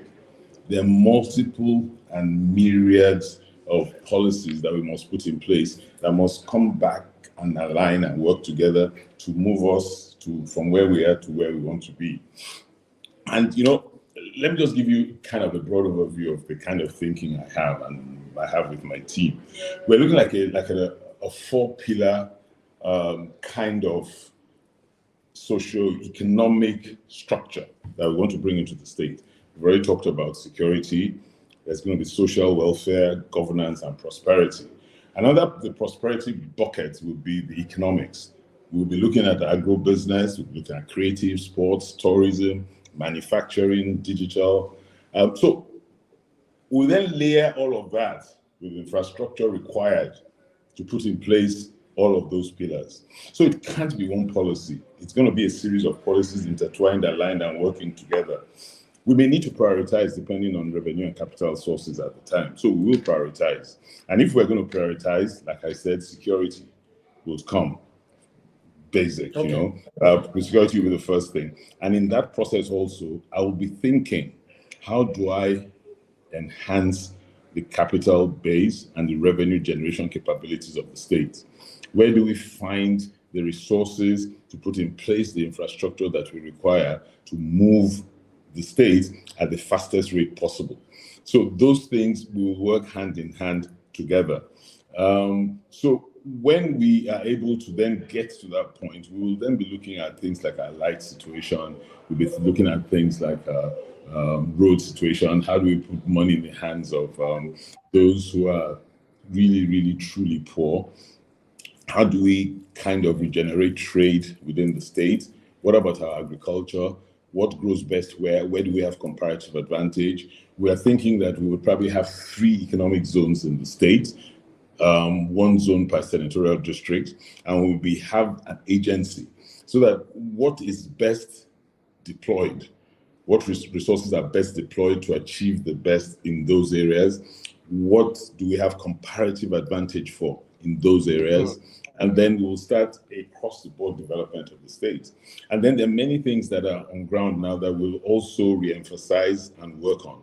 One of my pet projects that I think about from this government is the Benin port. And I know the impact that the Benin port will have on the economy of Edo State if duly and fully and effectively completed. There's also something that I am really, really gung-ho about, and I started talking about it. And from when I started talking about it, I noticed everybody jumping on board. And that's the Benin Auchi Road. It goes through about 8 to 9 local governments. It opens up agricultural bases, agricultural sources, route to market, transportation, manufacturing, supplier logistic chains that are incredible. And I know that the impact of that road on our state would grow our state by at least 3 to 4% GDP. So for me, at the end of the day, I don't want anybody to play politics with it. I have a serious idea of how we can build that road. Now, what I want is for the road to be built. So whoever builds it, if they say today is a federal government road, please, federal government, come and build it. If you can't build it, please leave it for us, let's build it. But then it changes the impact of what's happening in our state. So there are many things. So like I said, it's not one. We must do a multiplicity of things jointly together at the same time to ensure that we're moving the state forward at the rate at which it should move. Okay, thank you, Doctor. And although, because you mentioned security, because insecurity is a big problem in Edo State right now. Although it's getting better. It's not peculiar to Edo State. And I think the security situation in Edo State is much improved. Much improved. Okay. All I'm just saying is that we need to get it to the zero tolerance level. Zero tolerance level doesn't mean that there won't be incidences, but it means that those incidents will be few and far between, and not the kind of incidences that scares away investors, tourists, and the people we need to develop our economy. Okay, this is a straight question. As a youth, I'm a youth. I'm privileged that I live in the United Kingdom, but I understand what is happening to our youth in Edo State. Courtism. Courtism is one of the biggest problems that we are facing in Edo State. That has been going on for decades. Every government that comes to power have promised to do something about it. They're not been able to do anything about it. So I want to ask you, sir, what are you going to do about courtism? Edo State, people reference to Edo State when it comes to killing each other's for nothing. I want you to help us. What are you going to do about it? Thank you. Thank you very much. And it's something I've thought about quite a bit. And we're going to have a strategy in the short term, medium term, and long term. In the short term, there needs to be a lot more engagement. We need to be able to engage with the sources of cultism behavior that have parents' behavior.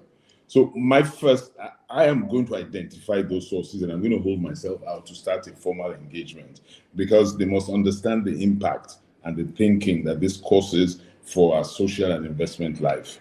I'm also a lawyer, and I'm strong on the rule of law. My first step will be these deep engagement processes.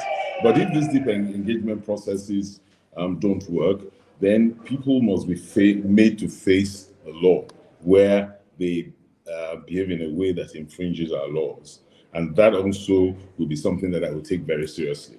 But it's something we must deal with. And it will be, again, like I approach most problems, it's not one way only. There'll be multiplicity of engagement points. But for me, in the long term, which I think is the lasting one, which I think is the critical one, for me, long term, we must go to the home values. Parents, fathers, and mothers, we must teach our children right and wrong. We must ensure that we're telling our children what we must do, integrity, values. We must bring up, when I was in school, when we were in school, if you offend in the school and you get caned, and your parents knew, you get caned at home too. Period. You were brought up by the village. Our neighbors, my neighbor, who I called auntie, could cane me if she noticed I was doing something wrong. She could punish me. Stand in the corner, put up your hand. And my parents would repeat the punishment when they came. So the whole village trained the child, and you grew up responsible. You grew up having strong values. You grew up determining right from wrong. If then you decide that you choose to do wrong, then there are consequences that you must manage, and you must live with those consequences. So I think we need to go back home.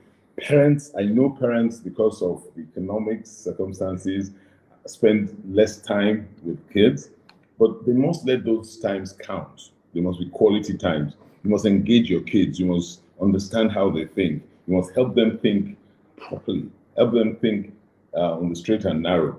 They are exposed to a lot more things in the world, social media and all of that. But there's a lot of good in social media, but help counter the not so good of social media. That's the important thing. I think if the home values are strong, as we grow up and leave home, those values stay with us, and it helps us determine right and wrong. And less of us would then be engaged in these things like cultism, bad behavior, kidnapping, and things like that. That's a long-term solution. But in the short term, we'll face it squarely. Okay. We will engage with the points, because these cultists are known persons and known organizations. We'll engage with them at their point. And if then people still persist, then the rule of law kicks in. Wonderful. My last question before I come to the public, because I know a lot of them are waiting already. Dr. Asue Ighodalo, I would like to know. Elvis, just a second, so that I'm clear. How much time do we have? Because I have a next appointment. You tell us, how much time do you want to have with us? I know we set down 1 hour. I'll put in a bit more time so I can stay on till about 10:15. Okay, that's fine. Because my next appointment is actually 10:15, but I'll move that by about 15 minutes. Because I thought we would do 9. That's brilliant. Okay. Thank you. My last question is that I just want to know, what is your position with the BTC, Benin Traditional Council? My position with them? Yes, your position, if elected. Do you know that, okay, maybe you don't know, let me tell you, I'm a child of the palace myself. The Oni of Ife is my cousin on my mother's side. My grandmother grew in the palace of the Noji of Iwohimi. So I'm a child of the palace. So I'm a child of the traditional council. I believe that our leaders, our traditional leaders, have a fundamental place. And I think it's a constitutional mishap that they're not recognized in the Constitution specifically. They have a traditional hold. They have their leadership functions in our communities. They have their dispute resolution functions. They have the value functions. And even critically, and I'm looking at it from an economic perspective, they're a great tourism function. So we must move side by side with our traditional councils and our traditional leaders. We must take from them and learn from them. They're the repository of our culture, and our culture is strong. And our culture is what sets us apart from others. So for me, honestly, I bow to our traditional institutions. I'm a child of tradition. And so that's what it is. Wonderful. Wonderful. Thank you very much, sir. I appreciate you. Because of time now, I need to work with it. Let me quickly come to the panelists. I'm going to start with the first person on the panel, Teobala. Teobala, please, you have only one question because we are going to work with time. Everybody's, because I thought it's going to be two questions. It's going to be just one. Teobala, go ahead with your question. Thank you. You have 2 minutes. Okay. Thank you so much, Dr. Asue Ighodalo. Thank you very much. Hi, how are you? Fine. Yeah. I'm on the aspect of human capital development. That is where my question is going to come out from. And you may have seen some major development that have happened in those states, the data power, modular refinery, and many others.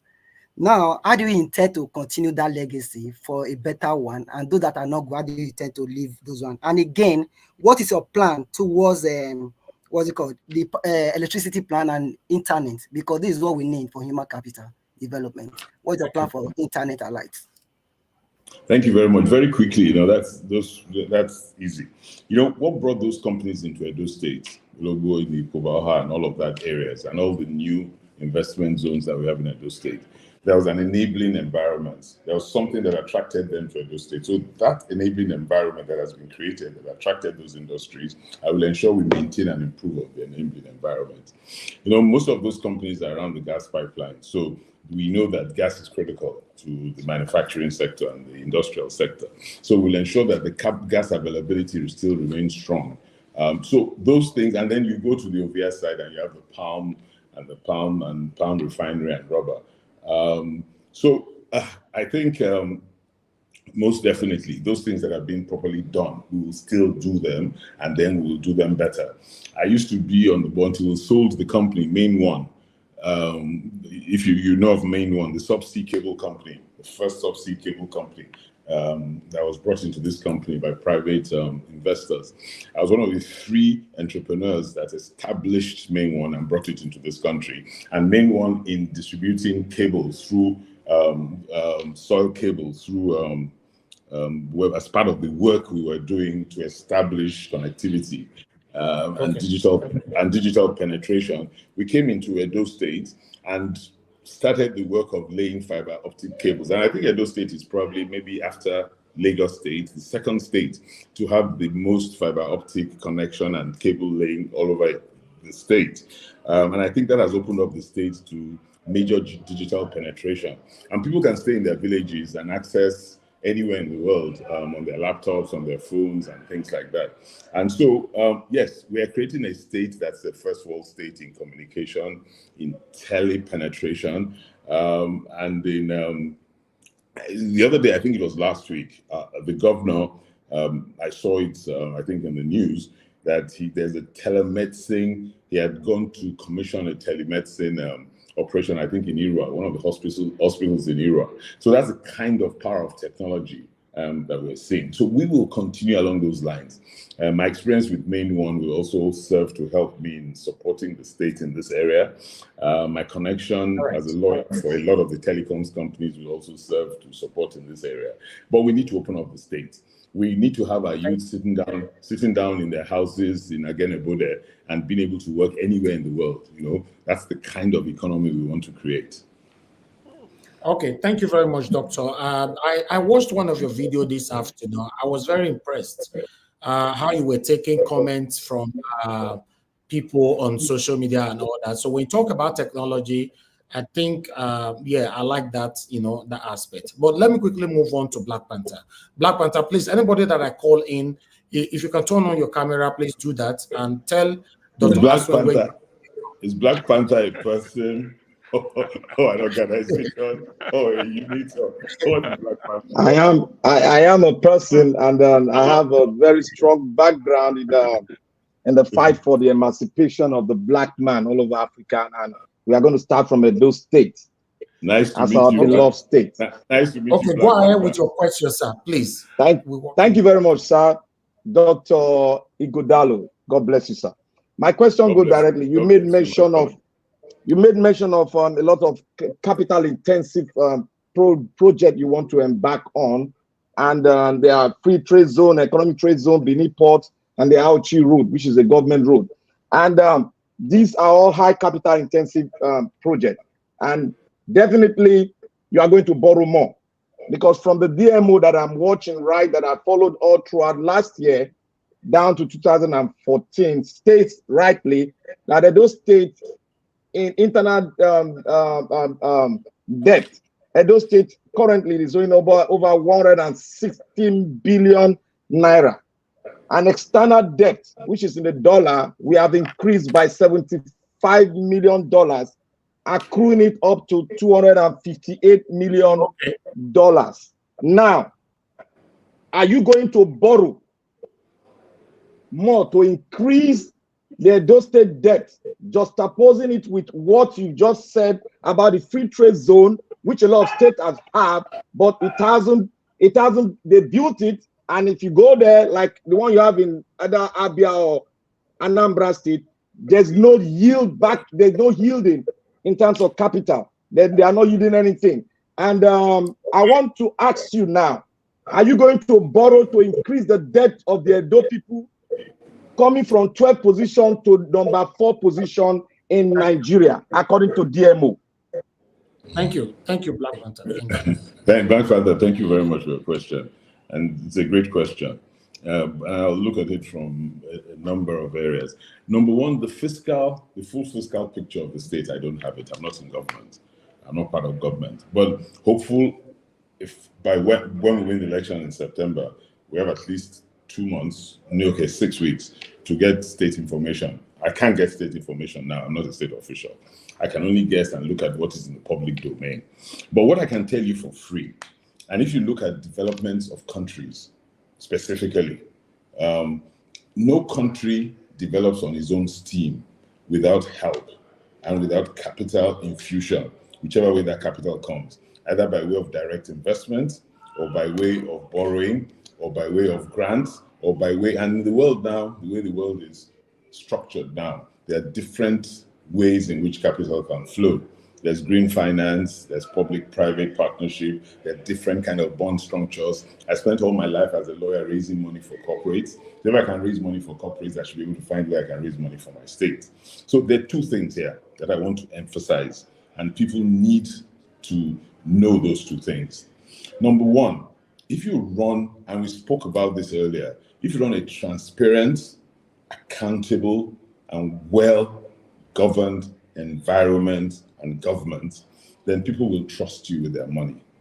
And you can then pick and choose the kind of money you want to access. What people want to know is that whatever money you get, you will use it for what you say you will use it for. And whatever you're using it for must have a multiplier effect on the development of your economy. If people understand that and trust that, then you get cheap finance.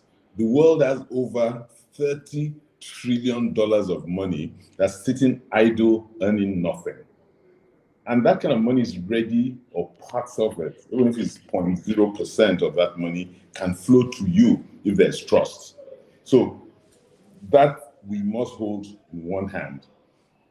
Okay. The second thing that we must hold on to is this.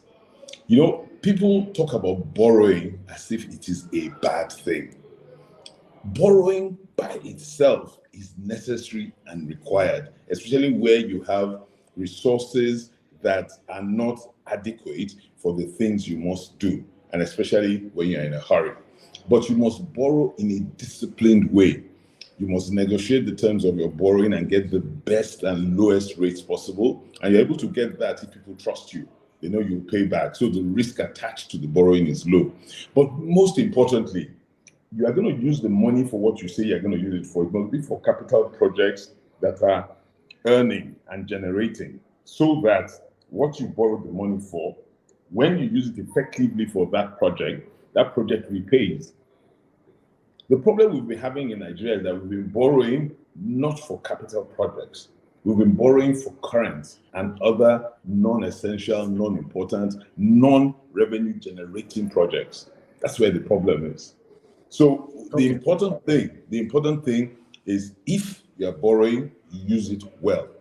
I believe that when I look at the fiscal structure of this state, because the state is meeting its obligations, so that suggests to me that whatever the state has borrowed, the state is using it well. And I'll give you an example. In the history of this state, the last 7 years is where not 1 month's salary has been missed, where pensioners are paid. Our governor even went as far as paying 13th month at Christmas. So that means he had the liquidity to do those things after meeting obligations, that he had liquidity. So that means that there's fiscal stability in the management of our resources. So that's why I'm not worried about whatever figures anybody is throwing around as the debt profile of the state. Thank you. Thank you very much, Dr. Asue. Because of time, because I need to get to a lot of people, let me quickly come to, please, if you are ready to turn on your camera, I'll call you. You know, that's what we are doing here now. Let me go to Oga Chris. Oga Chris, do you want to turn on your camera? Okay, Oga Chris, you are not available right now. Mr. Collins, please go ahead. Okay, Oga Chris, you are available. Unmute yourself. Go ahead with your question, sir, quickly. And good evening, Mr. Good evening, sir.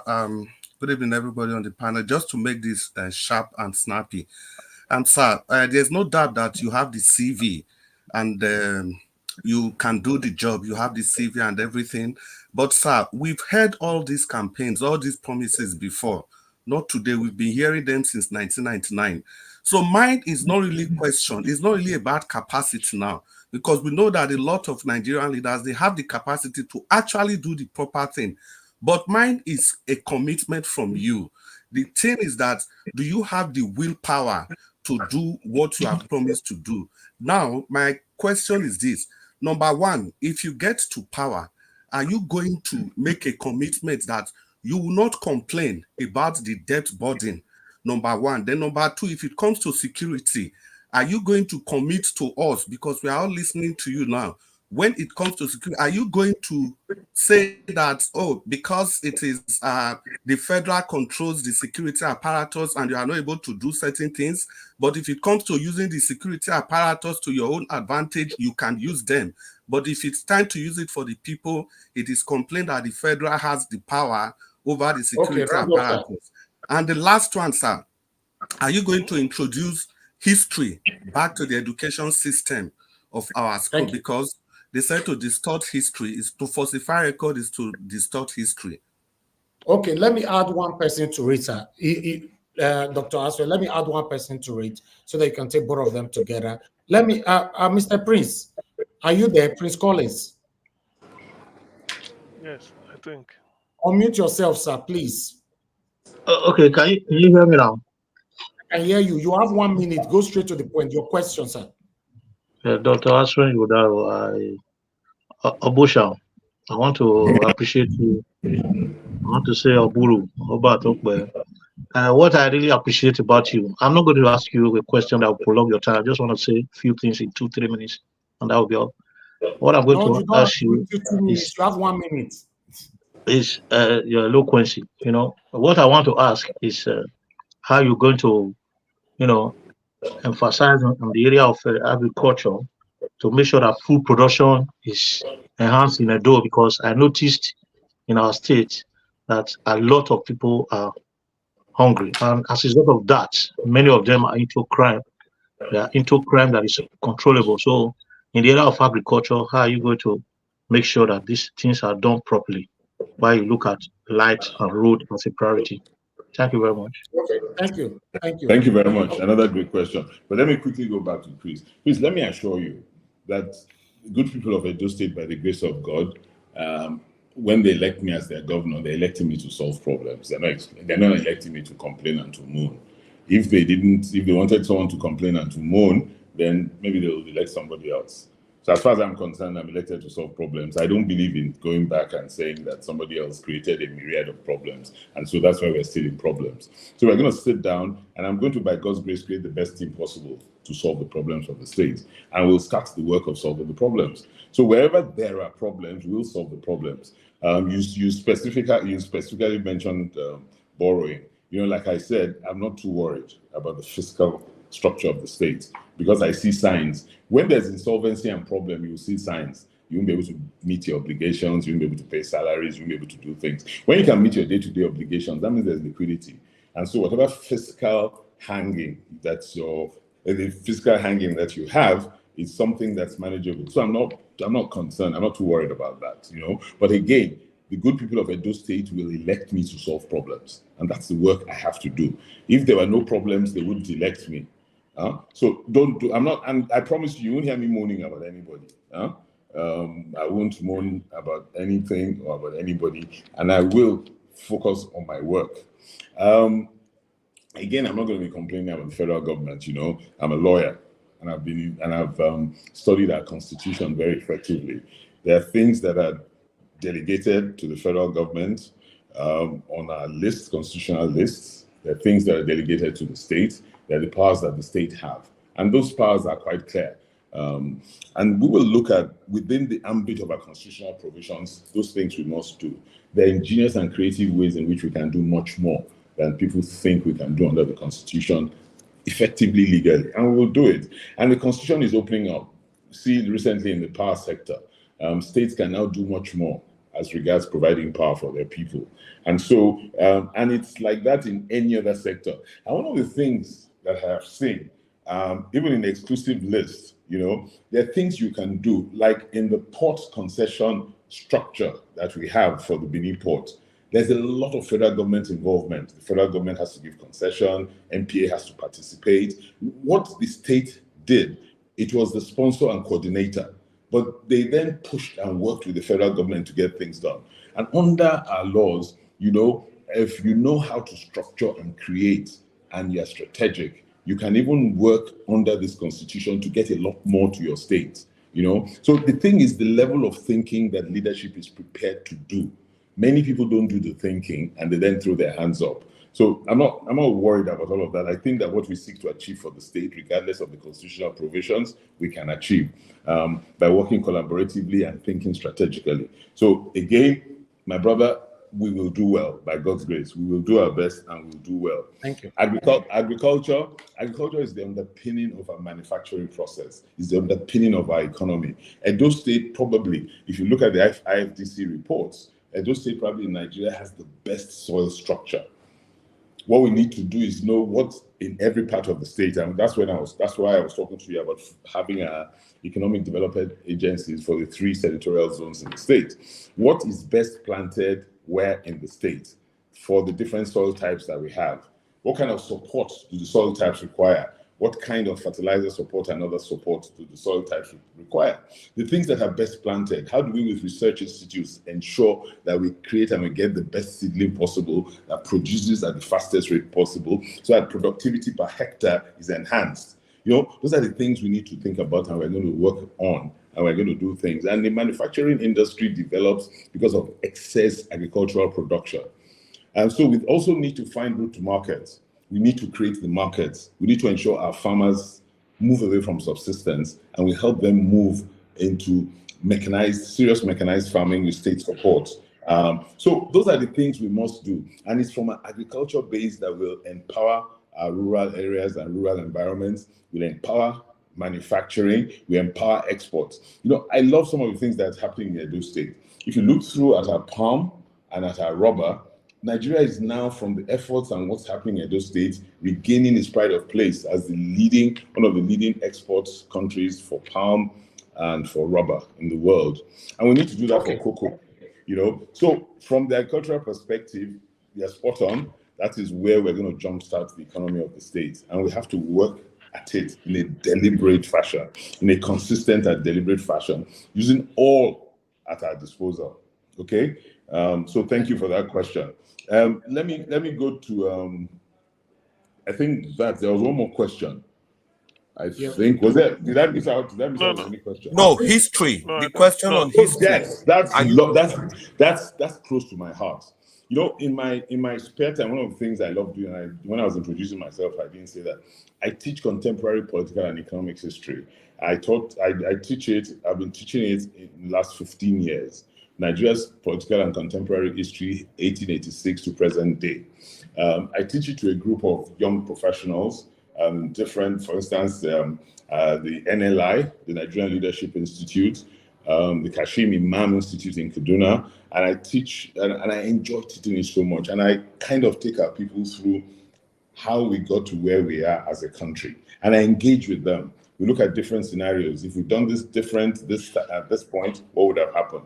Yes, we must teach history in school. I think those that took the decision at the time that history shouldn't be taught in schools did us a major disservice.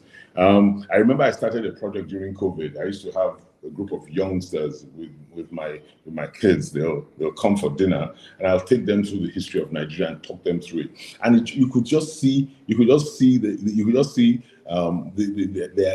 eyes opening up, you know, and them understanding how certain things happen in the country and how certain things in the country are the way they are.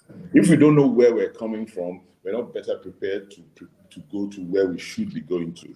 So I think we should go back. In Edo State, I think they've reintroduced history in Edo State as far as I know. But if they haven't, by the grace of God, when I go into governance, we definitely must do it. I will teach it at a different level. We'll intertwine history with culture. We'll intertwine history with economics. We'll intertwine history with social improvement and social growth. And we will bring it all together so that the child is thinking history, thinking civics, thinking how it will help enhance the state and ultimately enhance the country. So we can't run away from our history, but we need to learn our history so that we're strong for the future. Thank you, Doctor. Because of time, you know, I want to take two callers, just two. Then I'll come back to one more person on the panel or two. Madam Rita, thanks for calling in. Please go ahead. 1 minute, please. Go straight to the point. Thank you. Yes, thank you very much. And good evening, Dr. Asue Ighodalo. My name is Rita. I'm calling from Canada. My first question is, okay, you were two-term former chairman of NESG. So how do you plan to juxtapose your experience from being a former chairman in Edo State if you become governor? And then the second one is, with the performance of Governor Obaseki, whether it's good or bad, whatever opinion that you have about him, do you think that Governor Obaseki's performance will be an albatross to you being elected? And the third one is, if you become governor, are you going to follow what Alex Otti is doing, stopping pensions from previous governors? Those are my questions. Thank you. Thank you, Madam Rita. What was the third question, Alex Otti? Yeah, the last one, pension. Yeah. Stopping pension of former governors. Say if you become governor of Edo State, are you going to do what Alex Otti did in Abia by passing a legislation that will stop payment of pension to former governors? Okay, thank you very much. Okay. Yeah, you want to take the first question on NESG. Let me separate. I was chairman of the Nigerian Economic Summit Group. That's different from being a member of the Economic Summit of Edo State and being chairman of Alagodaro. But I think at the end of the day, they both all kind of max out to the same thing, helping government to look at policy reform and helping government to look at policy options and policy priorities. You know, so, and I think my experience both as chairman of the Nigerian Economic Summit Group, as a member of the Oshiomhole Economic Team, and as chairman of Alagodaro stands me in good stead to be able to look at priorities in policy, policy formation, policy implementation, do's and don'ts. So I think those experiences give me an advantage over many other people who seek to go into governance. You know, so we are moving from an advisory and an intellectual debate perspective and an advisory perspective to being the implementer of advice. And I think that's a great place to be in. So you've been on the side where you've been giving advice. Now you're on the side of how to effectively implement the advice. So I think it stands me in good stead, heads and shoulders above any other person anyway, that's in the race at the point in time. So I'll say that that works well for me. Present governor, the jury is out. I'm I didn't elect. Okay, I voted, but I didn't. I'm not.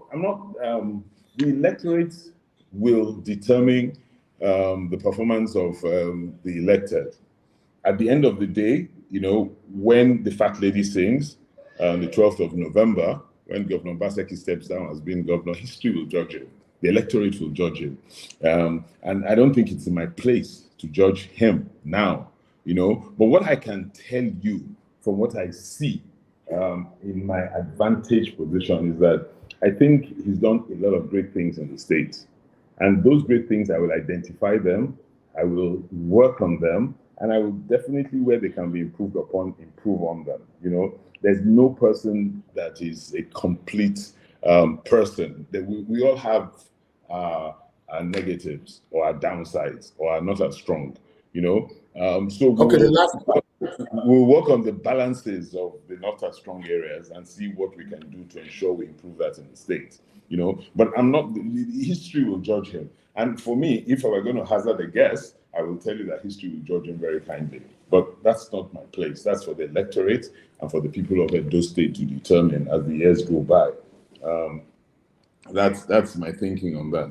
And I think your last question was Alex Oti and what he did about governors. You know, it's something I will look at, you know, holistically. And for me, by God's grace, I don't think that I would require to take pension from the state after I leave government. By God's grace, I think I'm sufficiently blessed. But I will look at it holistically. I will see, you know, the thing is that there's a pension scheme. What I think the complaint is that it's too much. The payment doesn't reflect 8 years service. So I can look at it from that perspective. But I don't want to say I will do A or B when I haven't had the opportunity to look at it, interrogate it, and investigate it. But I can speak for myself. I wouldn't take it. I don't require it, by God's grace. And I'm hopeful that nothing will make me over the next few years now require it. I hope my investments don't go belly up. You know, so I am, but I will look at it holistically. Things that worry our people, that concern our people, that make our people unhappy, it's my duty to ensure I look at it and I work on it. Okay? Let me take my last call. Mr. Alex, please talk to us. Please, you have only 1 minute. Good evening to you, sir. Thank you, Mr. Dawash. Yes, good evening, Mr. Dr. Asue Ighodalo. I want to say I'm worried. I'm very worried. You have 1 minute, sir. Yes, I'm worried because you are coming from a party that the present Edo State governor, for me, under the Buhari government, people were being kidnapped and raped nationwide. Some governors were fighting back, like Benue, Ondo, and River State. But our dear governor was busy discussing Ruga and allegedly collecting money from Buhari. And the people were killed, kidnapped. We have evidence, video, and pictures. And you are coming from the same party, and you are a friend from my information to this guy for 40 years. And there's a saying that says, "Show me your friend, I will tell you who you are." What do you have to say about that, sir? Okay. Can I trust you with my vote? And I must say, I cannot really trust you with my vote. Okay. I want to hear from you. Thank you. Thank you. Okay.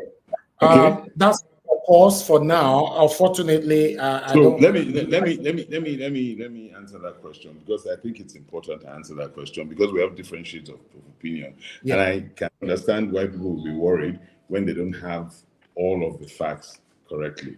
Let me say this. Governor Obaseki started off life in the same party as President Buhari, and is ending up his term in a different party. So different things. I think you have been a bit unfair to him when you talk about him participating in Ruga and all those things. I don't think so. I think Governor Obaseki has been one of the greatest advocates of strong security in the state. From where we were 7 years ago to where we are today, there's a major improvement. The security architecture in the state is stronger. It's not as good as it should be. And the security problem is a nationwide problem, which must actually be dealt with holistically. But if people are not dealing with it holistically, then we are not going to fold our hands and allow our people in Edo State to keep suffering. So we will devise our own architecture to deal with the problem. And I don't think you're being fair to him. But like I said again, people can defend themselves, and history will judge people as time goes on. So my brother, I don't think you are correct. And if you realize at the time, in fairness to the governor, because he was warning about the grave economic situation of the country and the mismanagement of the economy of the country. He was the first person to warn about the ways and means, the way ways and means and the printing of money was being used. He was the first person to raise alarm about a foreign exchange situation and inflation situation. I remember at that time, I was also the chairman of the Nigerian Economic Summit Group, and we're raising exactly the same issues. So I don't think people should be fair. I think people should be fair. And yes, I have known the governor for a long time. He's my friend. We were professionals. He was an investment banker. I was a lawyer in the corporate world. We were facing each other on transactions and things. We respect each other, but we're different people. We're not the same people. But we have values that are strong, and I have my values that are strong. So I think people should have an open mind, and people should be fair. And people should not allow things to be poured into their minds that are incorrect things. Okay, thank you very much, Doctor. So let me come to two people on the panel. I would like to start with give us a mandate, and then I'll come to Mr. Jonathan. Give us a mandate. Please unmute yourself. 1 minute. Pass your question, sir. Thank you very much. Give us a mandate. Give us a mandate. What's your real name now? You know my real name. Okay, my name is Oluwatosin. Oluwatosin, how are you? Yeah, good. How are you doing? Thank you very much for honoring the call. I actually sit here in Texas. I mean, you mentioned Dallas earlier. So my question to you, you've talked about the various things that you intend to do and all that. And then I think one person asked you a question. Now, as it stands today, based on the previous question, Governor Obaseki has done some projects, and then we saw some of them not properly aligning. Will you be able to look at the camera and tell the Edo-lite that, give them your word, who your loyalty is going to be to? And if you probably find projects that are not properly done, are you able to hold accountable the previous administrations for the things they didn't do properly? Thank you very much. That's simple. Who has elected me into office? Who am I making promises to? The day I become governor of Edo State, I'm swearing an oath. My alignments, my allegiances, my loyalties are to the good people of Edo State. All my waking moments and my work time will be for the benefit of the good people of Edo State. I'm making a promise to the good people of Edo State that I want to move the state into first world status, or at least lay the foundation during my term. So there's no time to lose and there's no time to waste. So my allegiances and my promises and my commitment will be fully to the good people of Edo State. And I'll answer your question directly. If I run into any malfeasance or things that are not done the way they should be done, I will reverse them. I will make sure that whatever it is done for the good and for the benefit of the people of Edo State. I will not spend all my time looking back, because there's a lot of work to be done looking to the future. But those things that are back that will affect the future or are badly done will be effectively dealt with. And we will do what we think and what we know to be best for the people of Edo State. I know where you're going, which simply is this. Would my allegiance be to Obaseki? My allegiance is to the good people of Edo State. That's where my allegiance is. Thank you. Thank you. Thank you. Mr. Jonathan, please, you have the floor. Yeah, thank you. Thank you very much, Mr. Elvis. Dr. Asue. Yes, sir. Thank you very much for honoring this invitation. My name is Jonathan Kingsley. I'm participating on this program from Vancouver, Canada. How cold is it in Vancouver today? Actually, it is not cold at all. It's a wonderful weather. Great. So you guys are getting into spring, yeah? Exactly. Yeah. Good. So thank you very much once again. I'm very glad your response to the last question, because you set the stage. You talked about allegiance, and that your allegiance will be to the people of Edo State. So I believe also that you know the reason why you are running. You know the exact reason why you want to lead the people of Edo State, to be the governor of Edo State. So that being said, are you ready, or you are open to make commitment to the people of Edo State, to whom you will make allegiance to, that those that will work with you in your administration that there will be competent people.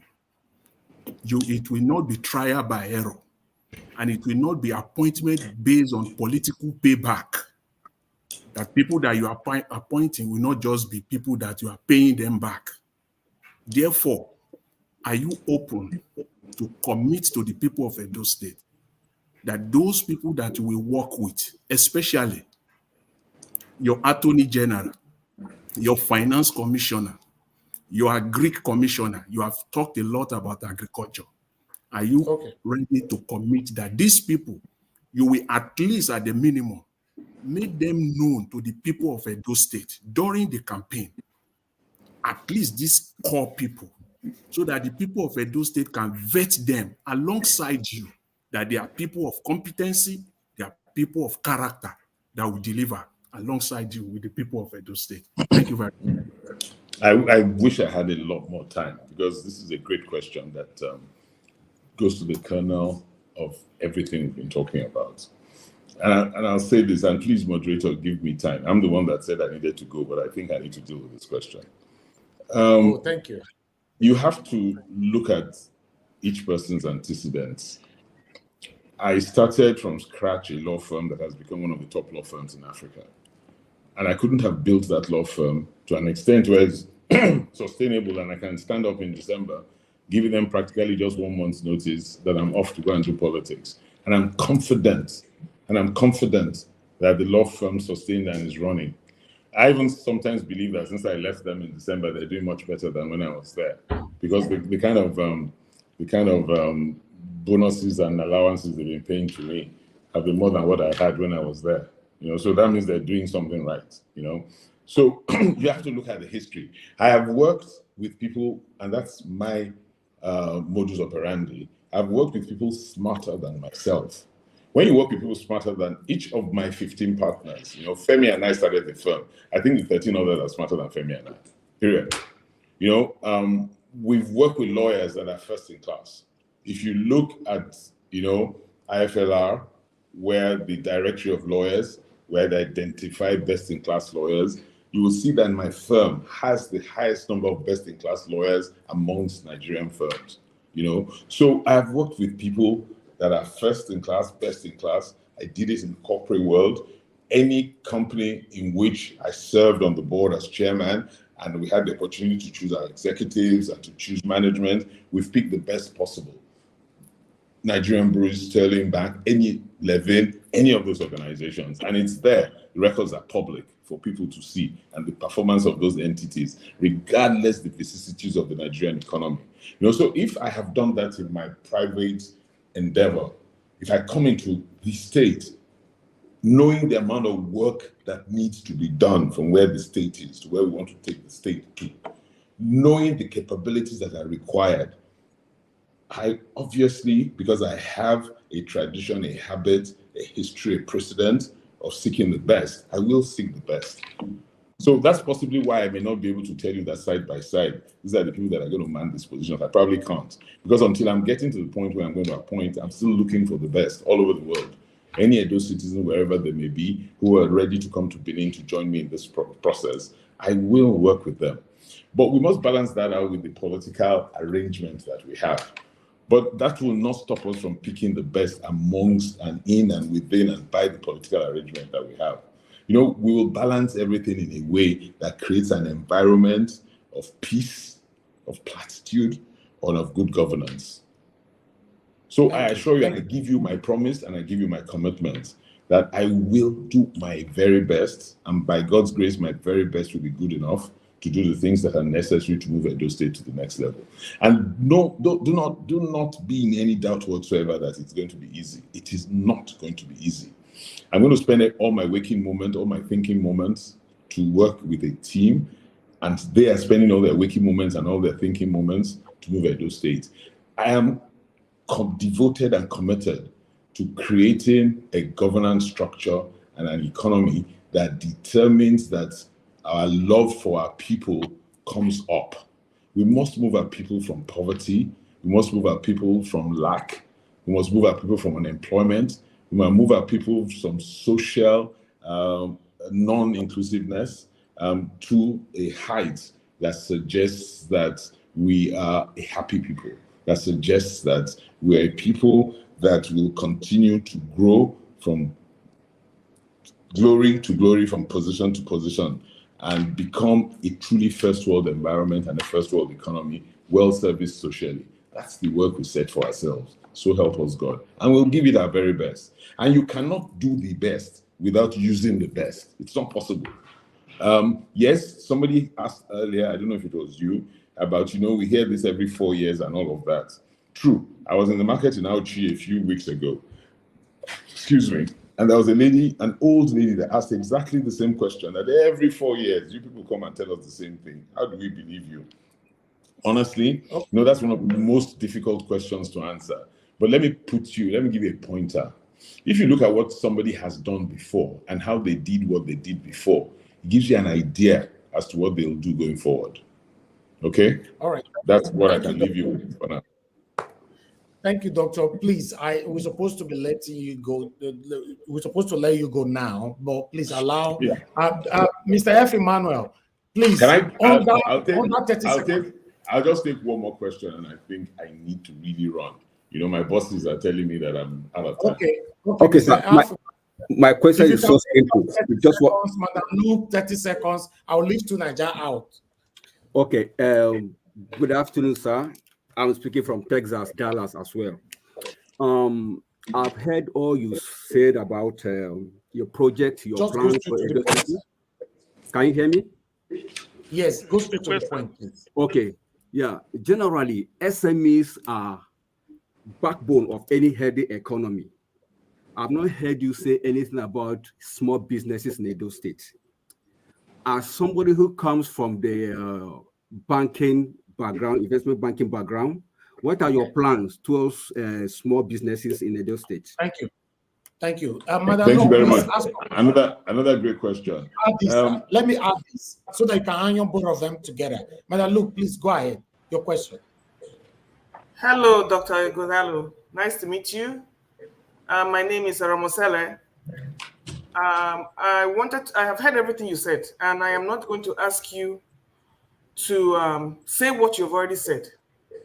All I'm going to say is I pray that God will give you the fortitude to treat Edo people like your people. We've been disappointed many times, and I'm only going to say that may God touch your heart to do what you can do to help the Edo people get out of poverty. Thank you very much. Amen. Ma, amen. Amen. You can keep praying for me, and I'll keep praying. I put myself forward to do this for this same reason, to help work and move my people from where they are into prosperity. I think part of the problem we've had over the years is that we've had good leadership and all that, but there must be love of and for the people.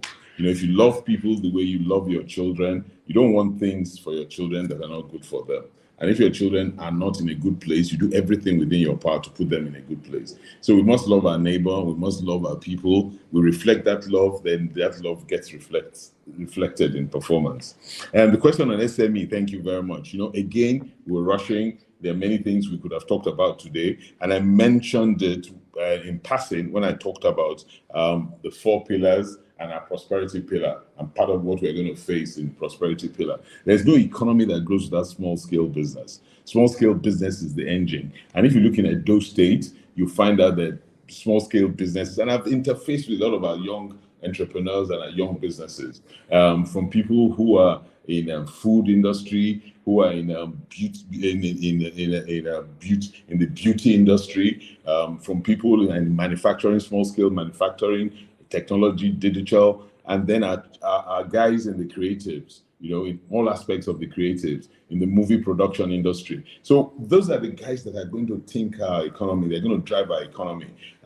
Many of them require a bit of help, maybe in skill, of scaling, in skill and reskilling and retooling. Some require some financing. So those are the areas in which we can see we can support. And then we create an enabling environment For instance, we have the Victor Waifo Hub here, which is a production and a creative environment which helps a lot of our young ones, So that's one thing the government has done. We have a movie production center in Edo State. People don't know. It's one of the best 2 movie production centers in Nigeria today. And that's helping a lot of our youth who know about it. And it has to be publicized a bit more, So definitely we must encourage small and medium scale enterprises in the agro-business industry in every area. And we must support them. We must create an enabling business environment for them, because the small company of today that grows to be the major multinational of tomorrow. And it's the growth engendered by the small company that helps the multiplier effects of developing our gross domestic product and developing our economy. So those are the guys we need. We need guys from brass tacks growing to become one of the biggest companies in Africa, one of the biggest companies in the world. And that way, we are multiplying effects and developing growth in the state. My major task working with my team is, how do we move Edo State as a subnational, as a state within a sovereign, to become a first world state, regardless where that sovereign is? It's a difficult task. And so that's the focus. But that's our determination. It's been done before. It's been done in Singapore. It's been done in India. It's been done in Australia. It's been done before, where the sub-sovereign supersedes the sovereign. And we can do it. Okay, Dr. Asue, thank you very much. Because there's not enough time, we still have 2 left. But guys, you need to understand, I want to ask Dr. Asue now. Sir, if we request to bring you back again to Naija Watch, hope you will grant our request. Yes, it's just to find the time. But I promise you, I'll try and make out time. I'll talk to my guys. We'll try and make out time. I've enjoyed being on your program. Honestly, I've enjoyed the questioning. I've enjoyed the reasoning. I've really enjoyed it. And I think I've been able to express myself and reach a wide audience. So it's good for me. So I'll look through it and I'll come back. I promise you. And then you have Elvis. I have a bias to you anyway. You're my leader's son. You're my leader's son. So I have a bias towards you, being my leader's son. So I never wanted to mention that, sir. No, you're my leader's son. I don't wanted you to know me as Elvis. That's why I was trying to cover that side of it. You have exposed me, so let me expose you too. So you're my leader's son. No, you should not. Anyway, but seriously, we will. I'll definitely find time to come back. It may not be for a while, because we're now getting to serious business of once they lift the ban on campaigning, we're going to go full blast into campaigning, because we have to work hard to ensure that the people of Edo State understand what we're about, what we're bringing to the table, and our commitment and love for the state. And we must sell ourselves totally. As far as I am concerned, this is a project that it's no holds barred, and we must effectively put all the issues on the table and explain to the people of the state how we will deal with these issues, resolve these issues, and truly move us into a first world state as soon as possible. So because of all of those commitments, but we'll work something out, I promise. Okay. All right, my co-moderator has something to tell you before you go. Go ahead, Augustine. My own is a vote of thanks. I fear your co-moderator pass you.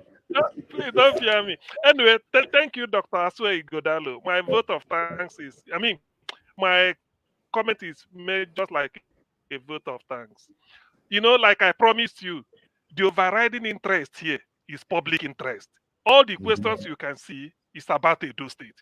Nothing is personal. We want Edo State to be number 1. It's as simple as that. It's all the interest we have for Edo. That's why we are here. In fact, whoever wins, Edo, both home and abroad, I assure you, we like to participate. Government will now be government of Ndibona or Hazurume. That is everybody's government. People will be available, talent everywhere in Edo State, home and abroad. They are waiting for whoever the Edo people elects as governor. So if you are lucky to be elected, then you have a lot. Take you up. I'm going to take you up on that. So you've told me that talent won't be the issue. So I'm going to take you up on that, because that's fundamental. Yes, Edo people have talent all over the world. You know that. Thank you. So what I'm coming from is that they will be ready to come back home I don't want people to tell me they have talent and they're in Dallas and they're not ready to come back home. Okay? They So will. I want that They talent to will. come back home. So I want that you guys have been asking me for commitment all night. So I'm asking you for commitments too. So if I point at you and I say, you, sir, I need to help in this area, please give up everything. Give up everything the way other people have given up everything to help our state. Please be prepared to do so. Okay? On one condition, transparency and accountability. We will do it. I think that's what we'll be talking about all transparency, evening. accountability. Okay. That's what we'll be talking about all evening. And we're not far from it. We're not far from it. And that's what we'll be talking about all evening. Yeah. But I'm glad that you guys invited me. Thank you so much. Thank you, Dr. Asue. I truly appreciate this. Thank you, guys. We appreciate you, sir. May God bless you. Have a God good bless evening, you. You too. Have a wonderful evening. And I thank everybody that's in on the show, that's coming on the program. I thank you all wherever you are. God bless you, and thank you very much. And have a wonderful afternoon, evening, night, wherever you are. Thank you. You too. Thank you. Good night, sir. Thank you. Thank you. All right. I want to quickly address something before we move on. You know, some of you on the comment section saying that they called to Niger. I deliberately did not call even our Edo son, Mr. Oduwa, because we don't have the time. Because if I leave only to Niger out, Unafoti say he was stereotyped. I did not call Mr. Oduwa. So please, Mona, correct that. It was not to Niger on the camera throughout. So I supposed to call him first. I deliberately did not call him because I was working with people. Even when Give Us Amanda were complaining on the private chat that is the first. Everybody knows the first. I deliberately reshuffled it.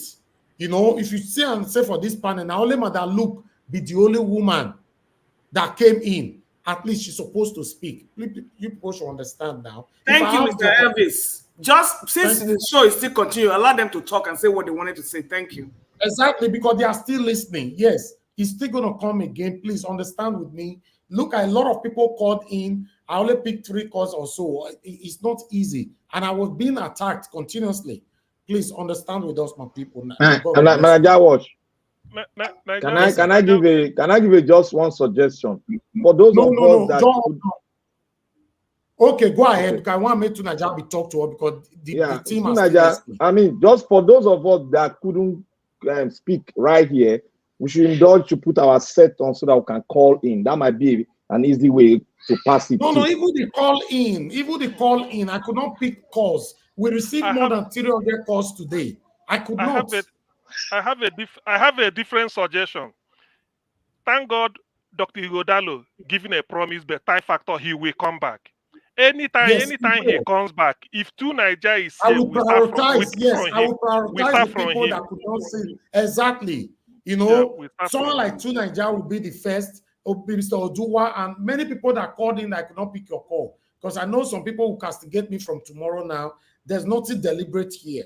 I was just trying to do my best. Even me myself that's supposed to anchor the show, I was being attacked. You guys saw it. I was surprised. I was attacked continuously. I don't know who was doing that. Please understand with us. Please. To Nigeria, please pass your message. The team are still listening.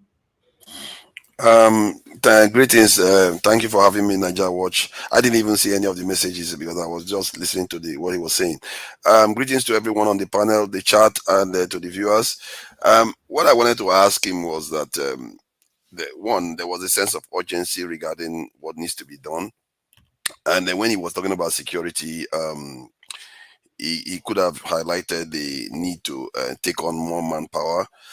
However, the thrust of my question would have gone towards Edo State itself, because Edo State historically has been one of the most advanced areas in Nigeria.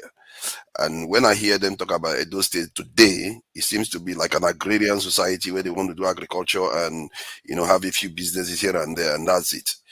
And the question I wanted to ask him was that when he talked about bringing Edo to a first world state, what are his strategies? Is he looking to bring in manufacturing that is being done overseas to his state so that they can start actually doing some serious technological manufacturing in that state? Because Edo State used to manufacture guns. They didn't scale it up. That is why the British came and took everything they say from them. So that is what I wanted to ask. Where did that dream go? You see, even before you pass your question, people are already saying on the comment section, say, now security question, like to Nigeria ask. Yeah, they're assuming that it's security. But he talked about security as the most important, but the only area I would have highlighted was that he should think about manpower, because every time they talk about technology, the most advanced technology in the whole universe is human beings. And you leave them without being jobless and being in secret societies. But I knew he prioritized security. He talked about it first. I don't know whether it was just a kind of lip service. So I would have No, said that you are right. You are right. You are right. It's just lip service. Okay. Yeah, and that's my concern. Just a minute on this. Recently, you really discussed. You know what happened in Israel. There were not enough people to match that missile that came in. If not for advanced technology, yes, we need more power, but we need advanced technology to help us. Israel has the highest manpower. My brother, you want to advance technology with about $75 million debt. You are talking about technology. Israel uses 7% of its population in its military, just military alone, not to mention police. All right, please let's quickly. We use 0.1%. Mr. Odua, that statement is incorrect to Nigeria. It is incorrect. Okay, what is incorrect? Israel. Israel. You say when you say Israel has 7% of our population, Mr. Ed is of our population as a military member of the military force. Yes, they use them. Is this standing military force? What stops Nigeria from creating a reserve? We don't. That's the point I'm making. Reserve is still part of the military. All right. Nigeria is reserve is military. Reserve is fighting right now. Hello, can you hear me? Please, we'll continue with this. We will not change this topic now. They go Israel. They go Yugoslavia. Mr. Odua, please, can you pass your message? Thank you. Thank you. Thanks for your understanding. But the message now is nobody to respond to it, because I heard him talk. Hello, I know, I'm aware. I said he has other time to catch up with, so I'm aware. Despite the network and everything, so I'm not. What I have to say is, because when Sister asks of passion, the way he respond to it, I was not satisfied. I was very, very disappointed, because he has to make what we do call ituma or iguma. I wanted to ask how many years the person supposed to work before a pension? Is it 4 years or 8 years? Because that is for Alex OT and pension something. Because he said the pension will still be there, but he only is too big. So that was one. Then the second thing is, talking of mechanized farming, how is it going to be carrying Edo people along with those mechanizing somethings? Is it will the government provide a ministry that will make people to do mechanized farm, or is just messy?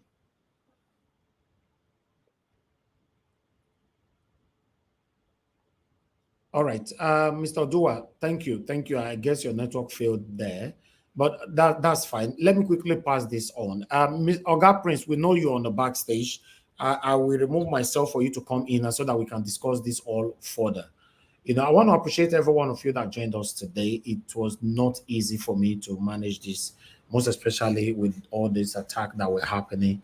But thank you for your understanding. I don't want to be beaten for this, most especially for those of you I could not pick your calls. It wasn't deliberate. I didn't plan anything with anybody. I just invited him, and he's here. Don't worry, CM did a good job of shadowing you. So exactly. I'm so happy that Oga CM was there. If not, Dr. Hassan would have just been left alone on the screen. But I want you guys to know that at least we still managed to catch up to 90%. I appreciate every one of you. Yes, we are looking forward. One of the remaining two, like I said, I beg, if your candidate is not part of the three front runners, none of two versa, I know they mentioned the name. Yes, I'm just focusing on the three right now.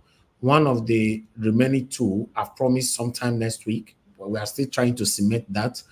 If that is sorted out, I'll also pass the announcement here a day before. I don't want to do a week before anymore, or day, because disappointment can happen then, you know. So yes, if that happened, then I'll let you guys know that another candidate is coming, one of the three, you know. So exactly what we did today is what will happen when the next candidate comes in. You know, we are not biased on this platform at all. I don't communicate with them to mention my father's name. I was even surprised that Dr. Aswe exposed me just now. It's not my will. I didn't. He did his own research. It's not me, you know, because I told him Elvis. I ended it there. I deliberately refused to put my father's name. And he did the research and he get to know that, yes, my dad is his leader. And apart from that, I've told you guys before, I don't have anything to hide. For those of you that might want to castigate me over this tomorrow, I've told you guys before that my dad is a chieftain of PDP. He's one of the people that make decisions of all those things there. And, you know, he's my lovely father. But I choose to support Peter Obi. You know, if not, I would have been supporting Atiku. So it's not about the party, it's about the person. So that's what I'm doing. So please, you guys should understand that if you are joining us for the first time, you've not heard this from me before. I've been saying it, and some people can testify to that. I've been saying it on this platform for so long that, you know, I'm a son of a politician, a shifter in PDP. I've said this so many times. But Please, that I is don't want to Nigeria Watch. That is quite brutal, you know, because you spend almost every day here talking about all the other parties are satanic. So you mean you have a family member in that party, and you are man, that's quite cold. I must say. Yeah, no. Of course, I call PDP satanic every day. Yeah, and my dad is a chieftain of PDP. Yeah, so I don't care. And like I've said before to Nigeria, I have my own life to live. I love my father so much. He loved me so much. My mother loved me so much. She's here with me every day. I just have my life to live, and children should be given the opportunity for them to live the kind of life they want to live. So that doesn't have anything to do with anything. I supported Peter Obi with all full chest. I will never deny him. You know, unfortunately, I was denied, but I will iron that prospectively, not today, you know, not now. But still, I want people to understand that I want a better Nigeria. If Natu Nigeria be the person who I believe that can give me that better Nigeria, I'll start advocating for him. If now F. Emmanuel, if now Oga CM, I'm not going to support somebody based on nepotism or favoritism because we are from the same family. I've never lived that kind of life. I want you guys to understand this with us. Thank you very much for every one of you that understand. I want to appreciate all of you that passed your question today. Now, God will bless all of you now. You guys were so respectful, both those of you that called in as well. Thank you, Madam Luke, for praying for Dr. Aswe. And I want you guys to repeat and replicate the same thing when another candidate come. Not probably I say, another candidate come now. Today, everybody was so nice. Yeah, then now can't they hosted to that one? I will not allow that. So Dr. Aswe don't do your own now. So let's see the next person that's coming next week. Now, God will bless you now. Please, I'll leave the floor for you guys to manage so that I'm removing myself temporarily because I have somebody on the backstage so that the person can come in. Let me give us a mandate back on my spot for now. Oga Prince, I will see how I can create another spot for you, but let me give us a mandate in for now. Thank you, my people, and God bless you now. But I'm still here with you guys. Thank you.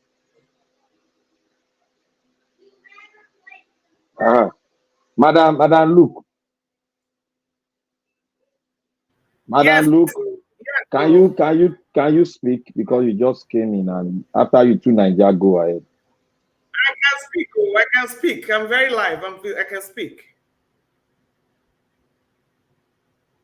Jan, go ahead now so that okay. Two of you are the people. Two of you are just came in. So, but sorry, maybe before she speak, can we just probably do this way?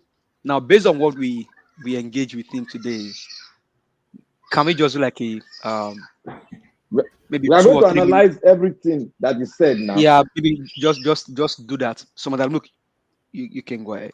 Okay, thank you. I heard everything he said, and I'm going to go in the line of Mr. Alex and Madam Rita. They were very guarded in what they wanted to say, but I thought to myself, I said, there's nothing I have not heard from politicians. And it is my belief that they don't have conscience and they don't have hearts. So after all the talking, I didn't want to ask what you're going to do for me. It's for me now to beg and say, please, you need to take Edo people like your people.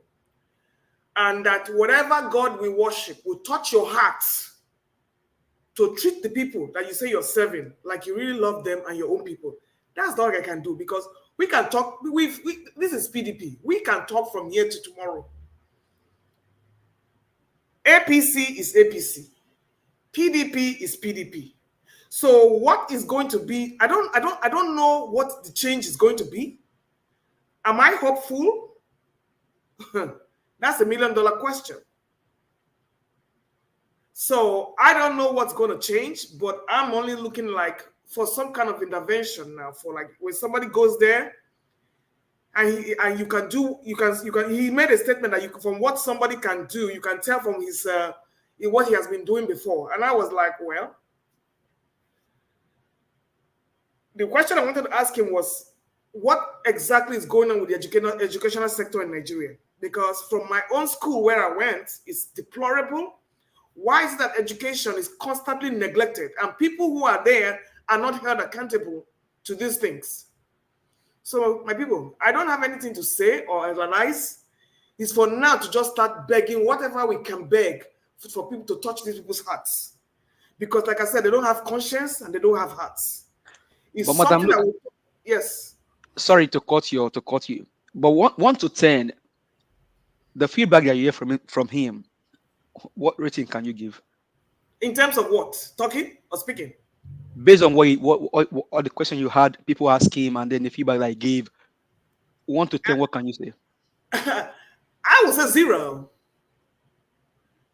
Because this is rhetoric. That's a tough one, Madam Luke. See, it's all talk. And because it's PDP, we've had these things before. Gele Port, Road, we've had all these things before. Madam Luke, do you think I support you, because anybody can come and speak English and talk. So I was not into the talking. Yeah, it was good. Okay. It was prepared. It was talk. But like I said, even if the next person comes, I will give them 0. Okay, and a follow-up question that I will probably ask you is: do you think from all of the feedback I provided, do you think is in any way different from Obaseki? And then absolutely not. Okay, do you think it's going to be? I mean, your prayer when you were praying that prayer, honestly, I was trying to honestly align my brain after that. Give us a mandate. Yes, sir. Sorry to interject. Even if it is you, wouldn't you sell yourself? Wouldn't you project yourself? It cannot be me, Mr. I'm going to give an example. It's normal. Every politician does that. Let me say this briefly. I listened to him closely, and first of all, I think he's a good marketer.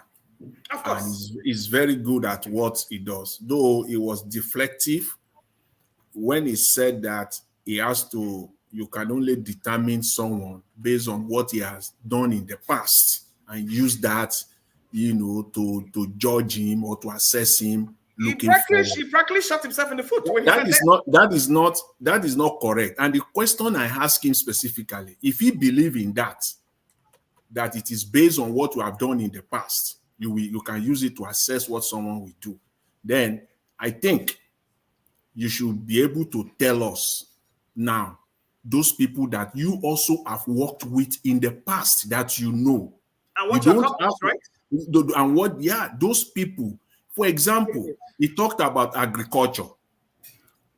You can come up with 3 or 4 names today to the Edo people. 4 names. You are not bound. You will now choose from any one of them, because those are people that you have worked with in the past, so you know the antecedent. It is from this pool of 4 individuals that one of them will come out, because the game now is that if you leave that till the end of the process, it is status quo. It is business as usual. You are now going to sit down. They will be seconded. They will send you names. Names will come from the chairman of the party. Name will come from the former governor of the party. Name will come from wherever across the board. Yeah. And then you will now mix excellence plus mediocrity together. the answer is mediocrity. Mr. Jonathan. And to add to what you're saying, PDP will always be PDP. APC will always be APC. The only reason we're seeing Alex Oti because he came with a new anointing, a new cloak. So I'm not expecting a frog to give birth to a snake. So that is why I'm looking for divine. I'm looking for any kind of anointing oil to touch their hand. But Miss Madam, so that's why I say amen to your prayers. Yes, so that at least then we can have a pleasant surprise, so that it will touch their hearts. That's the only thing I can do now. But I must say this also up front that I like the man. I like Asue Ighodalo as a man, as I like the guy. And it is someone that when I look myself, what I do, what I've done in the past, what I'm doing, is someone that I can work with.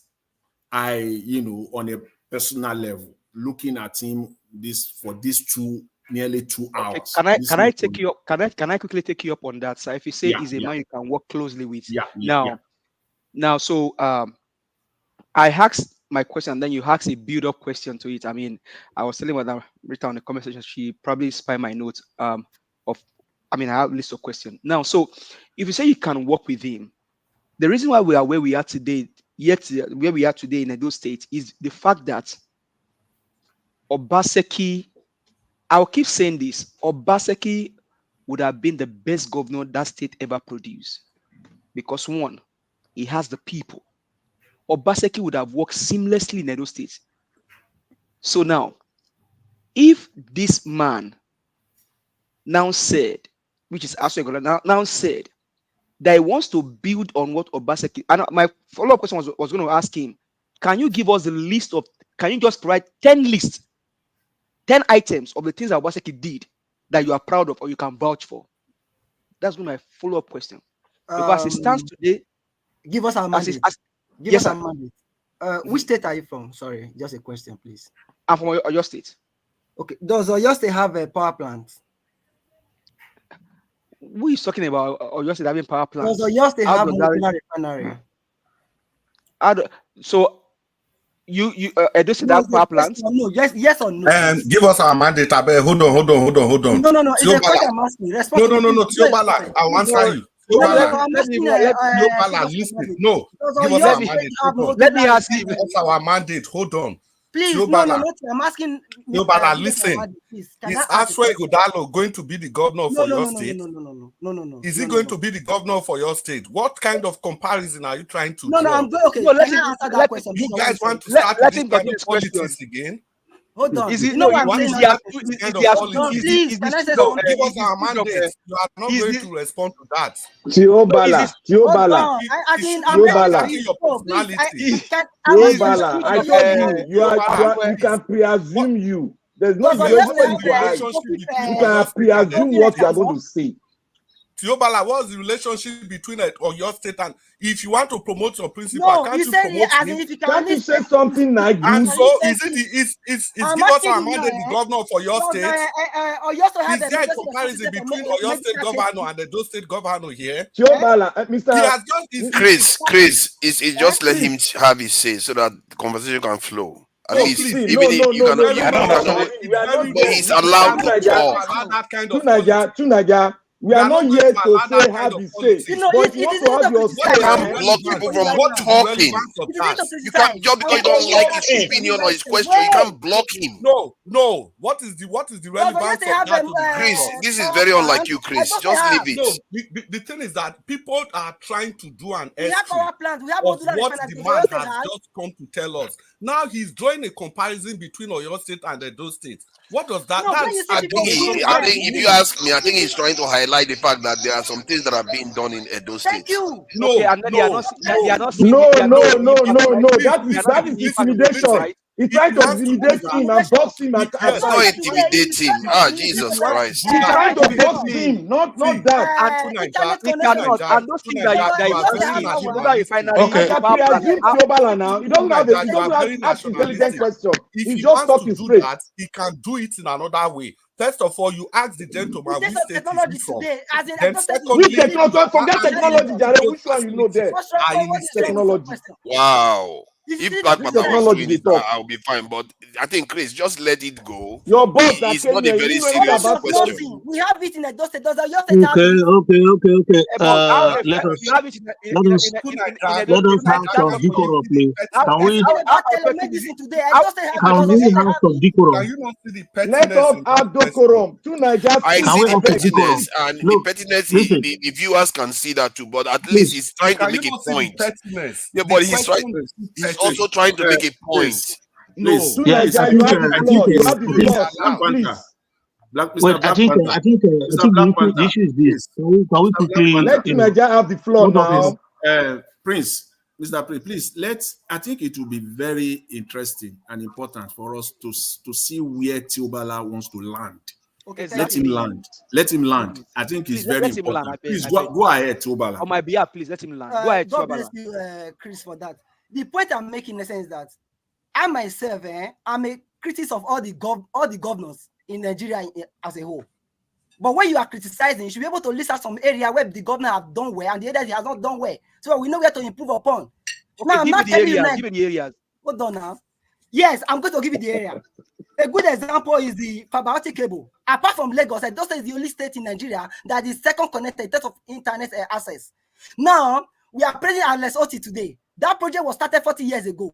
Are you getting my point? Oshomole laid the foundation for us to have a power plant. We have Oshomo power plant and the Mobila power plant. There are two. That is currently almost about 1 at some capacity. Hold on. You can laugh all you want. That is one. Dupont refinery. I don't say have no, how effective? Can we let him talk? Let him land now. Let him talk. He's saying something. It's not fair. We're talking about College of Nursing. Edo State is leading in that area. In today's world now, he mentioned it today. Wi-Fi creative hub. No, it's no longer an achievement. This is what we pressed Peter before. Okay, are you done? Are you finished? In the area of telemedicine today, Edo State is leading in the charts. Okay, before the next speaker, let me please let speak first. Before the next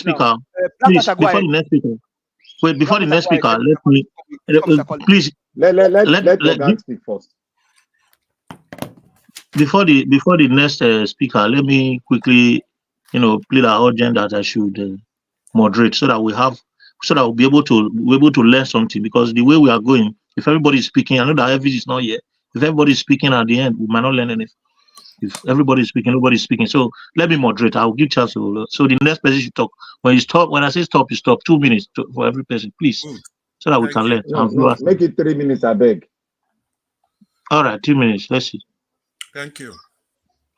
Okay, can I go ahead? No, he said he will give opportunity. Oga Prince Collins, call the next person. Take charge. Yeah, let's go to Mr. Jonathan. I think he wanted to say something. Yeah, okay. Thank you. But he was doing that. This guy, he was asking me a question, right? Okay. Nice to respond to him. I think you have been speaking. Let Jonathan finish, then you can respond. Okay. All right. Yeah. Thank you very much. See, I think Mr. Tiobala. See, when you are making comparison, you compare apple with apple. Don't try to, do the opposite. You see, when you say a state in Nigeria, anyway, don't let me respond for give us a mandate. I think he should first of all respond himself. Then I'll leave it for him. Don't let me do that. See, with respect to, for me today, I listened carefully to Mr. Dr. Asue Ighodalo, and for me, I think I must say this, he's a cool guy. Let me just say that. He's a cool guy. He's a cool guy to be the governor of a state. In this case now, Edo State.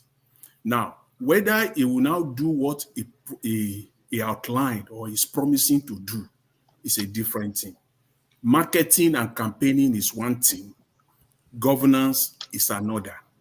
So, but again, we have to hold him accountable and make him as much as possible to make commitment, because that's the only thing we can do. Get him committed to variety of issues. He must be committed. before he's given that job. He's not going to dance around it. I saw him today dancing around two very important subjects, but I think going forward, as the campaign progresses, he will learn, and he will not, I hope and I expect that he will not dance with those questions and try to romance them. There is nothing, because you have told us today, number one, clearly, he has made it clear that he's going to borrow more. Please, let's focus on the substance. He has made it clear today that he's going to borrow more money. So we know that now. He's going to borrow more. So when you borrow more, what are you going to do with it? It was very vague. He said he's going to use it on projects that will generate revenue. What are those projects? Is it expanding the nursing school that will generate revenue? What are those projects that you will now use this money for, this naira and dollar combined? 20 seconds more, please. Yeah, where will this money? So let's be focused on all these things. It's been clear today that it will borrow more money. That is clear. And keep those things in penury. He has made that clear. So you have to go deeper, because there was no time to really go deeper into that. Okay, you have made it clear you are going to borrow more money. What are you going to do with this money? And more specifically, how will you borrow this money? I really want to know that. You know the reason for that question for me, why that question is so particular to me and so important to me, because I'm in the same field with him. I do the same, what he said is doing investment bank. I am in the same business. So I want to know how he will borrow the money he's talking about. From whom? Thank you. Thank you very much. Very important. Thank you. Thank you. Mr. Chris, can you speak to us for 3 minutes here? Can you hear me, please? Yeah, we can hear you. Yes, I want to say unequivocally that Teobala, you are just demarketing Mr. Asue Ighodalo. If I know his campaign team, I'll tell them to remove you from that team, because the last time, this is the second time you are doing it, and you are repeating it again. See, we are discussing issues here. First of all, you ask a gentleman which state is he from. Then you are now drawing comparison from his states. That is called argumentum ad hominem. It should be discouraged. That is what has plagued the nation Nigeria. That is why we cannot ever move forward. Your questions could have been more generalized. You could have said, which other states has independent power plant? Which other state has this? Which other state has this? Instead of asking him his state, then you are asking, is he the governor of that state? Is he campaigning for that governor? Has he told you he has any relationship with that governor? That kind of behavior must never ever be encouraged. Identity politics must be discouraged at every point in time. If you can, like Asue Ighodalo, everybody is just trying to dissect. Madam Luke has made a dissection of what he has spoken about. Everybody has done the same thing. And it's about commitment. And that's why I asked him the question, can you commit to Nigerians, which he has done? He has committed that this and this is going to do. He's not going to complain. He's not going to talk about federal might. That section of the interview will be caught and kept for him in future. So please, let's stop identity politics. That's just my bane. We need to start speaking nationally. We need to see ourselves as Nigerians first before any other thing. You just need to look at the issues that is on ground. Forget the state any person comes from. You don't compare with his governor. It's not a competition between the governor for your state and the Asue Ighodalo. Asue is a man of himself. He's just campaigning. Please, I don't know if the campaign team, if they are listening to me of Asue Ighodalo, you guys remove Teobala because he's demarketing your principal. Please. Thank you very much. Is Teobala one of his campaign team? Chris, ask Crystal. I know I'm suggesting that they should remove you if you are a member of the team. No, so if you are not a member, they shouldn't even add you at all. Let's be nationalistic. Let me quickly say something. Don't worry, you talk very soon. I think politics. I think the marketing aspirant or a candidate is part of politics anyway. That's just a trolling. Oh, Because maybe Tiobola have got his own candidate already. That's why he's trying to demark The himself. problem is that he thinks he's speaking for Asue Ighodalo. Yeah, I think the issue. Moderator. I want to call the next person now. Hold on. I think the issue was the approach that Tiobola used anyway. It was the approach. So let's go to Tunaja now.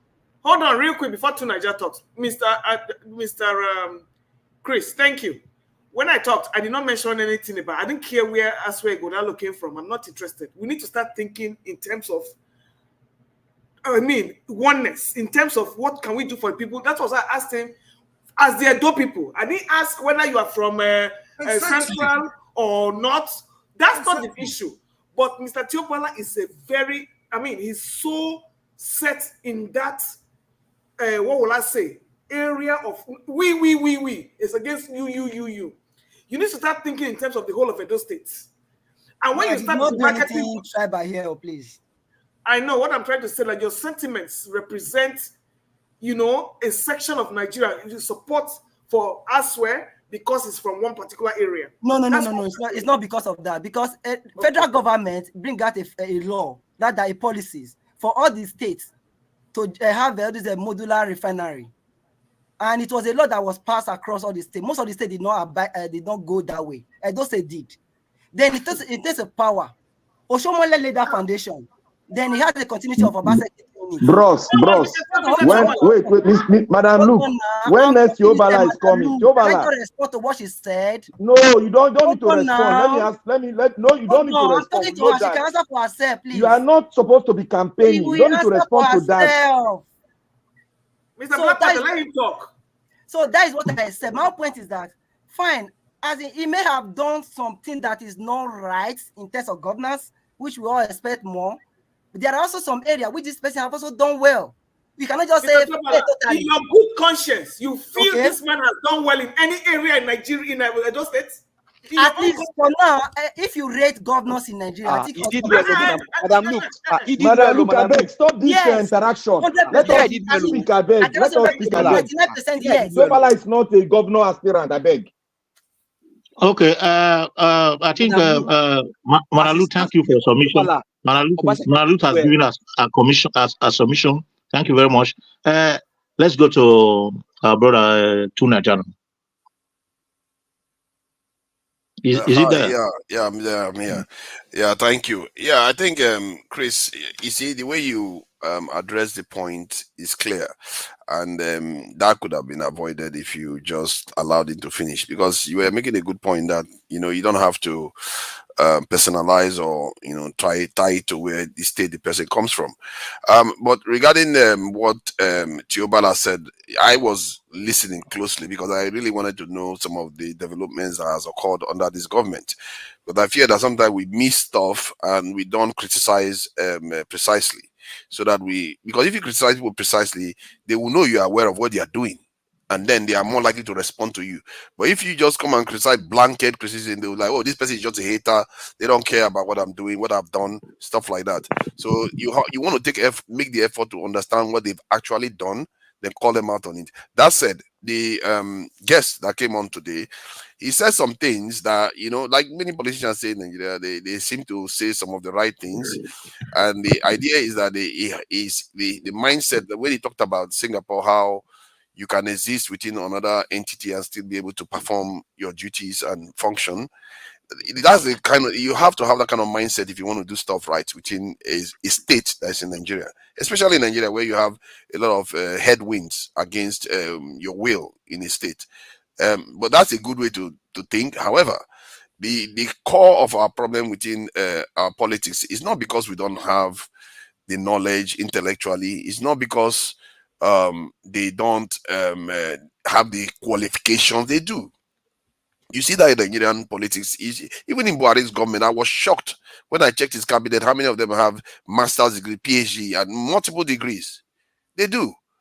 What they lack is the urgency of the situation. What they lack is the separation between themselves and their people. They will say they are with the people, but they live different lives from the people. Totally different lives. from the people, and they don't seem to have the urgency that this stuff needs to be done yesterday, not today. Yesterday, you have to be in a hurry to develop Don't and fix interrupt, this for please. people. So what I fear is wrong with them, and also they like to think that they care for their people, but they like to care for their people from their ivory towers. They don't feel the urgency to. It's not even only for their people, for themselves too. They don't even feel 30 the minutes more, urgency please. to We've got move 30 very, very minutes more. quickly. Yeah, that's fine. That's fine. They don't feel the urgency to move quickly to development. This is why I said before, you can have all the qualifications you want. It doesn't matter. If you don't have the right mindset, it's just a waste, really. I think you are, Chris, you are not muted, just in case for some other person. Go ahead. Chris, can you mute yourself, please? Mr. Chris. He's there chatting away after he's already fight with the Tiobala. All right. Yeah, go ahead. Go ahead. Yeah, you've got 10 seconds to conclude, please. Let me conclude. So the problem you have to always, people should have to question these leaders for is that they will say all the best things, but in the end judge them based on results. Over time, and in a way I sympathize with what Madam Luke did. Gave them 0 because over time it should be 0. Look at where we are. And regarding Tiobala, when he was talking about Israel the other time, Israel currently they are using 7% of their population in their security, even if they have that much advanced technology. That is the thinking, and I need our people to start understanding. And he too came here and said technology, but you don't. The greatest technology you have is your people, but they are not using them enough. But that said, I will leave it because my time is up. All right. Thank you very much, Tunaja. Yeah, let me quickly throw in, based on what you have said, let me quickly emphasize on a question that we might deliberate on regarding this candidate and past people that have ruled us in our various domain of government. You know, we have seen credible, versatile, competent, or what we say in unquote qualified candidates. You know, several times people that are outspoken, they are very, very, you know, like just this Ighodalo that left us not quite long. Is very eloquent, can convince you, he can tell you what he needs to do. You know, I think there is a causative agent that is working behind the scene that is making them not to deliver. So what are those causative agents? Because if you are talking about illness and you are not looking at the root cause of that illness, you might be treating something at a periphery level that will not get that you might not get to the end of that. So what is the cause? That root cause is what I identify. The root cause. I'm talking about the root cause, please. So talking about the root cause. Let me tell you the root cause. Let the next person. Hold on, please. Let me call on the next person. Give us a mandate. Let him give us a point about that. We are going live by line, and we are still going to touch everybody. 2 minutes, please. Well, thank you very much, Mr. Chris. So for me, Mr. Collins, I don't believe there's anybody holding these guys not to do what they intend to do. Tunaja said something earlier, but he left something out. These guys lack empathy for their people. Madam Luke's prayer, you may think that she's probably praying for him, maybe in support. She's just invoking some things on him, and the guy is saying amen. Well, hopefully he will say amen and then go and sleep. These guys lack empathy for their people. I haven't listened to this guy when I said something earlier. The likes of Peter Obi is difficult to find. Honestly, for me, the reality is that these guys, I was earlier thinking about, okay, Asue Ighodalo, Olumide Akpata, and like that. If I even took to the point where I begin to think that Olumide Akpata not talking to people, not talking now, is it that he's just being kept there as a machinery or what? Which is for another day, because it is just lack of empathy for the people. Once you are the governor, you have all the might of the state to do and undo. Look at what is happening in Kogi State, where they have the office of the ex-governor, and the incumbent governor is using his own security apparatus to shield somebody that loots the state. an incumbent governor using his own security apparatus to shield the person that loot the state. We may say what EFCC is doing, maybe it's political. Let's even leave that aside. Yaya Bello. If you and I will put ourselves in a room and ask ourselves, should that guy not be facing prosecution today? And that's why I asked that man that Asue earlier. 30 seconds, please. If which you and I see, Mr. Evans showed us here, biscuit roll in those states, schools, people have volunteered to cut grass. Will you have the boldness to prosecute Obaseki? So for me, it is no witch, no wizard is pursuing them. These guys just lack empathy and compassion for their people. They are wicked human beings. He's a billionaire, for example. Somebody put in the comment section, very profound. He's a billionaire. What single project has he contributed in his own community, local community? What single project? How many people are benefiting from his wealth as he stands every month? You and I know what we are doing for people. You won't blow your trumpets. But as he stands today as a billionaire, what project can he point to and say, even though I'm not there as a governor, I'm not there as a politician, this is the project I did for my state? Thank you very much. Thank you. Thank you. Thank you. Thank you, sir. Thank you. Let us give time to Mr. Odua to speak with us. If he's still there, please. Mr. Odua, take the floor. Thank you. Thank you very much. Can we hear me? Yes, we can hear you clearly. Okay. You see, there's, as they said, the talk is cheap, but it's too difficult to work out. Me, I did not, when it's come to PDP or APC, I did not see any way ahead of it at all, because Gele support, my brother talk about Gele support, and he know that is due of federal government. The road that is really due of, they have not even do that, not to talk of the support that we not even have anyway. Well, anyway, the electricity, they said they are going to partner with whatever partnership, but it did not, because I'm hoping to see whenever or whoever will come and say, this is how we are going to partner with the Edos, to make this state work for all of us. Because just like what Dr. Singh was telling him, we the Edos are ready to make our state work. If those in authority ready to say, okay, come together, Edo, wherever you find yourself, come home, bring your ideas, and let's work with it. So not to go and make the benefit of Edo give to Kafashan, give to these people and say that is the companies. No, we the Edo, because here in Italy I am living, what I found is community development. The community create company, although we call it Fabrica here, they create company, whatever they want to do, the schools, technical schools, all these things are from communities. So it's just the government to supervise or to guard them not to fall apart or not to cheat people that will be working for them. So those are government policy. That is why I say that it is not the government that really create work, but what we have in Nigeria, it is those they are mad. I don't know if I would call it squirrel mad or whatever. So I hope to see whenever or whoever will come and really tell us their mind, because this PDP, the one, as far as I heard, it was a lawyer self. There I know that there is no hope. So that is for it. Thank you very much. You're very accurate. You're very accurate. Can we hear from, is it Tiobala now? Yeah, bros. Let's hear from you. Thank you so much. How many minutes do I have?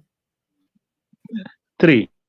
Okay, thank you so much. Please, I want to have my floor. I don't need interjection. 3 minutes, yes.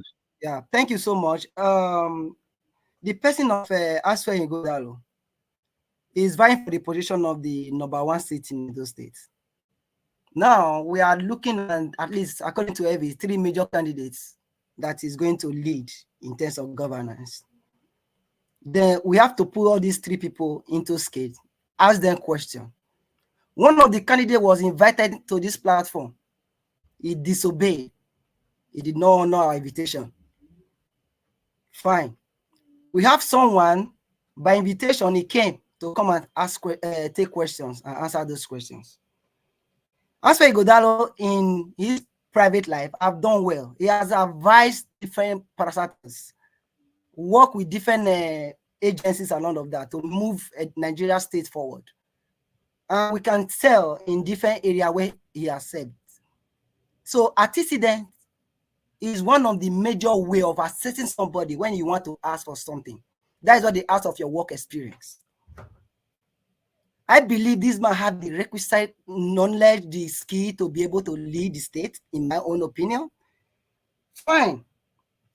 Yes, the current governor of the state may not have done to that capacity with the Edo State wants, but to some extent he has performed well. Edo State is the only state in Nigeria that pays 40,000 naira as a minimum wage. And every month, no salary is being missed. According to information and record, they even pay 30 months. Today, the federal government advised Nigerian states to have modular refinery in order for us to have this issue with petroleum being refined across the country. Edo State take the lead. We have modular refinery. In terms of power plants, Oshomole laid that foundation. Today, Edo State have 2 power plants that generate power. Edo State government agencies and all of that, they don't use government light. I don't know, put it. It reduces the cost. And they are not trying to extend it to other senatorial districts. Now, in terms of, we talk about human capital development. One of the ways to improve in terms of human capital development is the light I mentioned and internet connectivity. Today, Edo State is the second in Nigeria behind Lagos when you have broadband internet connectivity. Edo State can now board of what you call telemedicine. I'm a software developer. On a daily, every weekend, I hold classes with Edo people to teach them software and DevOps engineering. Why? Because of 30 minutes more, please. 30 minutes more. Because they have access to internet and electricity. With that, please, can I ask you a question? Please, that software, please. Please, don't ask him because let him finish what he's saying. Mr. Odua, don't interject, please. I'm sorry. Let him finish. Old news. So now we have various developments that have been done in Edo State, talking about the modular refinery, the Dupont refinery, the ethanol plant, the Oshoma power plant, the Edo Tech Park, where they train engineers. We talk about College of Nursing, the Stella Ambassador Hospital, Victor Wifo Creative Hub. We talk about the civil servant reform. And we talk about the, what's it called, Edo Production Hub in Sapler. We talk about the Museum of Africa, which is called the MUWA, the Design Center. These are creative things that is being currently going on in Edo State. Edo State is leading the charge. Thank you very much. Thank you very much. Sorry, that Edo power plant, is that the Azura Edo or something? It's too. Let us talk on the Edo. Let us talk on the candidate. Oh, I want to learn about Edo now. Let me go online. Go and learn online. Go to online. They have 2. They have Azura power plant. They have Oshoma power plant. So the Oshoma one is the one you are talking about. Both of them is in capacity. They are working. Moderator, stakeholder. Okay. Hold on now. When did they come online? No. Go online since, brother. It has been online since. Can you just Black Panther? What is wrong with you? Go and check it. Don't ask him questions. He's not the governor aspirant. There are viewers that want to know this. What is wrong with you? No viewer want to know it. Don't take my word for it. Listen to Oshomole when he's presented in the house. He's on Channel's platform. Oshomole last 2 weeks or so said it on Channel, as in Channel Television carried it. Okay. Okay. Thank you very much, Mr. Tiobala. Thank you very much. Let us progress, please. We are still on why they don't deliver. Let us not deviate too much. Before I call our next speaker, Mr. Tiobala, I want to quickly throw this in so that it might be able to help us know where we are actually going. Because when we look at the fact that democracy is the government of the people, by the people, and for the people, then the inability of the front runners of this democracy to deliver the dividends of democracy, do you believe that it has to do with certain people not, committing themselves to, because looking at for the people, by the people, and of the people, is it that certain people are not playing their part to make certain other people do what they are supposed to do, where the error is? Because we've had, just as we said before, that people are competent. We have competent people like the man we have today is very competent. So something must be underneath of it that we need to look at that. Because people are listening to us. You've asked that question earlier in your previous submission. I was trying to respond to that. Can all of us speak before we start responding? After Mr. Tiobala, I want you to come in. Don't just leave your statement. You come in. Okay, Mr. Tiobala, go ahead. No, he has finished. No, I need to round up.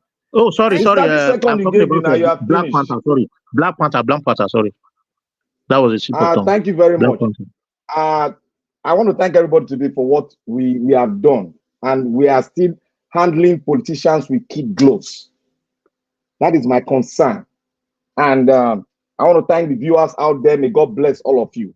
You can see what is happening. We are handling the politician with kid gloves. Let us go and listen to ourselves when Obaseki was coming in. This is exactly the same way we handled it, and we brought him there, and he gave us the report sheet. What are we having now? We are having a godfather in that house, and he forgot what he's supposed to do for the people. Now, you said something about Tiobala is playing the kid game. Tiobala, I can presume you. I know what you want to say, because I have been in this game for a very long time, more than 30 years. What you want to say, I know. You are politicking. You are doing a very wrong politicking. I talk about the achievement of the governor. I talk about the capacity of the I don't want to interfere. I did not call your name. Tiobala, please, I'm on my ground. Don't comment. You are on my feet. I did not abuse. I did not throw insult at you. I said you are not doing a good job. Why I said that is because you are repeating yourself when they were campaigning for Baseki. He has done this. He's a technocrat. He did it. We have heard all this all over again. We have heard it before. Now you are talking about the power project. Let everybody go and Google that power project. That power project was handed over to the Nigerian grid. Now the question is, how has that power project affected the ordinary Nigerian state person? How has it improved their? Nothing. Now you are talking about the modular refinery. Go and look at the MO refinery before you come talking to us out here. What is the profit of those states? Have they been giving anything like crude oil to refine it? And what are we getting? How is it affecting the economy and the average those state person? How has it affected them buying gasoline at a cheaper rate? If you have that right in your state, nothing, zero. So when we are talking about development, we should talk about the common man on the street of Edo State. How has it improved his life? That is what we are talking. And that is politics. That is the dividends of politics. We don't come here to say, oh, he dropped pencil on the floor. He has developed, he has started road. He has done grade one land. How has it affected the Edo people? That is how you do your debate. And that's how you campaign for your person. Now, let me say this.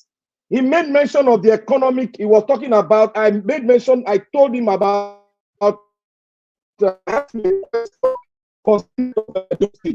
He repeated the rhetoric of Nigerian 30 seconds more. You got 30 seconds. 30 seconds. Thank you. Yeah, there's nothing bad in taking loan. What as those? There's nothing bad in taking loan. How are you going to address? How you are going to pay back the 80% interest on the external loan? Which have accrued up to $183.6 million on 18% interest. What is on ground to pay back that loan? And you want to increase the loan again? You want to build a Papa Wharf or one wharf in Edo State? You want to build economic trade zone? What about the basic amenities for Edo State people? The water, the light, and the road. That is how you build the economy. You give access to people to come into your state and build your state. It is not your own in your own power to build all those things. Bring in investors. And how do you bring in? You provide your basic infrastructure to bring in investors. He has not talked about that. He's going around the globe like other politicians will do. Thank you. Zero. I score him 0. Mr. CM, are you there? Can you please allow me to let Mr. Jonathan speak, for 2 minutes, then I'll come back to CM, then I'll go to LOOK. I think he just came in newly, so that he'll be able to speak to us. Thank you very much. LOOK. It's Madam Luke. It's LOOK. As if you don't know her, I would have thought you know her by now. Please go ahead. Yeah. I know. Okay, Madam Luke. Yeah, okay. Thank you very much. See, as I said earlier, it is just like repeating myself, but in this matter or on this matter, if that is what is going to take, I will continue to repeat myself over and over again until people get it, until Nigerian politicians, get this clear. See, we know the antecedent of Nigerian politics. We know what the Nigerian politicians can do. Talk, as they say, yes, one of the panelists said it here earlier, is cheap, which means that marketing and campaigning is one thing, governing is another. We all know this. History tells us. And if we continue to repeat the same error, at least they told us also that the definition of that is insanity. So if they are committing the same error, how are we going to check them? Because we know the game. How are we going to check them? At the minimum, we have to change it. We have to change the way the game is played. Because everything they are doing, please, people, listen. This is the game. The game is that I will promise you, but everything that I promise you is going to be when I get there. When I get into office, that is when I will deliver. But there is one that you can do even before you get into office. Do that now. There's that one thing. Do that now, because we can go around all these, policies and everything all over, all day long. But do this one, and I will repeat it and repeat it again. At the end of the day, it is the people that will work with you. The way you can know a true politician in Nigeria now is if you have the guts, you have the audacity, let us know the people that you will work with you, that those people that you will not be influenced by your paymaster or by your political godfathers. At least let us know. At least do that. Do one or two. Move from the status quo. Shift from the status quo. Tell us the people. You know what you want to do. Nobody force you to come out, right? That's what you are telling us. Nobody knock you in the head and say, come and run for governor. You know what you want to do, and nobody wake you up in the middle of the night and say you must run for governor, otherwise you will die. It simply means that you know what you want to do. You have it in your head. So if you have it in your head, how do you want to do it? It means you have it already. Tell us the people. Tell us the people that you will work with. For me, that is the key. If I know today, 30 seconds, please. See, if I know today, if Asue Ighodalo and all the other candidates, you see, for me, I shifted a little bit today. My position, is not 0. It was 0, but today is no longer 0. I must say that. But it is still not the pass mark. He has to shift. He must let us know. And he has to be committed to it. The way you have to. Otherwise, see, let somebody come out and tell me here now, in your heart of hearts, if you are true, if you are really true, and you are not deceptive, tell me now whether if Asue becomes governor tomorrow, Obaseki will not nominate people into his cabinet. Tell me now. Let us That talk one, about it's impossible now. Obasa will give you half of the cabinet. Tell me how the chairman of the party or PDP will not nominate, and one or two chieftains in Edo State will Thank not you very much. nominate. Tell me how. Thank you. So these Thank are the you. things that this is how we can shift, and how development can Can, come. sorry, can I say something here? Okay, 5 seconds. 5 seconds, thank you. You see, when we are looking at these politicians, let all of us play back their music they played before. And if they are talking about economic growth, let us go to simple economy. You don't have infrastructure that will back your economic trade zone that you are going to create. That economic trade zone, if you put it down without no basic infrastructure, it will lie fallow and money will be lost there. Anambra has tried it. A lot of them, Eastern State, they built economic trade zone, but it's not functioning now. For over 5 years, you know the mistake they made. There is nothing wrong. There is nothing wrong in borrowing money. But he has to tell us, I always say that Nigerian politicians are vague and they are master of that. Yes, there is nothing wrong in borrowing money. But you got to tell us also that what you will use this money for will be generating XYZ to be paying back the loan. Simple. You tell us how many years it's going to pay I back. think you answered that question quite all right. He didn't answer it. All right. He answered it. Before you continue, remember Peter Obi made thought to understand that there is nothing wrong in borrowing. But when you borrow for consumption, it's wrong. When you borrow for project that will generate money, that's what That's matters. what I'm you have answered it now. What makes it different? All right, thank you very much. Okay, thank you very much. what project generating money in Edo State now? Tell us. 1 second. Tell us. Okay, no. Let us not cause argument. Let us moderate for that, please. It's not argument. This is clarity. Teobala, you have mentioned it. So when he borrowed money and he said he's going to use it for project that will generate revenue, what are those projects and how much is he expecting to generate? From those, It's not you're talking about Jonathan, first of all, I must applaud the way you handle issue. You don't shout over people because you want to make a point. You are making a very good point. And you are asking the how. That how you are asking is very important. And you cannot get that how now. It does that the thing we set up an economy team that we're able to what do you mean you cannot get it how now? Economy team. You don't know the how now. Teobala, and you want to put it there. you have what to are you know saying? The direction he's going to, how he's going to solve the problem. You know what, Okay. All right. Teobala, you made us speak. There are people that have not spoken, please. Can we respect the order? Can we respect the order, please? Mr. Teobala, can we respect the order?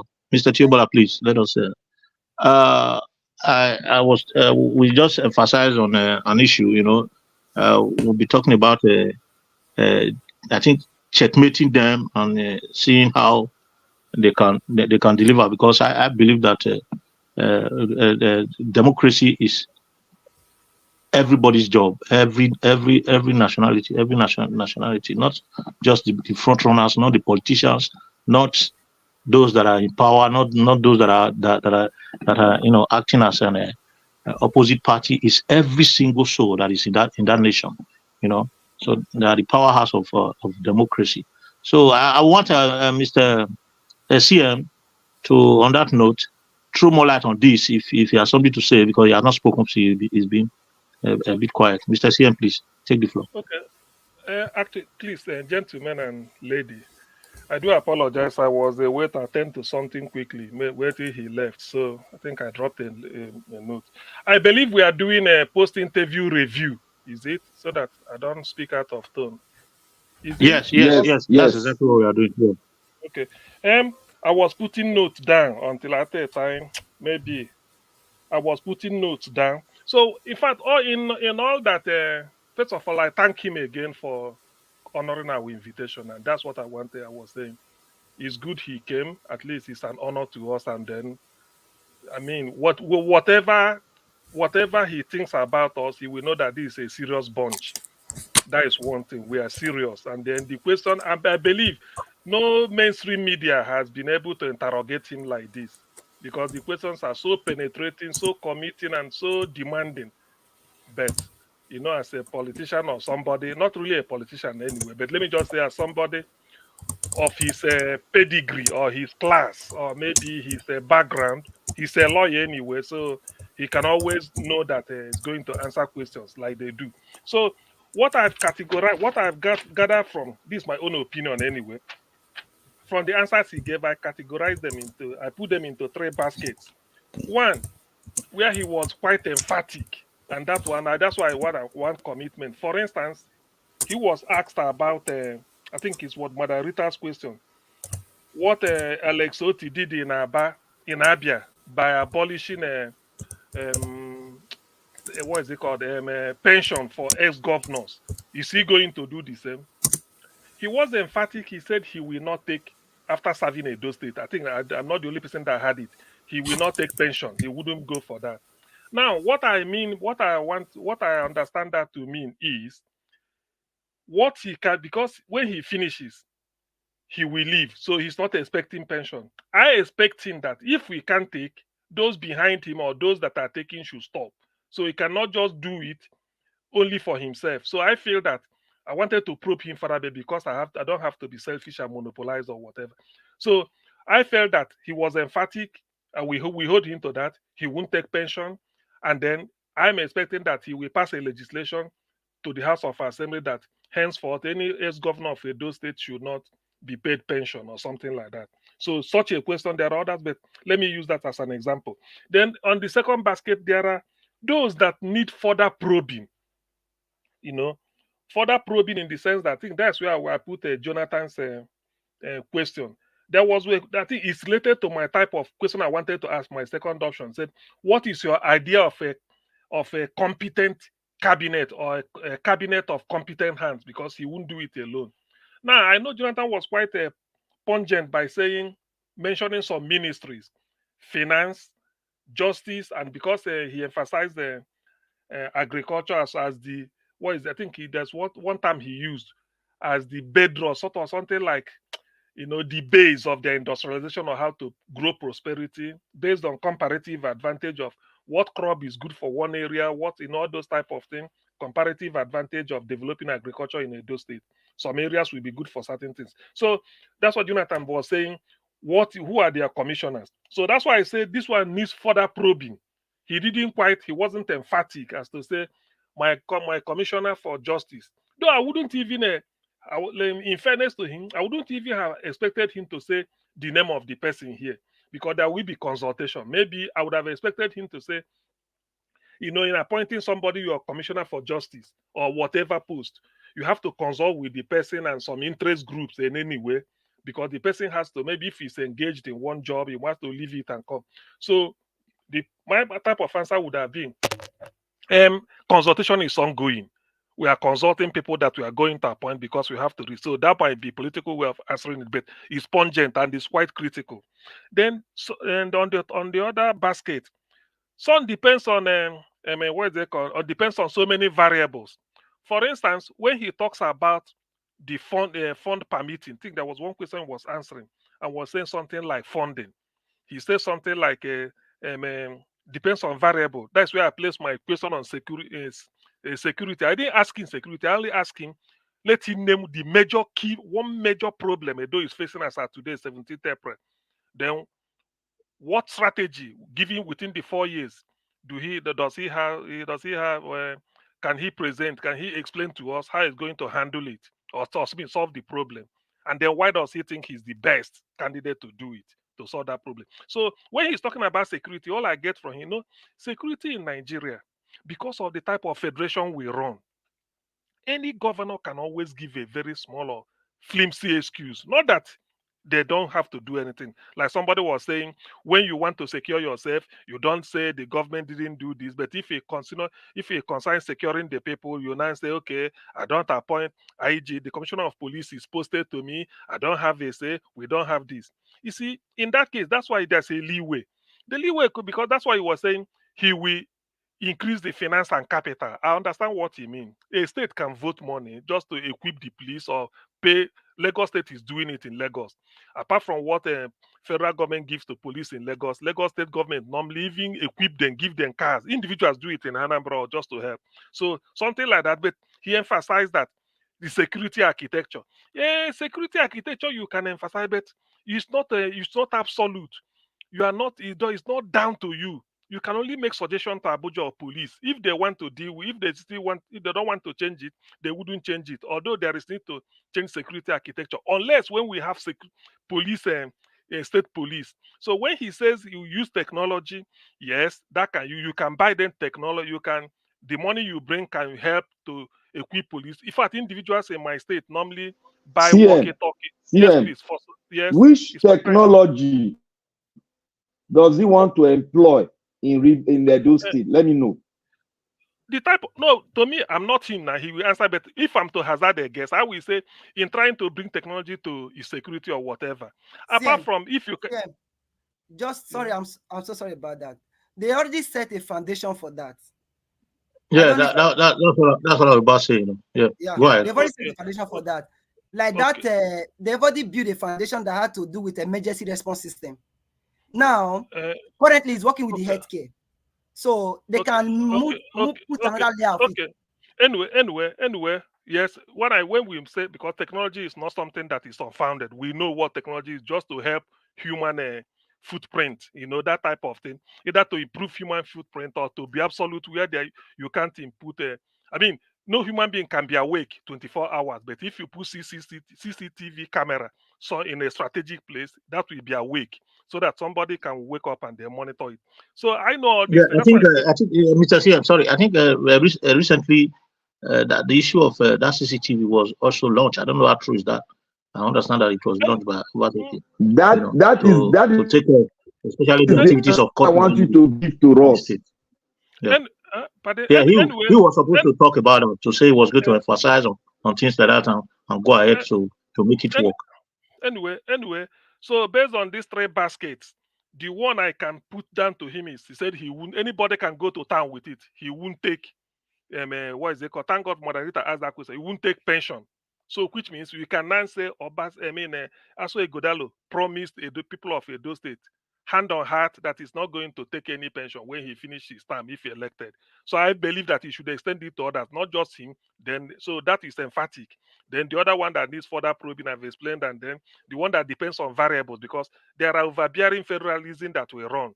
People use it, not really that you don't have a headroom to manipulate, but any lazy governor who doesn't want to do it or want to stay will always tell you, Abuja is this, it is this. But if really they want to do it, must say small headroom. So it depends on the variable. I wish our federalism is not so eccentric centered in Abuja. Is sometimes there's much power. We can now start to pinpoint them. But remember, this politics. You may not. Why we are doing this? Other candidates may be listening. Of course, they are listening 100%. They are listening, and they know they will have their day here, like Niger Watch promised them. They will have their day. So part of this is that even not only the candidates, the agents of other candidates are listening, because this is an open something. So the thing is, by like all these questions, if they go through, and then this will be on the internet free of charge. So by the time they go through it and listen and see how he handled it, clever people might start to put, you build up on the area you feel that he didn't answer very well, so that if you are saying, when you are not giving your answer in future, it's as if you are so original or that you want to depart from the past. We know all those type of things. And then, Mr. C, I'm sorry to interject you. And secondly, regarding the issue of a pension for those that are leaving office, you need to be very careful, because he's under politicians that he is still kind of loyal to make sure he gets there. And just like Governor Oti, he didn't say that he was going to do it until he get there. So we don't expect them to actually tell us, because it's part of campaign. We don't expect them to actually tell us. Can I just propose that one? You see, the answer he would have given concerning that stuff would have been very liberal answer. When I get there, there must be something we shall do about that. Simple as ABC. Mr. If I cannot say I'm going to remove it. You know, if I say I will take Black Panther, you'll be angry. I'm more qualified than Black Panther. Let me tell you. Black Panther will be angry that I'm more qualified than CM. No, Black Panther, that's a leeway out. You see, you No, want them to commit. no. That is the best way because it cannot annoy his political base. We know about that. No, not that he can't annoy his political base. Do you know what this answer means? Let me tell you. Look at it this way. Do you know that what is the name? Olumide Akpata and Senator Kwebolo. All of them, because if they hear this thing and this one has committed, who do you think? If you ask two of them and they didn't commit, don't you know it's a minus?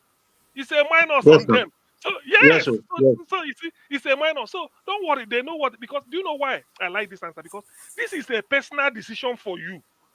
Yeah, This is something you don't have to say Abuja this, or there's no influence. He say you don't want. It's like somebody pay you money. Say, look, like Niger Watch here. This is a personal decision he made. I don't want to accept money from anybody. Just let them come here. So he doesn't need to consult me, even if you say anything. So this is something personal. If he feels he's entitled to it, he doesn't want to take it. That's okay. But he will not be. My projection is that he cannot just do that. He may say, okay, people might not tell him, hey, since you are not taking, now let's pass a law. After all, he will say, I'm not taking. Because what Elesoti did is that Elesoti has also hooked himself in. Meaning that if you stop orders by legislation, it means he's not going to take, but he may not say it. It means he's not going to take. So that's a very good answer, and it has implication, wider implication on the other candidates, because people might copy it and say, we had Asue Ighodalo say on a Niger Watch that he's not going to take pension. So what do you think? Are you going to take pension from Edo people? If you weave sort of a quiver about it or waffle, some people may say, no, now them be this. Mr. CN, sorry for 5 minutes. Okay. Not for 5 minutes. You see, I wanted to ask you one key 5 minutes question. is too much. 3 minutes, please. No, just 1 minute now. 1 second, I'm done. Okay. Sorry. Okay, sorry, go ahead. No, Black Panther. I wanted to just give one Black small Panther, 2 minutes. Seconds, not 2 minutes, just seconds. No, I don't talk. Okay. Just seconds.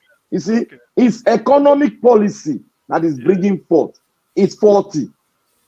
Now, you want to set up security. The fundamental thing that drives economy, one, your basic infrastructure must be intact. You have not addressed that. That is one mistake all Nigerian politicians does. Look at, you want to build security. If you want to set up CCTV, you need light. If you, Edo State does not have basic amenities. The way Nigeria water supply. Water supply, basic water supply to every home in Edo State, we don't have. Everybody have to dig borehole. Black Panther. Okay, Black Panther, the way Nigeria is now, security is number one anywhere. Mr. CM, 30 seconds, please.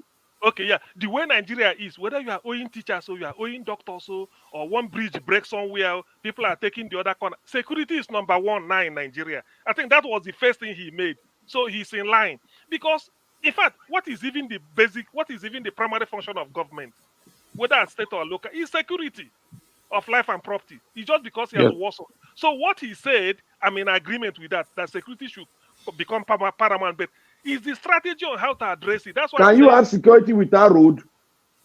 Haba, look, Black Panther, please.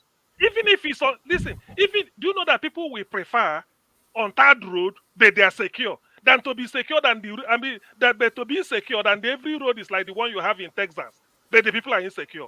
Which one would they prefer? They say that okay, it's dusty road, but we are secure. You can work on that later. So one should come before the other. That's what I'm saying.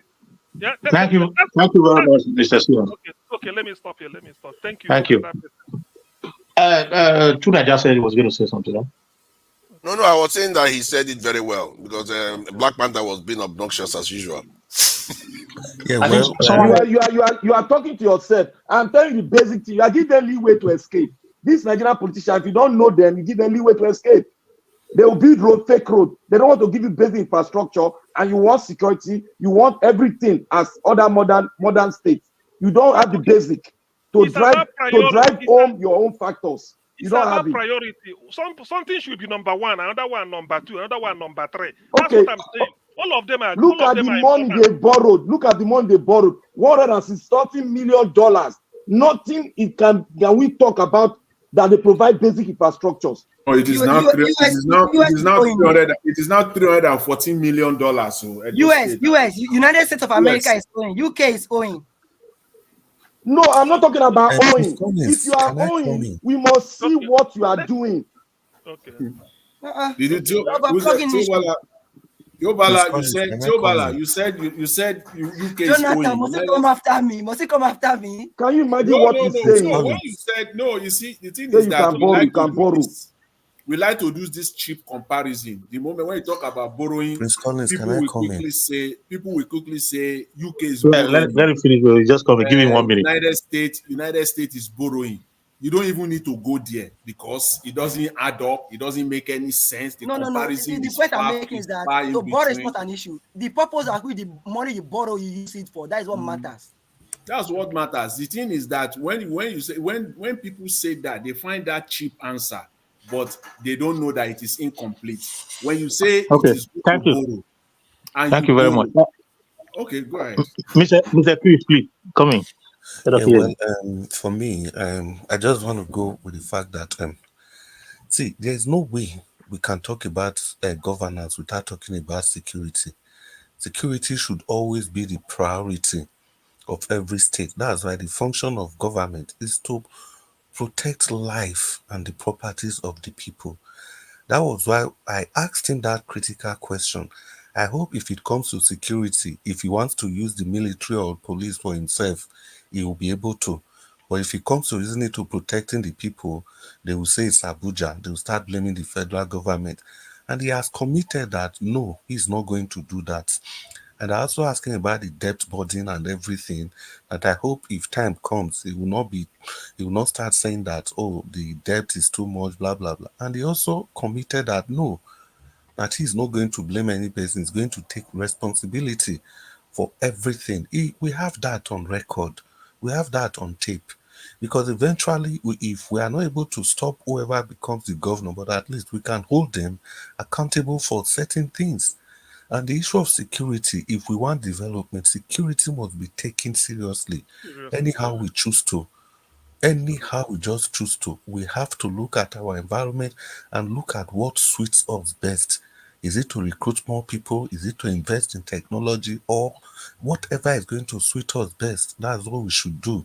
And again, I want to come to you, Mr. Tiobala. See, Mr. Tiobala, this idea of just waving off everything people are talking about is not helping Asue Ighodalo. Even the man himself, he acknowledges the faults of the Obaseki's administration. I've heard him said on national television that his government is going to be more humane, is going to think of the people, is going to be more people-centric. But anytime they raise these issues, you just dismiss everything as if they don't matter. And this is actually demarketing the man. Yeah, thank you, Chris W. First of all, I like the way you respond, because sometimes we are all learning, like what Adele said today when we're talking about when we're debating about something. The manner at which he responds to somebody is very important. See, I'm not going to fault you on this. The point, you know what people are doing? For you to kill a dog, you first of all give it a bad name. They will try write off for Basekis, talk unnecessary. They will not rub it on Asue. That's what they are doing. They will not mention any positive side at all. That's it. When you see me coming up in some area, you will see the reason why. You asked a very good question. As in today, I applaud all your question. Everything, you were not doing it based on sentiment. You were doing it because you want Nigeria to be better. I can see the passion for your voice. But when you see Can I ask this question? Can I ask you this question? No. Who gets let him finish. Let him finish. Then lastly, the last question has to do with history. I asked him if he was going to bring history back. There are many reasons for it. Because if you see the bulk of the problem happening in Nigeria today, it's because of the distortion of our history.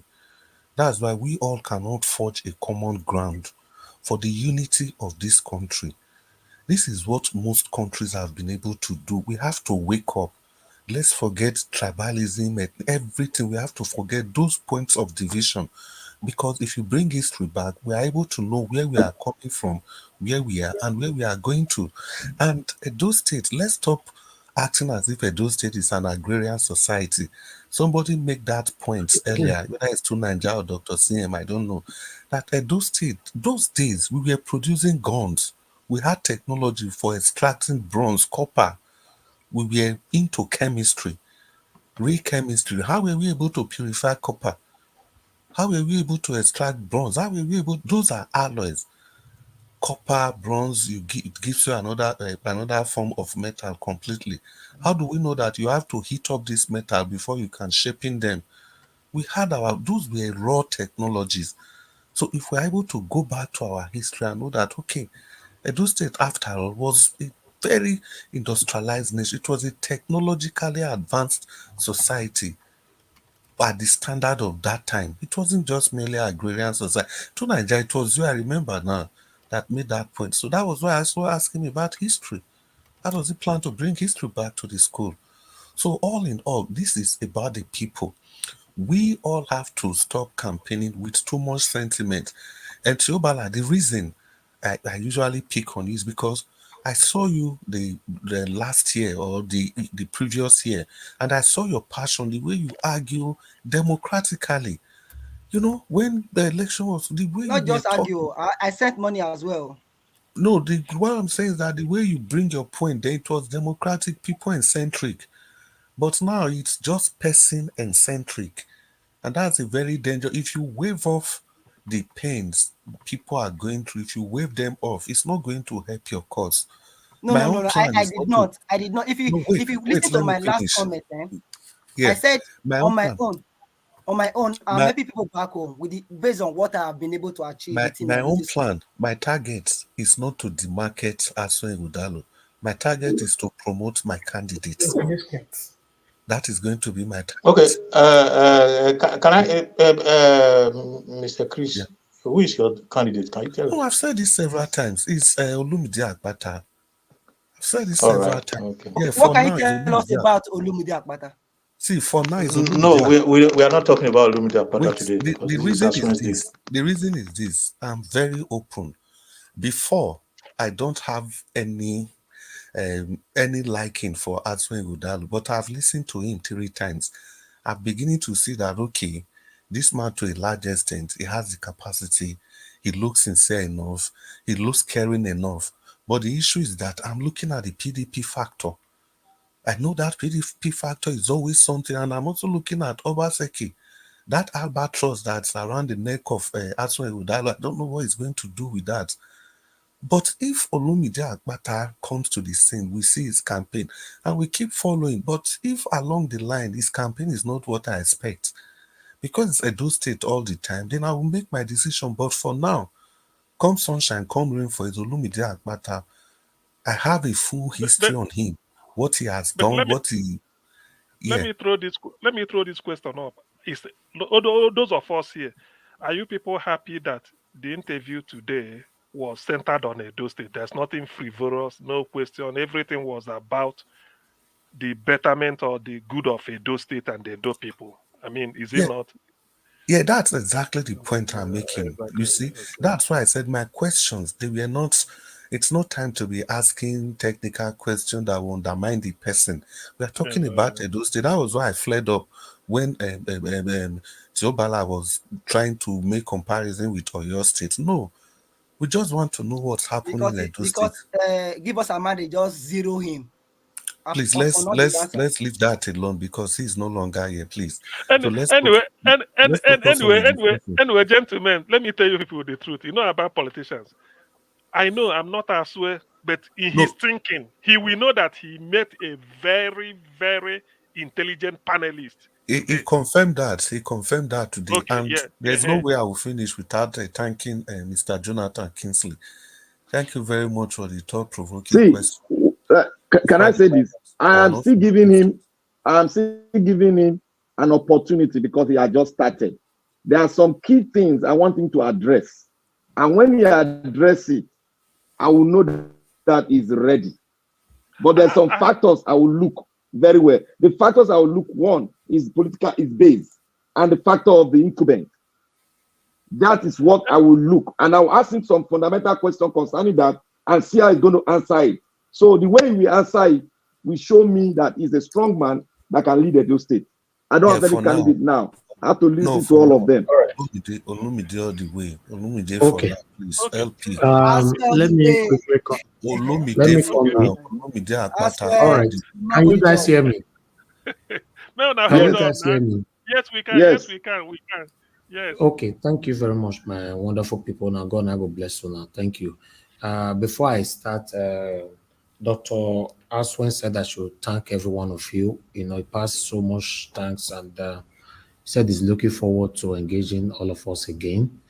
You know, so and he said he would have loved to even stay 4 hours, if not because he was already scheduled for another appointment. You know that our platform is very, very educative. That he liked to learn from the people. You know, so I just thought I should pass it on this because I would have passed it tomorrow, but that will be on another video. You know, I wanted to tally with this video here, and I want to use the opportunity to thank every one of you that passed your questions today respectfully. May God bless you all. Like I normally say on this platform, it's not just August, mute yourself, Nagakri. You can't be typing all the time to disrupt the media. Thank you. You know, wait till the talk is not safe. All right. You know, so I would like to thank every one of you for your time, for passing your questions respectfully. Now, God, I will bless you now. I will also urge every one of you to please, when we bring either Olumude here or Mode Okpewolo, let's replicate and do the same thing again. You know, we should always know that when we respect our guests, they will want to come back to you again. If you disrespect them, they have the right not to ever come to your platform again. Not be you born them, not be you they pay their bills. So we should all know that. So, and also we also need to know that media platforms are a bit competitive, and also very, very you know, comparison in terms of, you know, the effort everybody is putting in. You know, so Dr. Aswen came in here today. Now, one of the two things that he said that I might not go in here is that it shows that he have been everywhere, but the difference is here. You see, the difference is here. So when I'm telling you guys that you guys are wonderful, that I'm learning from you guys, you know, but quickly, Madam Luke, Oga Aswen said I should thank you for the prayers. You prayed for him. You know, that was wonderful. I didn't see that coming, you know. So I just want to say, let's continue what we are doing.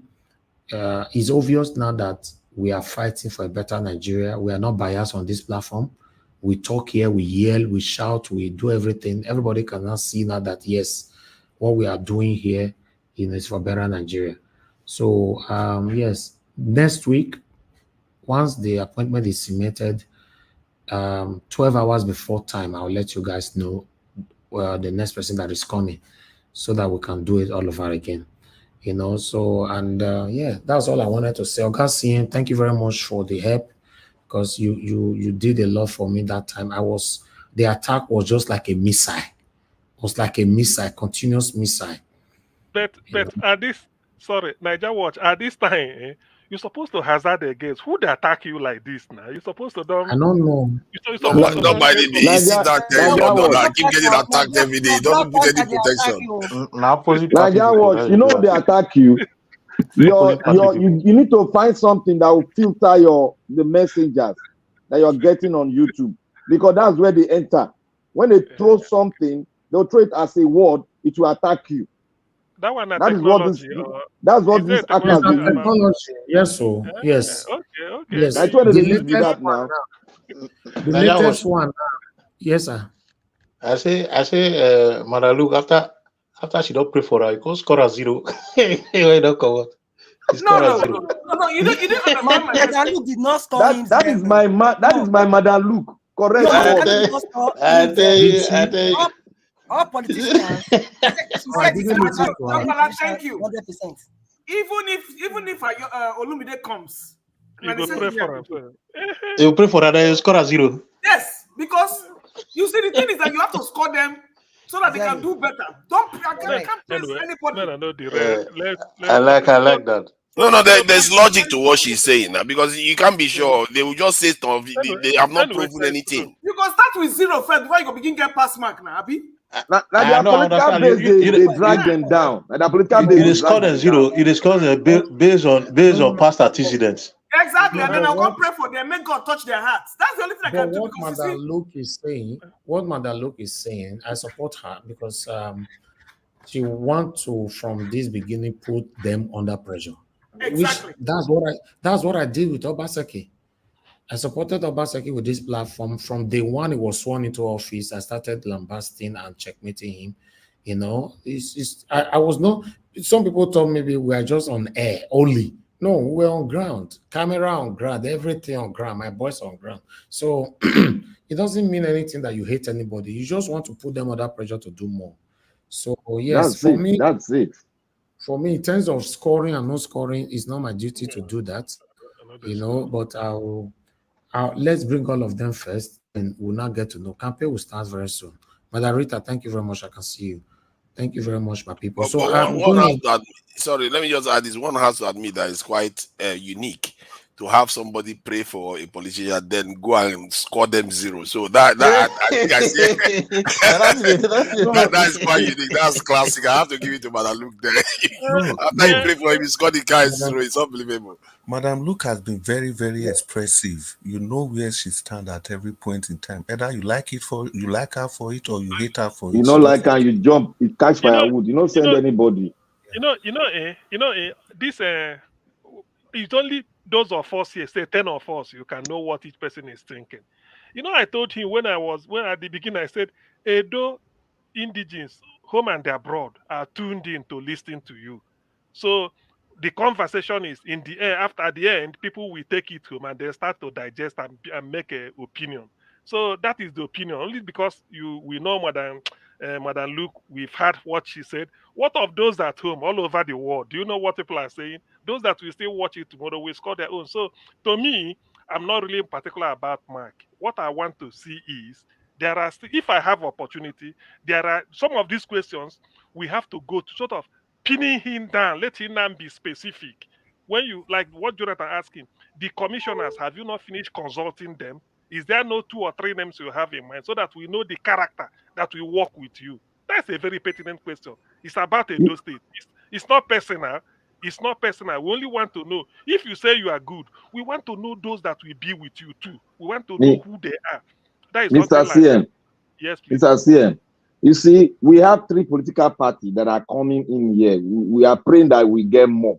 You see, APC, PDP, if they have good candidates, and what they need to do, they have to really shift themselves and perform excellently well, because the party itself has thrown an arrow into the heart and the fabrics of every Nigerian.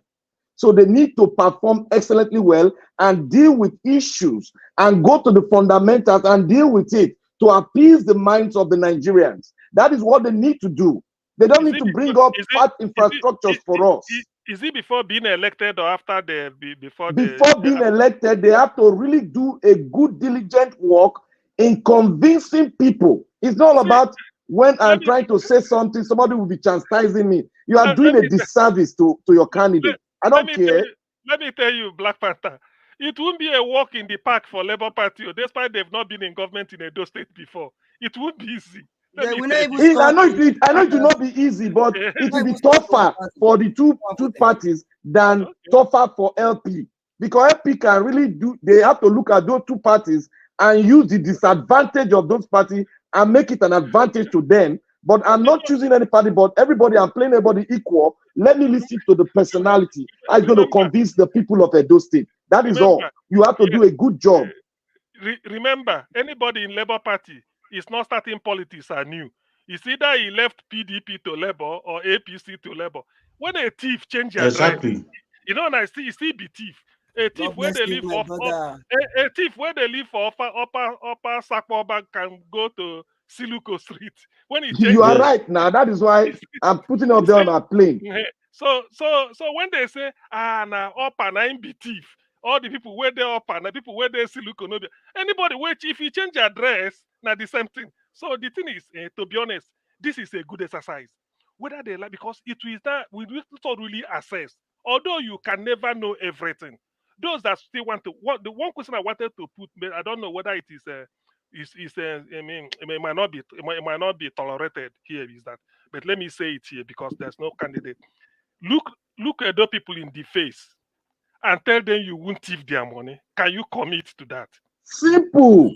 And CM, I have to Yes. give CM credit. I think the preambles, like the things you were saying to him before you even went on to questioning, he was listening to them.